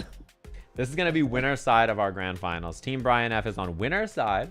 So they have to lose 2 sets to lose the tournament. So Team Riddles has to win twice, which earlier there were so many scrappy matches between these two teams. So we'll have to see if they can do it. And the big one is, I think the Deku versus Scooch match was a nail biter, right? Shumimi versus Slime. Very close, but Slime got his revenge for the first time in that set, right? And so that's kind of like the things that we have to watch out. The first 2 sets in this are so important for both teams. Oh, man. Yeah, you don't ever want to go to a reset situation if you don't have to. But we're going to go into the first game. Deku versus Scooch coming up. The Riddles versus Team Brian F Grand Final Sajam Slam 5. Let's go. Yeah, impressive performance, I have to say, from this Team Riddles team to scrap up and get the big dub there. What a block and punish from Deku. Yo, Deku, the Geef is terrifying. Imagine if they start getting these punishes on these sweeps, too. They start going for SPD or something. It's the little things, right? These little interactions. You saw Scooch even blocked the drive rush overhead on knockdown there. He didn't go for a wake-up jump, which is something that he did basically every time they played last time. To jump back, looking for a throw. And look at Deku just willing to keep the moving wall, bro. You're trapped in a maze where the wall is moving behind you. That's how Deku plays. Walk and block all the way. Like, I'm very impressed with what I've been seeing so far from Deku in these matches. It's not easy to play this passive when you're new to the game. No, that's absolutely true. It's scary, man. You get in these pressure situations where you feel like you gotta hit stuff. Deku's playing at the opposite. I know you want to hit stuff. I'm gonna take advantage. Wow. Yeah, not cancelable on that normal, so counter DIing there was pretty tough to do. Raw lariat. Okay, try reversal. Both looking on the verge of drive burnout. They have both reached there at the same time. The neutral jump, Deku in trouble. Scooch. Oh. Scooch just needs one. And chip is now a factor too. One jump in could be very scary. Oh. Yo, uppercut. I can uppercut. What do you mean respect don't wake up? I can uppercut. And yes, both of the teams in this do get to go to Evo, but second place team, we're going to send them in a crusty old Greyhound, and Brian F's back cannot handle that. There's no chance Brian F will make it to Evo if his ass is sitting in a Greyhound seat. I'm just saying. Oh my god, the almost whip punish there from Scooch. I like the idea. Well, I can just uppercut. You respect me. Look at Scooch. The way he's playing, I'm so impressed. Bro, look at Deku on the screen control though. Let me in. Blocked. The lariat raw burnout. Neutral jump. It's my way in. My way to the level 3. Scooch game 1. Dude, the neutral jump raw DP level 3 was feral. I'm such a fan. How does Scooch place them? Just like, you know what? Jump now. The lesson needs to be taught. I jump. They're not going to be ready now. Oh. And there's a punish. Uh-oh. Look at Scooch just blocking on wake up too. That was the thing last time, is he kept trying to jump away because he was scared of Zangief. But you can tell that the adjustment now is, okay, I can just walk away. I can play safe. I don't have to be too scared. And that's going a long way. It really is. A lot more confident in the ground game. Even willing to try to spin this drive gauge to get in there. The DI, wow, I thought that was uppercut, but this will do just fine. Off the wall. Good combo, but still burnout. Neutral jump into the punish counter throw. The sweep, everything is working. Oh, and the jump back heavy. That is classic Ryu stuff. Yo, my man's hitting you with the Street Fighter 2 game plan. Yeah, this is like definitely 30 years of Ryu right here. Like this is how he's looked for a long time. Deku still. Oh. The DI, okay. Oh, big damage. I'll take it all. And there's that overhead that caught Scooch so many times last time. Ooh, the wiggle. You see him just playing nice and slow, waiting for those fireballs. Oh, too early for the throw. Not ready for that one. Okay, they tech. Oh. Wow, he walked up and did overhead. Okay, solar plexus this time. They trade. Oof. Nice lariat. The lariat. Finally. Oh, I thought we were going to get it the 4th throw. Another one. Level 3. Level 1. Nah, what's the punish? Deku doesn't have a punish in mind. And now Scooch is getting away. He's jumping back. He's one hit away here. Oh, wait a minute. Deku. Level 1 again. He's down low on meter now. Even if he loses this round, that's a lot of resources to commit. Oh my god. Oh my god. The idea, the brilliance, the thought there to try that was almost absurd. The water was boiling. Yeah. That's all they needed was to put the ingredients in. They would have been cooking. They would have been cooking. Absurd. Damn, that was really good though. Oh yeah. That was sick. I like the vision. The vision was 2020. The picture would have been beautiful if they painted it. It would have been amazing. Yeah, I'm a fan. She was just a little too far away, sadly, for that super to work. Damn. That would have been sick. I would have flipped my chair, I think. That's chair flipping worthy, I would say.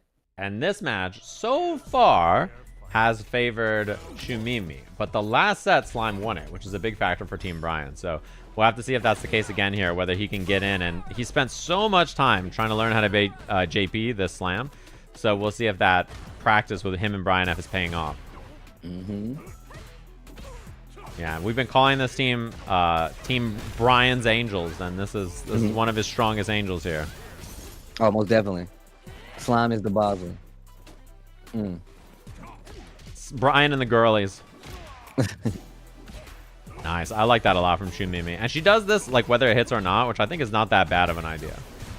Oh, I like that DI. Oh, Just not wasn't able tech. to make anything of it. Oof. Uh-oh. Oh, it hits! Oh. Oh my god. Wow. Okay. Gets away from the throw because of that. The dive kick. Yo, Slime. Okay, that was good. That was close. She almost brought that back in burnout from full screen there. Oh, get grabbed. Yeah, he's been having some problems with that so far. Yeah, trying to get in. Oh. Tries to walk up for the tick throw. Didn't get the combo DI this time. We're going to get a reaction. Shumimi. Oh, is she going to cash it out? Oh, she missed the spike. Still, though, this is a pretty good spot for her. Portal up. Wait it out. A little bit of zoning. Nice blocks and defense. Oh. Man, Slime's approach has been very good in this, by the way. Oh, unsafe. Ah. Oh. Yeah, Shumimi. Didn't even need the spike that time. Yeah. Okay. That was really, like, a pretty decent bet, I think. She does a lot of EX spike at round start, and I kind of like it because people get a little feral at round start against JP. They want to get in. They want to make stuff happen. Doing EX spike is a real big, like, stop sign. Please don't get near me. Oh, I like that. This time closing the distance with a walk forward and then gets the full combo confirmed. Okay, Slime. Good spot for him here. Shumimi has a lot of meter, though. Drive gauge and super gauge. Okay. There's the throw. Does he bait the amnesia or not is the question. He doesn't. No bait. Back throw. Early enough to get the combo this time. Okay, Shumimi. Oh, puts herself in burnout, but she does have a good spot for herself. Does she neutral jump or try something to beat? That was supposed to be something from Slime there. Level 2. Portal's up. Carrying. Nice throw. Teleport. The throw. What an anti-air from Shumimi. Oh my god. And now she's out of burnout. EXs are available. She hasn't gone for one yet, but it's so scary for Slime to deal with. Oh. Wow. She is a beast. Yo, Shumimi. We control the screen. You only go when I tell you to go. That is an impressive round to win. That is not easy. Oof. Wow, command it. Bruh. Shumimi ready with the... Oh my god, the confirm was so good. She was so prepared for that situation. That heavy punch into the EX Ghost almost caught the spin knuckle with that one. Oh. Okay. Okay. Another one? And there's the bait. Oh. Neutral jumped. Slime. Love what we're seeing so far. Oh, try to EX command grab at round start because she's been doing so many of the what's it called? She's been doing so many spikes. I think that was her change. She wanted to try something new. Oh, wait a minute, too quick. A little too quick. Oh, backs up this time. Makes the dive kick with counter hit after the follow-up crouch jab, resetting the throw, playing some Cammy. Some Street Fighter 6 Cammy waits for it, but didn't get the confirm because it was in burnout. Yeah, and Shumimi now trying to scrap up close. That's a punish. Doesn't do the level 3. But now Slime is in trouble. Yeah, this level 2 basically, I think, checkmates. Yeah, that's not good. Beanie. Set point. Now, there's a lot of meter deficit, though, and Slime will cash out into that level 3. I like it. Okay.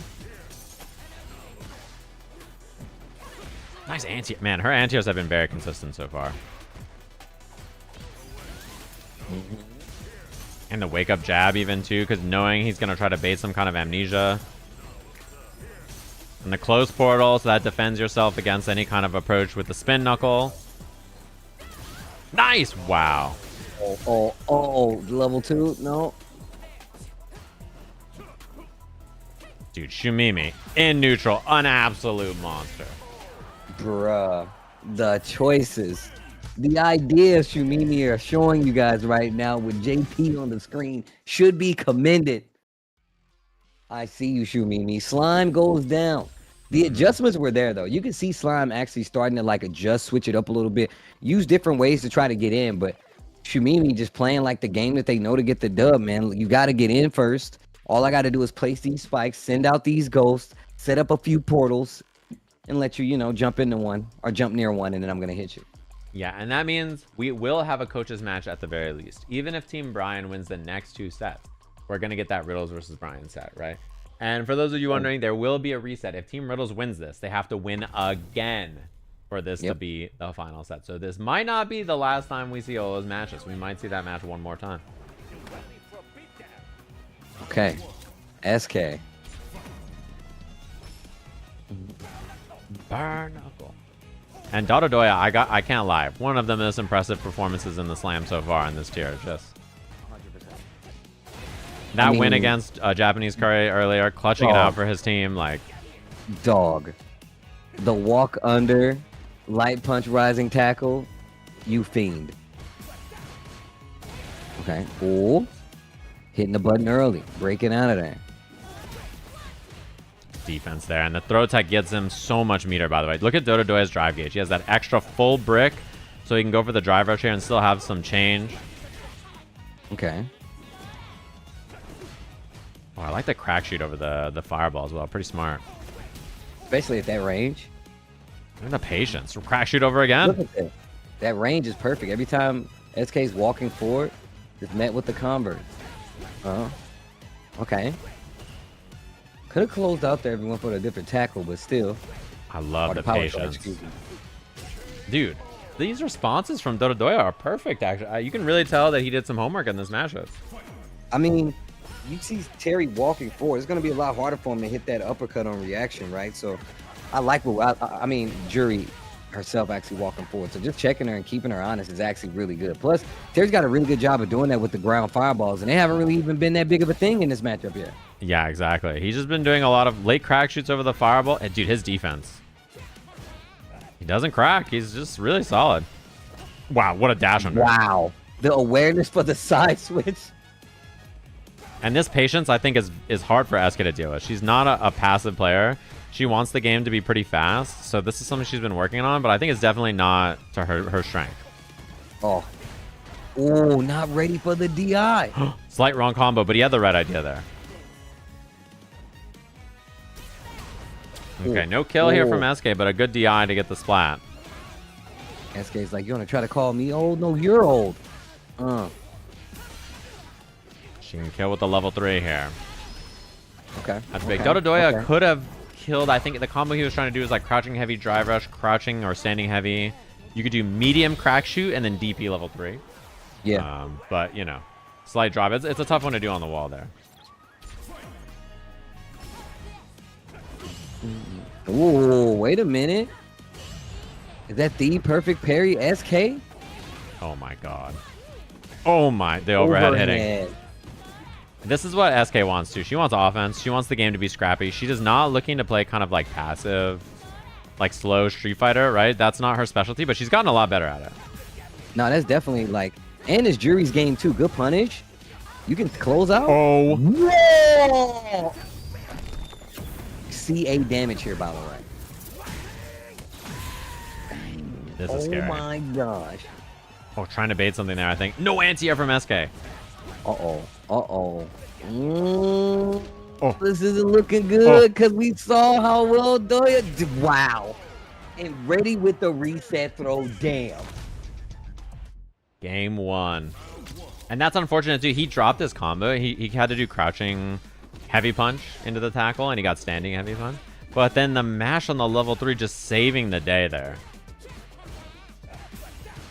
I don't believe you, says Doya. He's like, no, it's my only chance of living. I just heard the ultra instinct. I just heard the thunk, and he just did it. Oh. All right, slowing it down just a little bit.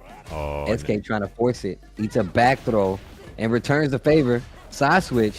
Doya gets the low forward drive rush confirmed. Back to the middle of the screen. Oh my. And then he gets the throw afterwards, too. Little stagger low. The patience he's played on. Look at the anti-air's patience. Solid. And DI is scary now, too, for SK as well. Because she just has 1 pixel alive. And the perfect parry! SK. Level 2. Wait a minute. Oh, but slightly missed it. And then this is going to be a punish. She's been practicing that level 2. But unfortunately, a little drop. I was going to pop off if she got that off. I was actually going to pop off if she got that off. Okay. Oh, man, look at how passive Donadoya is. I think if you're fighting SK, this is a playstyle that's pretty good into her usually. Ooh. Confirm. Nice. Take throw. Okay, finally wake up. Gets the OD uppercut. Man, Doya just seems so comfortable fighting right now. Yeah, everything I've seen from him has been so impressive. I mean, playing way above his rank too, I think. Crack shoot over. 100%. Crack shoot. And he's 1 hit away. Dude, bruh. And we've got ourselves a reset bracket 3-0 just like that. Damn. Damn. The Riddles. Oh. Okay now. Okay. Now back in the saddle. This is for realsies this time. Yeah. It's for realsies this time. No more games. We're starting it back over with Scooch in the front. Back over with Deku again. Bruh. Yeah, and that's a big one. Doya is out here gaming. Out here gaming. Yeah, he has been the X factor today for his team. If anybody has like really put up for the squad today and like is the MVP, I think Donadoya really has had such an excellent Sunday so far. Oh man. And that is, yeah, I was gonna say that's the first reset we've had in any Sajam Slam so far. I'm pretty sure. And the first one, count it. Yeah. That is game though. Yeah, I'm very impressed.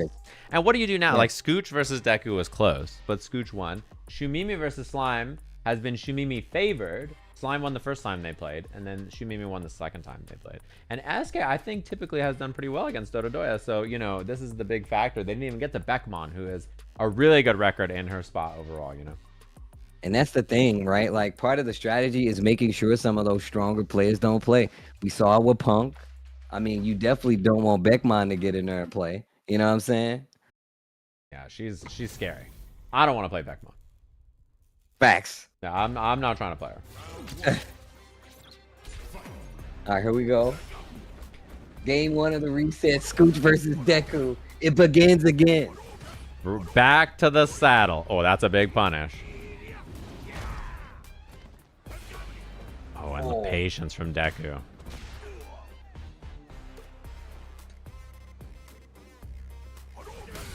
Oh, running back. Oh, wow.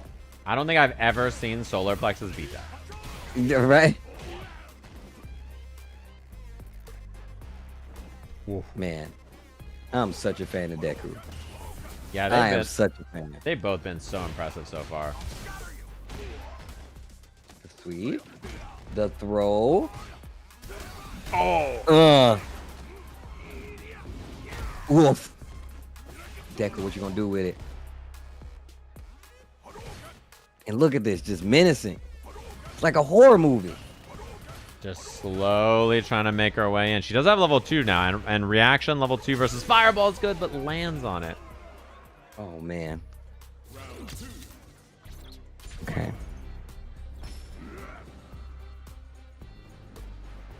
Ooh.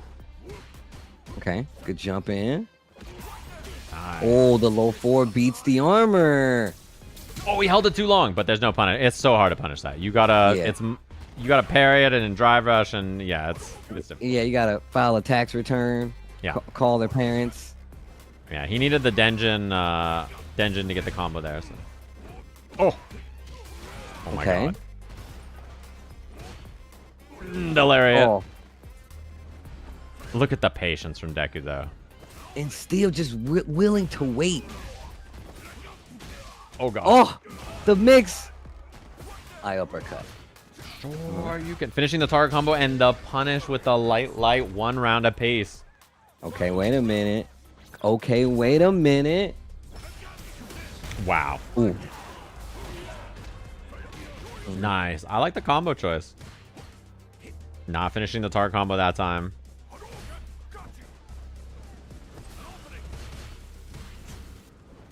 Man, look at the way Scooch has been approaching too. This is not something he was doing last time they played. The trade combo, bro. Yeah. They trading combos. You ready for those? The parry up close. The Dinget's still there. Walk him down, Deku. Walk. Steady. Hold. I'm ready. Uppercut. No! Okay. No! I hope they didn't disconnect and it's just on my end. I'll take a look to see if they're still alive. No. Not like this, no. Oh, they might have both got disconnected. Yeah, I think they both got DC. It looks like it. Let me look. Oh, wait, so I could do like the round repair thing, right? There is a, yeah, they should be using the feature. There's a feature in the game that they can use that will send us to the final game, final round again. Round repair. Yeah. Get them in there. So they should use that feature. They make an animation. Little serve bots come in and fix the round. Yeah, it will send us to the last game, last round, and reset their meters to what it was before as well. Oh, man. Damn, good games though. Yeah, I like the switch ups. I really do like the switch ups. Scooch changing up the approach to get in, being a lot more confident in the ground game, you know? Yes, and if they used it, I don't know if Scooch turned it on or not, but if they did it correctly, then it will be final round. Okay, they did not use it. Okay.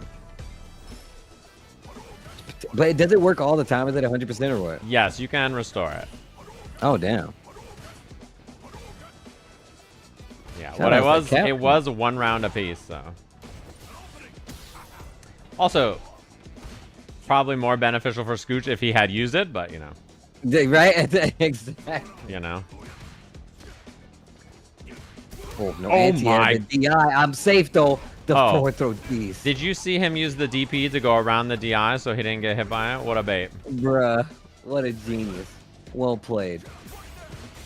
Oh my god, he spent 9 bars of drive gauge so fast. I don't know what Modern Geef punishes Ryu sweep with. I don't know if he can sweep Ryu sweep. Yeah, it looks like the answer is no, which means I don't know if Modern Geef has crouching medium kick. If he does, that's probably the answer, but I don't think so. I don't know how fast it light punch SPD. Yeah, that might also be range dependent as well. Yeah, yeah. But that's why I say light punch, because that's gonna be your biggest chance, right? Oh. Nice. No, we're playing out the match again. That's the rule generally on a disconnect. As long as it's not, oh my god, a user error. Oh, he tried level 2, I think. Or maybe he tried back heavy kick. Yeah, I think that's what happened. Just got a little too anxious and tried to buffer the uppercut, maybe. Yeah, I think, man, not having a sweep punish has caused Deku so much damage here. I don't know what the answer is for Modern Zangief, but that has really been a big problem. Okay, DDT. Oh my god. What a sweep. Man, this is the most class. Ryu doing sweep, walk up, neutral jump, or throw is maybe the most classic Ryu stuff that you can do. Oh, double burnout.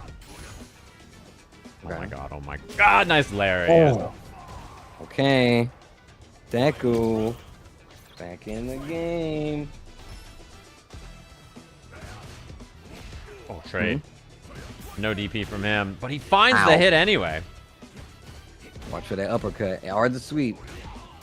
Ugh. The throw. Wait a minute. Oh my god, he's been hitting that heavy kick a lot, just trying to scout something. Nice DI. He can kill if he hits the right combo. I like that. Keep it simple. Go straight to the level 3. Big damage. Deku, what you gonna do? Oh, he's gonna throw 3x fireballs and burn himself out, isn't he? This is the Scooch special. The classic Scooch. Wow, I like that. Oh! DDT. Ah! I was scared. I thought something sinister was coming. And no reaction level 2s on the fireball. There it is. Called it out. Jack, how about it? Ugh. Oh. But now Burnout's such a big threat. And again, I don't know what Scooch has gone for there, but he's been thrown twice in a row. Oh my god. Oh no. Oh my god. Level 1. And I think she tried to jump. Oh no. Yeah, I don't know. I mean, Zangief could have blocked there and he wouldn't have gotten chipped, but I don't know what his response is after. Like, I don't know what Zangief does after blocking a level 1 from Ryu like that. Same. Ugh. So. Geef players, tell us what happened. Yeah. Wait, their game didn't finish, correct? It should be 1-0. I see Shumimi got on. Unless I missed the end of the first game, and that was actually a 2-0 for Scooch, question mark? Yeah. I think it's 1-0 still. I could be wrong. Yeah, I'm pretty sure it's 1-0. I just see in the team chat. Yeah, it should be 1-0, right? Yeah, okay. We'll get that fixed. Okay. Yeah, everybody hanging out. It's so funny because Shumimi's name is Shittles. So I see my mod typed, or my TO in the chat typed @Shittles off the setup, please. That's so funny. Oh man. All right. Sajam doesn't even know how his own tournament is going. I'm aware when you get disconnected, sometimes the match is still occurring, but sometimes it actually breaks. So, you know, in that case, I wasn't sure if the spectating was behind or if the actual match broke, but, you know, now we know. I know I was aware it's 0-0, but sometimes you don't see the end of the round. That's how it goes. No, he didn't win. It's one. It was not 1-0 before the disconnect. It was final round of the first game. I was here.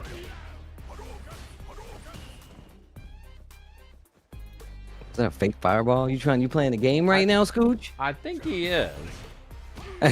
I think he's trying something tricky. And look at just playing back a bit. Denjin. Okay, wait a minute. The old classic. Make them fight it out. Oh my god. Oof. Yo, Deku. The throw. No anti-air. Just jumping back instead. The throw catches the lariat. Another one. Do it again. Oh, and went for the sweep this time. Small punish.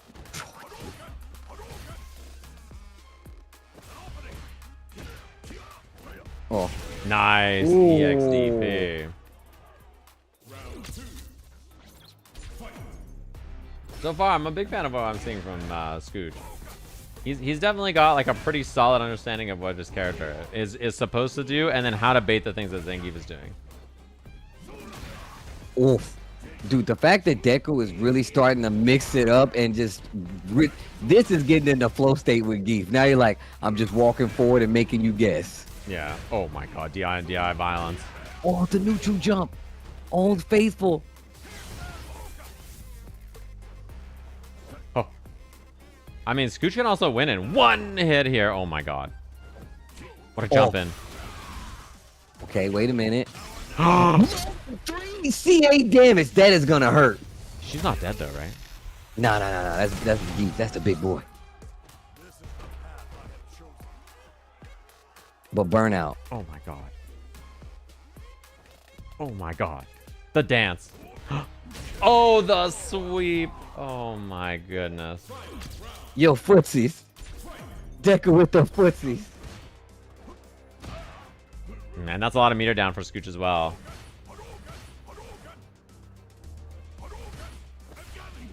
Nice sweep. Okay, Man. waiting this time. And not even anti-airing now. Just like making Deku overextend and punishing her for it. Yeah. And so far, that sweep has been such a win button for him, right? Because, you know, Deku doesn't have a good punish. He's seen it a million times. He's swept a million times. Ooh, that is a scary DI for him. Scoop him. What? Oh! Deku back in the game. Hold on. Back in the game. Hold on. I thought that was going to be SPD for sure. Yeah, and Scooch is getting a little overzealous on the push here, I think. And there, it burns himself out. Again, he gets back thrown after that interaction. Same thing we've seen a few times. What a jump back. I actually thought that was drive rush into like anti-air grab. Oh my god. Level 2, is this a threat? Oh, huh. And he still got the crouch jab punish. Oh, even in burnout. What a block. No punish. He's got the hit. He didn't get the kill. Oh my god, she get level 2. Oh my gosh, she doesn't go for it. Oh. Oh. Oh. Oh, the level 2, the modern level 2, the wrong super. No! Oh, that's the wrong one. No, Deku, no. It's gonna be 2-0 for Scooch in the reset. Nicely played, though. Close one. And that's a big deal here because Slime versus Shumimi is now an extremely important set for Slime. They've been neck and neck today. They've been 1-1 in their series. So it's pretty important for Slime to get the dub here because if Shumimi wins, that puts so much pressure then on both SK and on Beckman back-to-back. It has not been working out so well for SK in this matchup. So we gotta really, this is where you really need to change it up. Like it's becoming do or die time. And you at least want to let it go to like one of the coaches. If you know what I'm saying, if it falls by the uncontrollable side, we at least want it to go to one of the coaches' battles. Yeah. And unfortunately, right, like this matchup, despite all the practice time he's put in, Shumimi is incredibly impressive. For a new player on JP like this to be this good, yeah. I'm a big fan of how much she's improved. It's definitely a tough character to pilot for a first-time player and a tough matchup, I think, generally too. Like I don't think it's easy to fight Cammy with JP when you're new. Nah, it's because you have to second guess. It's measure twice, cut once when it comes to placement on a lot of your projectiles. Because if she gets in and she knocks you down, she baits in amnesia. You know. Yep, and back throw immediate heavy spike. I like that option a lot, and I like the close portal. I think when you're playing matchups where the character has really good approach like Cammy, doing closer portals is pretty good. Oh, nice. Ooh. Bruh. Yo, Shittles. Shittles MK. Playing the screen, the XZ. I like that, using the dive kick. And look, gets the one knockdown. Now you get to play the hooligan. The anti-air. Oh, and the back throw again. Slime, I think, was maybe looking for amnesia. Oh, a little mistime, and now Slime with a big opportunity, and he finds the drive rush heavy. Jeez. Okay. Slime getting in the groove. Oh, that late dive kick has been winning a lot of awards for him so far on this set. Wow. Shumimi not doing well on defense in the corner. A couple of scrambles into the level 3. That should do it. Wow. Yo, Slime. Still wait. There it is. And yeah, I think there's been a lot of problems because the more scrambly that got, the worse it is for JP, you know. Like, I think it's a lot better there if the match is a bit more controlled. It's kind of the pace that Shumimi's looking for. So the minute that it gets kind of like, it gets scrappy, I think it's like pretty easy for it to feel like, oh god, I'm getting overwhelmed. This is going bad, right? Yeah. The JP, man, this character is, once again, and we've said it multiple times, it's not easy to pick up and play character.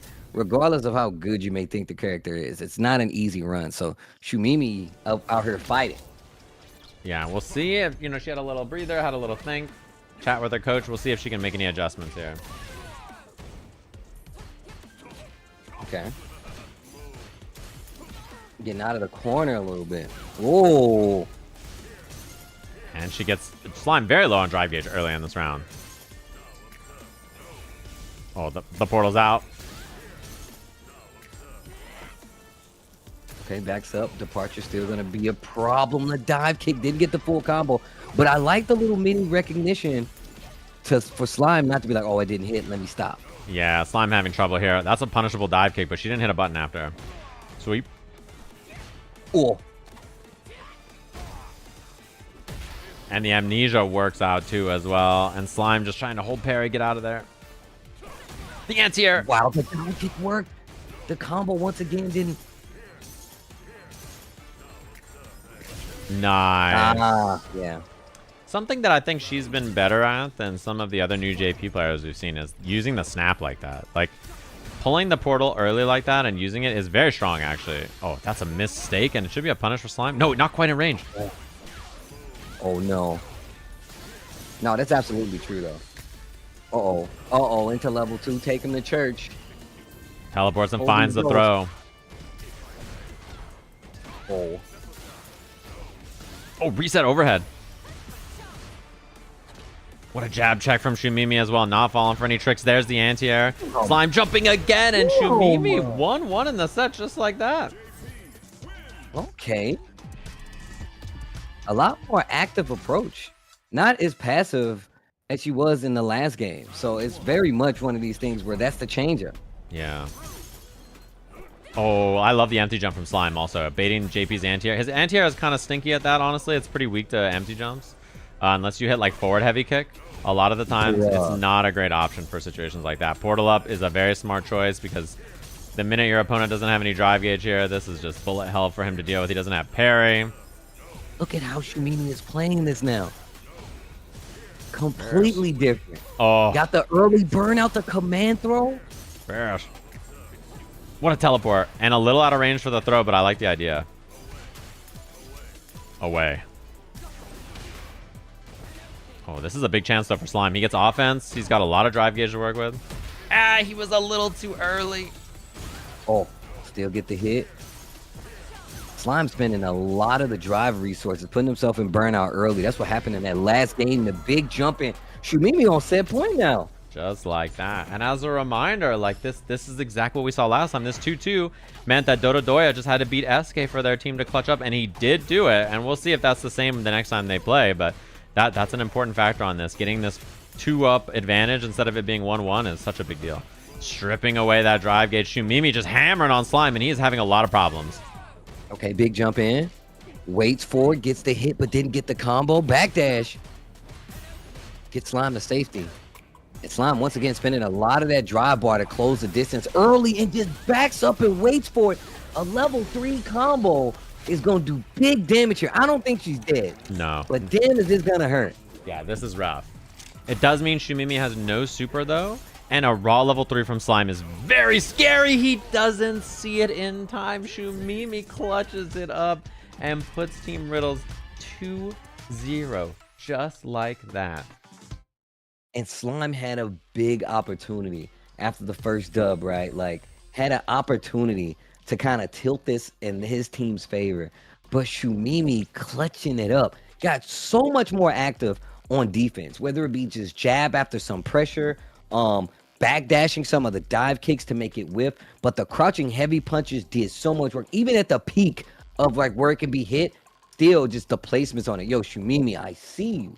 Yeah. Well played. Definitely well played for her. And one thing I know a lot of people have been bringing up in the chat, we have Donadoya versus SK here. Shumimi's fiance promised that if she won the tournament, she would buy a bunny suit. Wow. To wear. She was like, that will be your gift. And so Shumimi has been grinding a lot because she's like, you know, that sounds pretty good. I got to try to win this tournament. So, you know, that's part of the motivation here. Damn, okay, the lore. And now we'll have to see if SK can clutch up here. I mean, if one person is clutch on this team, you have to remember the last slam was because SK had big clutch and ended up sending her team to the coach's match. So we'll see if she can do it again here. Okay. Oh, wait a minute. On a run, though. On a run, though. Look at the pressure. Working on a P, no anti-air, though. Tick throw to the corner. Uh-oh. Doya, we've seen the runs. Uh-oh. The DP, it's not enough. DI is very scary now. Has to parry if she goes for it. Oh, nice. Oh. Okay. Uh-oh, wait a minute. Wait a minute. And look at the dance. Nice! What a reaction from SK. Okay, SK.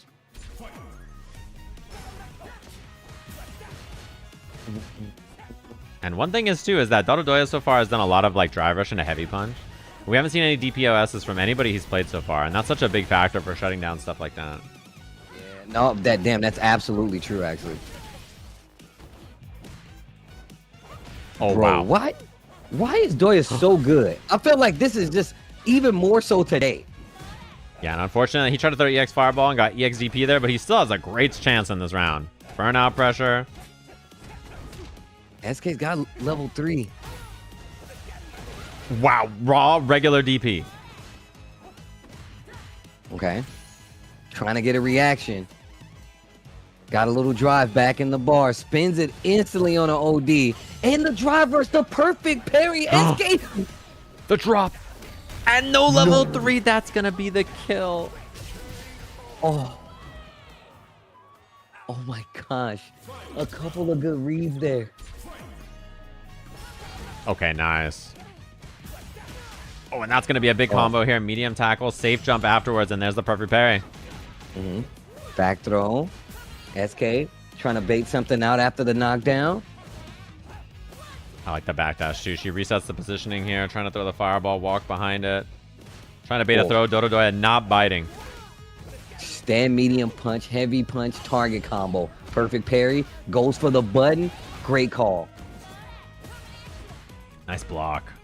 He missed it. Oh my god, I think that was crack shoot or something, and now SK has a big chance.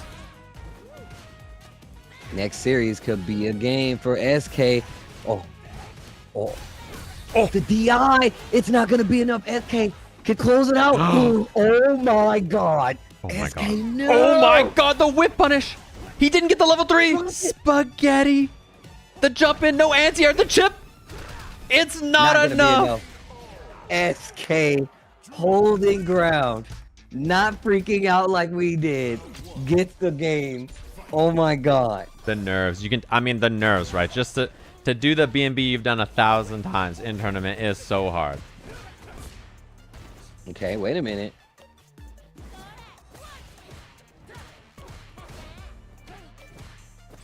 Oh, drive rush, parry OS, and then finds the counter hit, staggering, knocking on the door with that sand medium punch. Good adjustment. She's been parry anti-airing a lot, so I think Donadoya empty jump throwing is very smart. I mean, just adding more throws in lets you know just how much attention Doya is paying. Oh. Oh, I love the spinning on the OD last second DI. Doya, bro. Yeah. We gotta update the ranks, bro. This is not master level Terry play, B. Yeah, I am so impressed. He has had such a huge glow up in his performance from the round robins to today, and that's why we do the round robins, right? So we can see stuff like that. Okay, wait a minute. SK getting crispy out here. Wow. Let me out. Burn knuckle. Burn knuckle. And another fireball. There's the crack shoot over. I like what we're seeing. That's a good, consistent response he's had.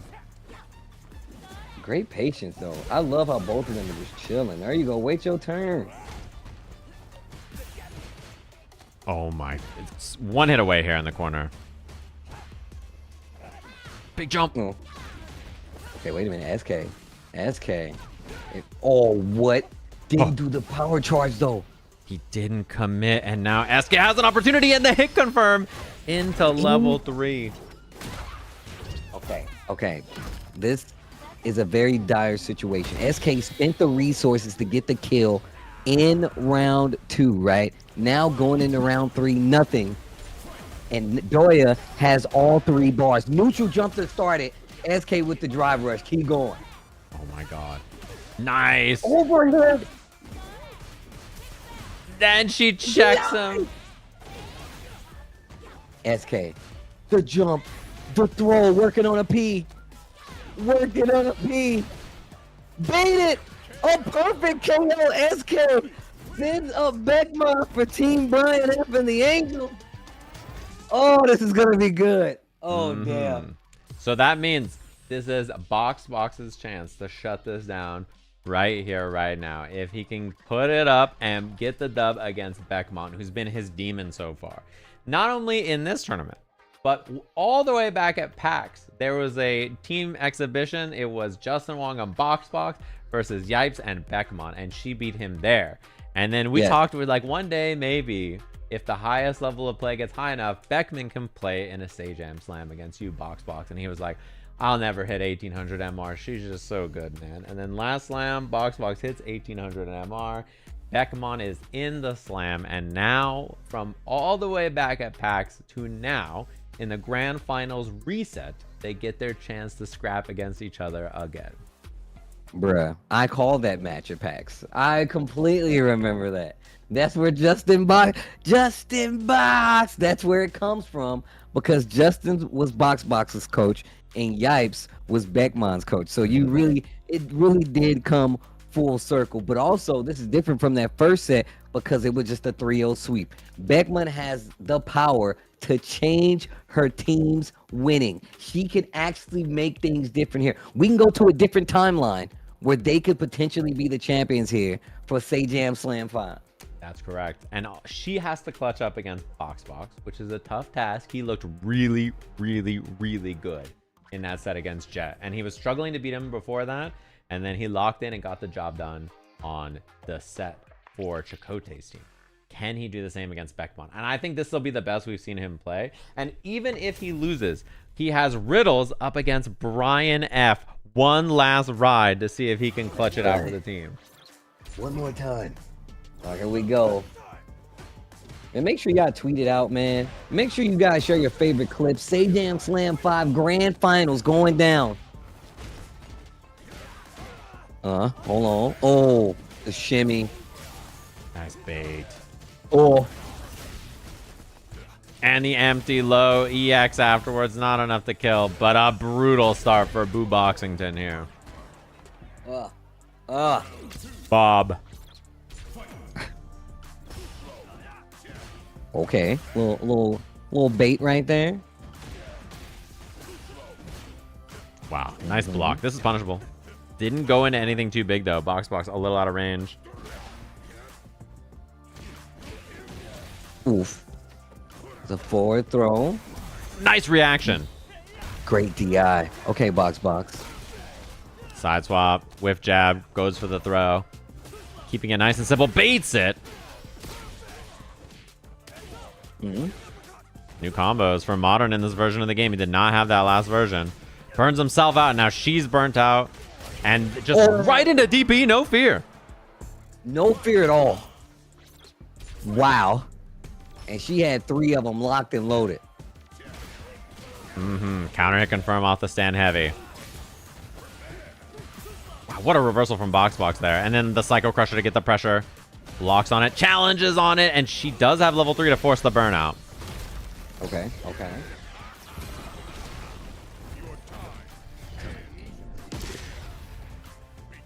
But that is M. So you can't be lazy about trying to DI him. You have to be tricky. Yeah, and stuff like that. He is locked and loaded.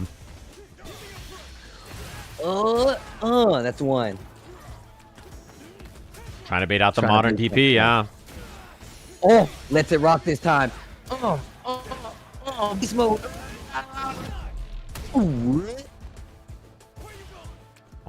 Oh my god, the jump back from BoxBox. He's trying to bait out Psycho Crusher. He's trying to bait out Devil's Reverse. Trying to bait out something from Beckman. For DI Beckman game number 1.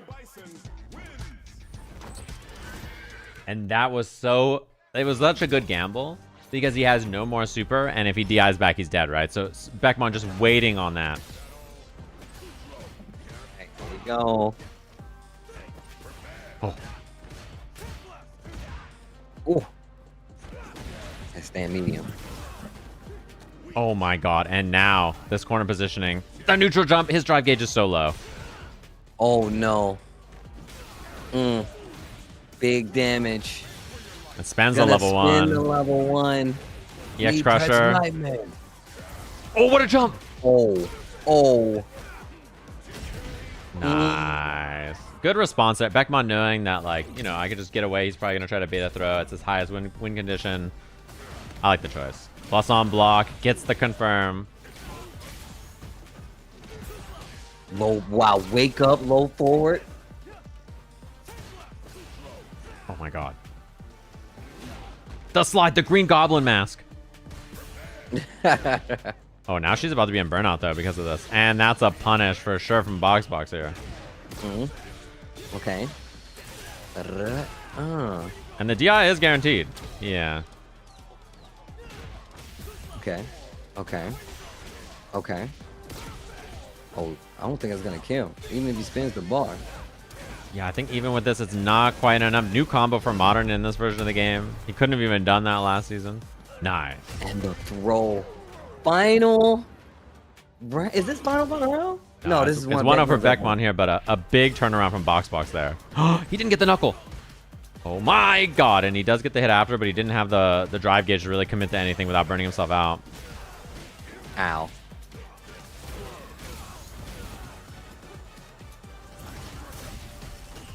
Good blocks from BoxBox there.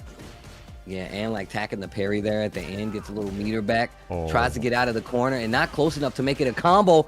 The drive rush not hitting clean enough. Beckman turns it around, but puts herself in burnout because of it. Oh my god, and she thought she was going to build level 3. She didn't. BoxBox, you have a bomb on you, man! Oh. And no canceling a level 3 from her. Wait, there's a chance for BoxBox. Oh my god. Oh my god, there's a chance, there's a chance, there's a chance. He jumps back to bait something. He does have level 1 plus on block and burnout. He doesn't swing. No uppercut. And she should be smooth sailing, sending us to the coaches match between Brian F and Riddles. And it's come down to this. It's on the coaches, the captains of the squads, to send us home. Who's going to be the winner of Sajam Slam 5? Who is going to get the complete package trip to Evo? You're not riding in the back of a truck with pigs in it and hay everywhere. No, you're flying. Who is going to be the winner? Brian F's back cannot handle that. I'm telling you right now. He needs to win so that he's not in the back of a truck on the way to Evo for 4 days. I don't think there's any shot. Riddles is 22. He can tank that. There's no problem for him, you know. And if there's any way for Brian F to win, it's on his own coach's match. You know, no instruction needed. It's just him with an opportunity to clutch up and win the set. See what you're saying right now. All right, let's go. Brian F versus Mr. Riddles. This is gonna be good though. A little little Terry Bogard versus Terrence Bogardian. Look, and my man Brian's using that sick new costume too. Oh yeah. The one with the wolves on it. I call that the Sajam Slam outfit. Somebody said Brian's retirement match. Come on, bro. You can't do him like that. If he gets second, he can't be satisfied, man. There's got to be one more. Can't go out like this, Brian. One more. I got one more in me. I got one more in the tank. Yeah, he ran to the bathroom, and then we're gonna get setted. Riddles is currently a chair. Please hold. That sounds right. I believe it. Oh man, I like how they're all getting ready for the match. 2 apiece. Grand finals reset. Our first ever reset bracket, and not only that, it comes down to the coaches. Well, once again, man, shout outs to all the players. Before we get into this, we had a reset, our very first reset for Sajam Slam. Now we're getting into grand finals. It's Team Brian F going up against Team Riddles. This is the grand finals. Only one team can win. Let's go. And Riddles, second best coaches record overall, 22 years old. He quit playing Smash so that he could play Street Fighter full-time pretty recently. And Brian F, who said, "This is my final slam. I've slammed my last jam." That's what he said. He said, "This is it for me." So this is their chance here to get that trip to Evo. Grand finals reset. 2 matches to determine it. Oh, backdash. Techs it in the corner. That tech was very important. It built Brian a ton of drive gauge. Oh, what a whip punish. Oh. That spacing was crazy. Wake up, burning. Oh, he tried to get through. And the sweep. What? Double burn. But if Brian blocks anything, he's going to get looped. He cannot afford a block, and that's why Riddles goes for the chase down. The side B.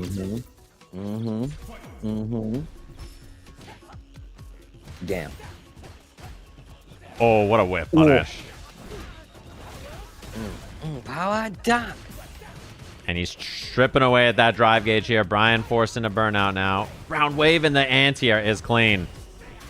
Oh, my man's cooking. Could have been worse. And there's the worst. Body, he says. He gets the burn knuckle. Game 1, Riddles. He's trying to make it quick. He's trying to speed run Brian F. Don't let him do it, Brian F. Don't you give him the satisfaction. And this is, Brian has coached every slam so far. This is Riddles' very first slam that he's coached. And he was hungry for this one. He really, really wanted it, so. Damn, you're gonna rub it in on Brian F like that, huh? Okay. He's been here, man. He's been here since the start. Oh, damn. Oh, what a bait on the tap parry. Just knowing that he wants to get that option. And no DPS from Brian, so Riddle's getting big drive gauge damage here. Nice block. Oh, the placement. I'm out. He missed the crosscut DP. This is a chance for Brian. He's got the corner, but Riddles finds the answer and set point, Sajam Slam point to the young gun Riddles. Uh-oh. Uh-oh. Oh, the BoxBox start? Oh my god. Chance now. What a back jump from Brian. He gets out of there. Oh, he's slamming on these buttons. Look at the pace Riddles is playing. You can tell that he's full of fire right now. He really feels confident. Hey, wait a minute, Brian F. Oh! What a jump! Oh, the multi jump, Brian! Does it? Oh my god, this is huge for Riddles. He tried to save the meter. He could have killed. He could have killed, and now he's in a situation. He's not going to be burnt out, but this is not good. Brian F. Oh, he is burnt out. What the hell was I talking about? One guess. He got the DI, and Riddles clutches it out for his team to be the Sajam Slam champions here. His first time coaching, and I'm guessing not his last. Congratulations to him and the squad for not only losing to Team Brian F in the first set, but resetting the bracket and then winning again. Well played. Well played. My man Riddles was on a tear, though. He was like, we're ending this now. My man had his foot to the gas pedal on the floor playing that game, bro. He's like, nah, bro, you don't get to breathe this time, old man. How many times do I gotta tell you, old man?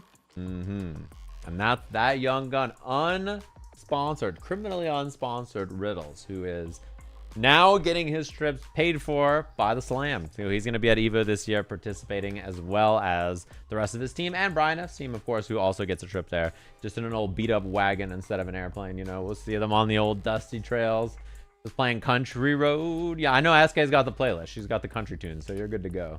Oh. But nicely done, man. It was really sick though, man. Well, at least we get to still see Brian F at Evo, you know what I'm saying? Even though he is coming in a beat up pickup truck, and the rest of the teams as well, man. If you guys do come, make sure you say what's up. But shout outs to the teams that actually made it as well, man. Shout outs to Capcom for actually giving us the stuff to do this, man, as well as cool little packages for the players as well, man, and just continually to do so. And just, of course, man, just for the great games from everybody that participated. If you guys don't follow any of these people, if you didn't follow them, make sure you go follow them and let them know just how well they played. Because a lot of these guys, first times taking this competitive Street Fighter serious. And look, everybody did a really good job, and the coaches as well. Yeah, and thanks to everybody involved in the Slam. Of course, thanks to Steve for joining me all 3 days on commentary. It's always a blast to have you on here. Thanks to all the players. Thanks to all the coaches. Thanks to our side coaches as well. We had a bunch of side coaching. We did a bunch of help with everybody. Diaphone did a bunch with Void as an example, and Strider was hopping in there with lots of people. I appreciate them. Thanks to Emily, aka Nix Rose, who did everything for the event that's not my face on it. It's her work. Like, she did graphics, organizational stuff, got the players involved, reached out to everybody, helps with deals and sponsorships and everything. Emily does everything for the Slam. Thanks to all our graphics people. Thanks to everybody who clips stuff. Thanks to my TOs. Thanks to everybody who works really hard on this event. There's a ton of people involved. Counting the players and counting all the staff, I think it's like over 50 or 60 people involved in the Slam, top to bottom. So there's a ton of people who work super hard on it. What's it? Huh? That was godlike. Yeah. So now, that was a good time. I would love to hop in and chit chat with our winning team. We did this last time as well, but I'd love to interview Team Riddles if they're still in there. So I'll slide down and say howdy to them, and say howdy and hello to the coaches, the team, the slammers, the gamers. So let me slide on down. Let's see here. Okay, I'm going down. All one level these controllers, I think. Hello. That. Oh, hello. Hello, Team Hello. Riddles. Congratulations for winning the slam. I'm coming to get a little chat with you all if you don't mind. Yeah, no problem. Yo. First and foremost, congratulations. Very well played. Very impressive stuff for your whole team. And big clutch there. Can I just say, I don't know if you've all nominated somebody so far, but can I nominate Donadoya for MVP of the Yes. day? Yes. Oh, 100%. Absolutely. Whoa, No bias. This is glaze. This is No glaze. bias whatsoever. I I appreciate it, nominate though. him for MVP. Yeah, No bias. absolute freak of nature, by the way. Like I was impressed by your play, like all slam long. You played really awesome. The set against Japanese Curry was insane. The set against SK in both times was really insane. Super close stuff. So well played, man. I appreciate that. Thank you. All of you played awesome. It was really, really good to see. And I can't lie, top to bottom, I feel like your team just had a really good vibe, really good energy all slam. So thanks to playing. But Riddles, this is your first time coaching the slam. What was your experience like? You have a good time, good vibe? Yeah, it was awesome, bro. Everyone was super chill. I think we all learned a lot. I mean, even I learned a lot. I mean, I feel like I really enjoy coaching the game because I feel like it reflects me, or it makes me reflect on like every aspect of the game. It makes me better in turn as well. So yeah, really fun. And really fun this is all these guys too. Yeah, I was gonna say, and this is the first time actually that we've had another back-to-back champ, a new one. Scara was back-to-back champ before. BoxBox back-to-back champ. I have to say, you played like a freak against Jet, especially. That set against Jet was like. Some of the whip punishes, the stand heavy punch whip punishes were insane. So well played to you. What was your adjustments for that set? Riddles said, punch the fucking sword. Punch the fucking sword, man. It worked a lot. That is good. You know, one thing about your team too is that you play Luke. He used to play Luke in season 1, and then for Dota, he used to play, or he obviously still plays Terry as well. So that's always like a useful thing to have when your coach like knows how to play your character. But I want to give some quick love to Scooch for the most like savage Ryu play I've ever seen in my life. Those sets with Deku took years off my life. Oh Same. man. Oh man. I gotta stop jumping. You actually did though. Like, okay, the first set she kept doing drive rush forward heavy kick and hitting you out of the air, and then the second set, like second and third time, you stopped jumping. Like you made the adjustments. Yeah. I had everyone in my ear. It helped. Yeah. And he would end the set by being like, "Okay, whatever," and then win. Okay, whatever. Just Like a madman. Like a madman, bro. That was crazy. Yeah. And then So finally, fun. oh, what were you gonna say? I said it was so fun. Thanks for the invite, man. This has been so great. Yeah, I mean, I think it's cool because I know you've been interested in trying fighting games for a while. So I was like, this is like a nice time to get involved, play some video games. And Shumimi, congratulations on the bunny suit.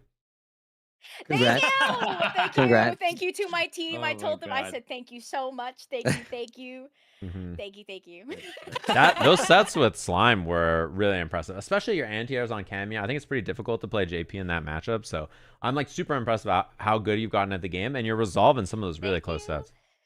Hell Thank yeah. you. Scrapping was amazing, I, with friends. Thank you. I was very nervous, but my team talked me kind of down and also just like, enjoy the game, play the game, and that helped a lot. Yeah. And my team's really cool. So Sajam, you should probably know when Riddles won against Brian just now, his first words were, "Is that it? Oh, thank you for the prime." Wow. I forgot. Oh my god. Oh, sorry, I subbed at a bad time. That's my fault. Wow.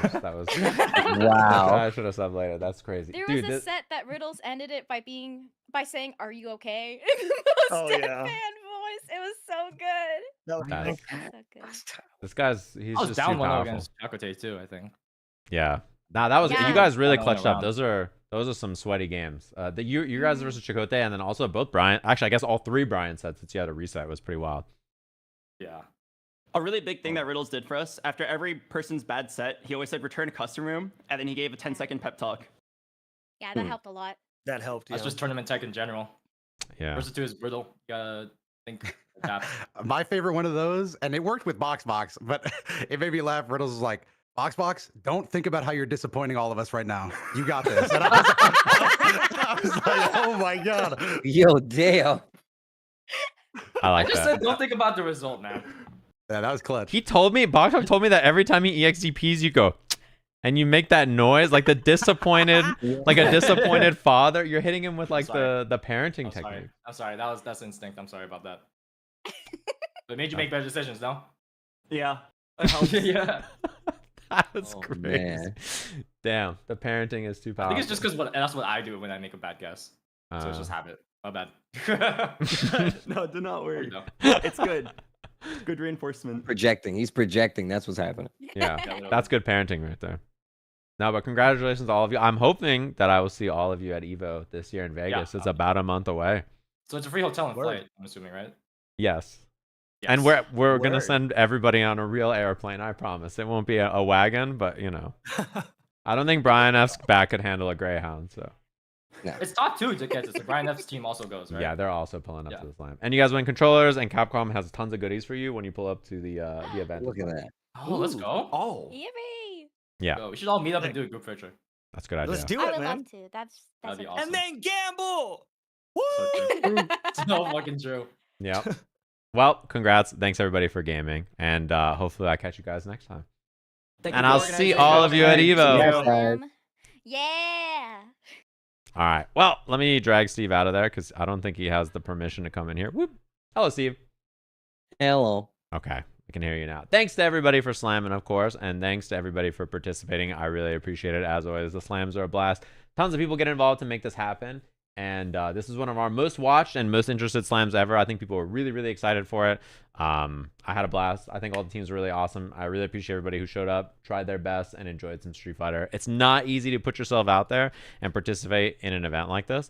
So I thank everybody for showing up and having a good time. And if you enjoyed Street Fighter, whether you're a viewer, whether you're a gamer, or whether you're like, maybe I can get in there. You know, hopefully the coaching that all the coaches did is useful to you as a new player or whatever your skill level is. They coach people from brand new players all the way up to 1800 MR. It's a pretty wide range that they cover.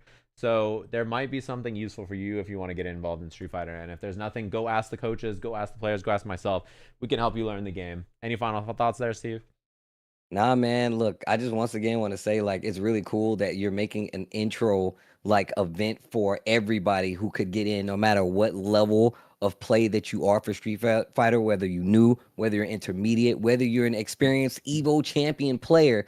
You have a way into the Sajam Slam. And I just want to say thanks to everybody who out here who like keep watching it, who keep spreading the word. Everybody's involved. Emily's, the Bones, everybody. Thank you guys so much for like actually tuning in. Cause I like supporting the homie Sajam, and I'm glad that you guys continue to do so. So we can keep putting on amazing events like this, man. And everybody wins in the tail end of it. Cause you know, it's fighting games and we all want it to grow, you know? Yeah, exactly. That's what you're always looking forward to. You want everybody to have a good time. You want everybody to enjoy the event and think fighting games are cool and be more interested. So that's kind of the goal to me. Is Riddle still streaming, by the way? I was going to send you gamers over there if he's staying live. I don't know if he's live. If not, I can send you guys to Brian. Wait, let me ask him. Cleanly 2-0. Let me ask him. Wait, let me ask you him. staying live? I can send the gamers over. Wait, Brian's also leaving. Everybody's leaving. Oh, wait, what about SK? SK is still going. I'm sending them to Riddles. It's too late. Okay. He's stuck now. All of you have to go hang out with Riddles. Y'all have a good one. Thanks for tuning into the Slam and appreciating and enjoying our events like always. It's a lot of people who put in a lot of awesome work to make these things happen. And I really appreciate everybody who plays. Really appreciate everybody who checks them out. And we'll catch you guys next time. Got some more ideas already scheming. And hopefully we'll catch you all there. So we'll see you all at the next Slam. And thanks everybody for enjoying, hanging out, watching, etc. Peace. Peace.